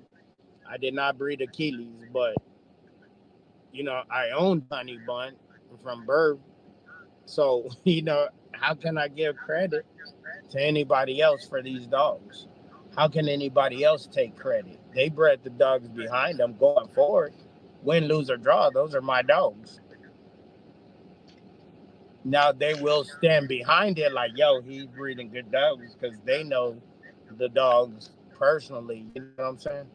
But what sold me on the whole thing is that Talon dog with Achilles, but Achilles, and then did my research on him, and Talon, man, there's good dogs and there's good dogs. You know what I'm saying? And then there's the others. There's good dogs and there's the others. And you know what you know when you know what you know. And that's the breeding. I mean, that's the point I was making. That's why I was like, well, bring up one of my breedings because nobody listening knows this at all. Now they do. Hey, y'all erase this video after you see it. It will self-destruct. But Uh, nobody know. But now they know. yeah, But 'cause I wouldn't have guessed that. I would have thought that went from McCullum right to fucking Pinalero, and then you just barely got him. You know right, exactly. what you said. Nobody You know, knows. he was your dog and all that. Like, yeah, okay, that makes sense. And that's the thing. And that's why but what I was saying is that when you look at a pedigree, which is what everybody's gonna show you, because it's a different time now. So look at this pedigree, and I'll be like, oh yeah, you got this dog. Even if it's a champion, if it's say this, okay, you got this dog, this dog. Oh shit, these are McCullum dogs. Oh shit, this is Tab dogs. Oh, this might. Let me see what. Let me see one of those. You know what I mean? You won't know until you see them. You know what I'm saying? Or till you go to the background because you might not know none of the dogs up front. So the same thing is that at the same time, from the point that I brought this up is if you look at Achilles to Honey Bun, if we're just looking at Achilles Jr., then the only thing you know is, oh well, Achilles Jr. isn't your dog. But in reality, Honey Bun was my dog. You know what I mean? So that's just how it goes. People don't see that when they look at a pet. But from the moment you breed a dog, that's your dog. And nobody else can stand on that harder than you can. Am I wrong? No, because Cool Boy said it right. Like that's your foundation right there. You know, Right, right. motherfucker can't take your foundation from you, bro. If you click on Achilles Jr., go to siblings, that's the foundation of what I'm building now. That's what in it, and I got them all except for Grim and Charlie Brown. But I got Charlie Brown's son, and I got access to Grim whenever I want to. But that's the foundation. So everything starts from those dogs. So those, I mean, nobody can stand on those dogs but me. People could stand behind me and hold me up on those dogs, but you can't stand on those dogs because you didn't breed those dogs. That's how I feel about it. Facts. Hey, Buck. Melee wanted you to put up a pedigree for him. He put the numbers up. 657-628. I can't even get on the chat from here. I can look at it, but it won't let me on. It says join the chat, then it start asking questions. Nah, I was on a whole nother phone. Put that on there. Oh, okay. Well, y'all got. I'm on my one phone. You just click on chat right there at the bottom. It'll take you I right over. did, but it won't let me. It says connect to YouTube. I hit connect to YouTube, and then it won't go nowhere. Oh wait, continue to sign in. Oh, Oh, yeah, you gotta sign out of Pornhub first, nigga. oh, okay. yeah, Do that next time. Pornhub running in the I background. gotta clock into my Pornhub and yeah. put You all gotta my. get on. You gotta go on OnlyFans. I could, hey, if my Pornhub popped on there, then never mind.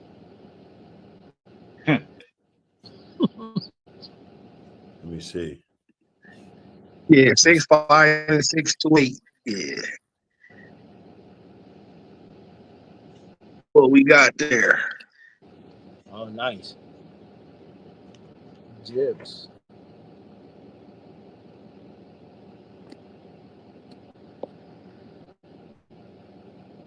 Every time I see Wilson in the pet, I always wonder if that's old man Marshall Wilson. What does it go back to? Barracuda. No, I know it ain't his, but just every time I see it, I be like, I wonder if that's old Uh, man Marshall. But actually, Barracuda double bread. Rutgers DOG. No. Wait, I'm I'm tripping. Take my glasses off so I can see.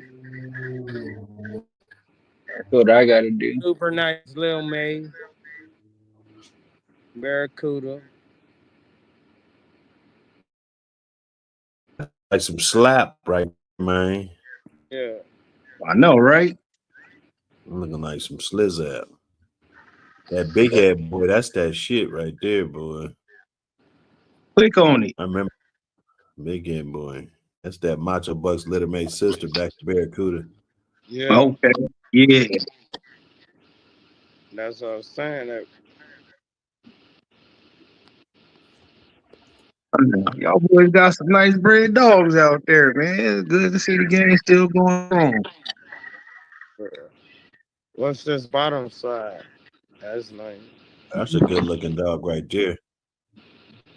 Yeah. Yeah. That's Yeah. cast crossed up with the What? Mayday Stone City shit, you know. Oh, that's Salsa. My partner used to own that's Salsa. Bitch right here, my partner used to own this bitch. He bred that whole to graveyard. Let me see if they got that one of her. Look, I'm gonna get my first Mayday dog for you. Yeah, Diana. He bred Diana to Awesome Beach.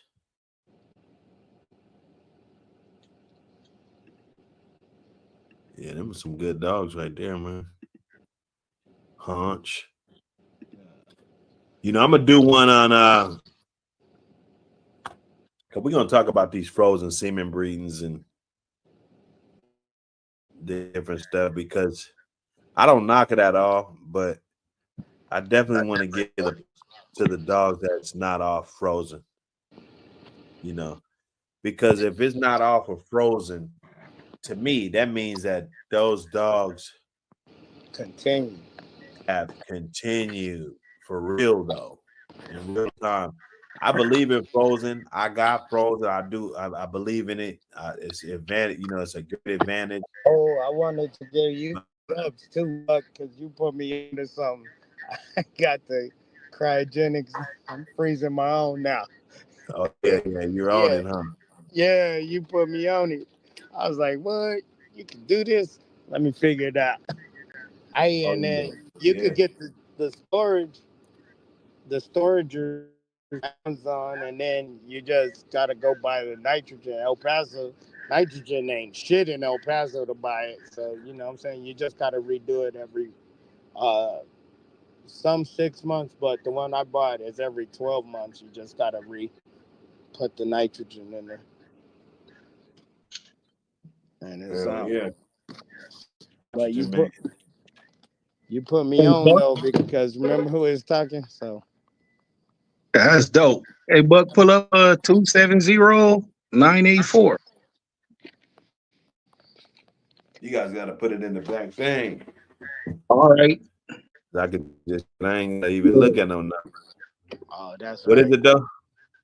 270-984. I'm just good at remembering numbers like that for Yeah. some weird ass reason. I Numbers got in succession. two computers going on. 270-984. Yeah, white chocolate put that up. This right here, right?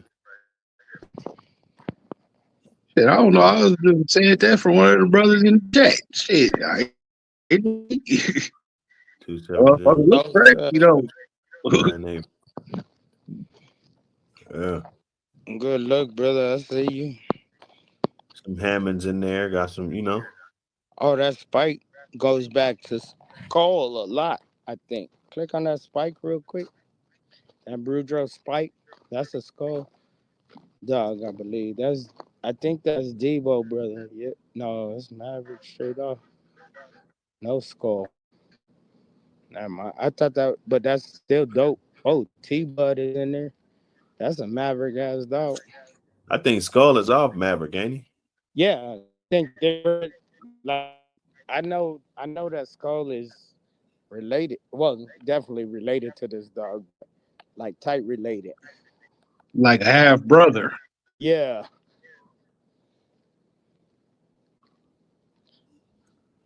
Yeah. Yeah, man. That's a good It's looking like her dog, though. little skull business. She's a lunatic. Yeah, that motherfucker look crazy, don't he? Hell yeah. I mean, is that drool in his They're like mouth? one of the ones be like, hey man, get your dog. I'm fucking everything up out here. Be like, damn, that's a bitch too. Damn, get that bitch. But if I was looking at this pedigree, Real. I wanted to see something. Let me see that out at the bottom.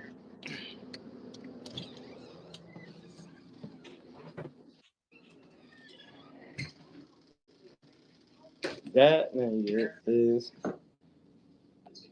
Texas finest channels. What does it say? Sancha? Bad bitch. She look like she gonna bite everything.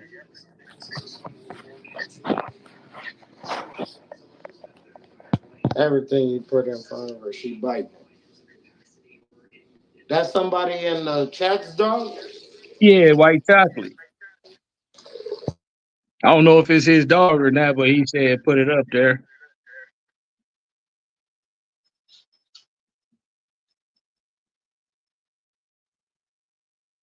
Yeah, hell yeah. Hey guys, I got to get going. I'm falling asleep here, but man, we had a good time. Yeah. Nice Oh, yeah. It's peds always a and good time. good Boy, talk. appreciate you pulling up. Yeah, yeah, salute Don't on worry, you. always a pleasure. I'll be listening. Salute. Yeah. Have a good night, Yeah, man. All right. Take care. Yeah, these guys ain't gonna last long, no way. These guys curved out. You know what I'm saying? Man.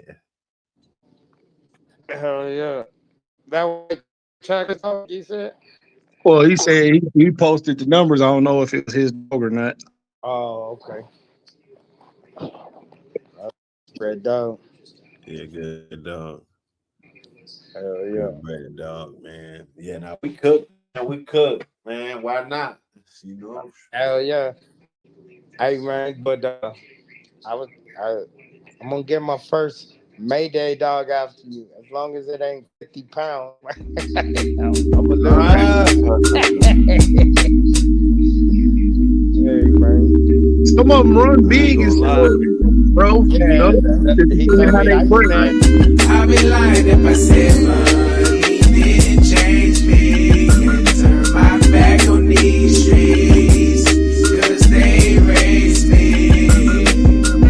I'd be lying if I said money didn't change me. Why must they lie to me? You only want me for my money. I was broke, couldn't buy nothing out the mall. Pocket full of lint, stealing shit out the mall. Yeah, and I didn't have no bitch to call. And now I got 100 missed calls. Damn, no car, so I took the bus. I took it and watched cars pass us up. And nowadays I'm getting in Milwaukee bucks. I'm dumbing. I like the feel of getting paper cuts. And for that money, I'll hog tie you and tape you up. I'll tape them up. And for that money, I'll get gangsta for you. A little weed, hit the seed, that's paranoia. I have my goons come get up on you. I'm money motivated, dedicated, niggas hate it. Off the money that I'm making. Hip hop, try to take it. Underrated, underestimated, and I'm obligated to spray it at you niggas if you hate it. I'm just saying, I'll be lying if I said money didn't change me and turn my back on these streets, 'cause they raised me. I'll be lying if I said money didn't change me. Why must they lie to me? You only want me for my money. RBT stunning, tatted like thug life. Menace to society, so I took the thug life. Money like paid in full, 'cause I live a drug life. I be on some Rico shit, I might take my plug life. Rapping on some greasy shit, jacking 'cause I'm needing it. Frontin' like you riding big, but you really leasing it. You the type to get shot at, start policing it. Take to speak on the phone, talking to police and shit. I should make a song called Snitch Ass Nigga, then dedicate it to you, snitch ass nigga. Oh, bitch ass nigga, they got shit ass nigga. You the type to steal your homeboy zip fast, nigga. My paper more longer, my clip more longer. Just about the AR, now I can shoot way farther. All this money changed me, I ain't gon' lie. And if getting money's wrong, then I'm committing a crime. I be lying if I said money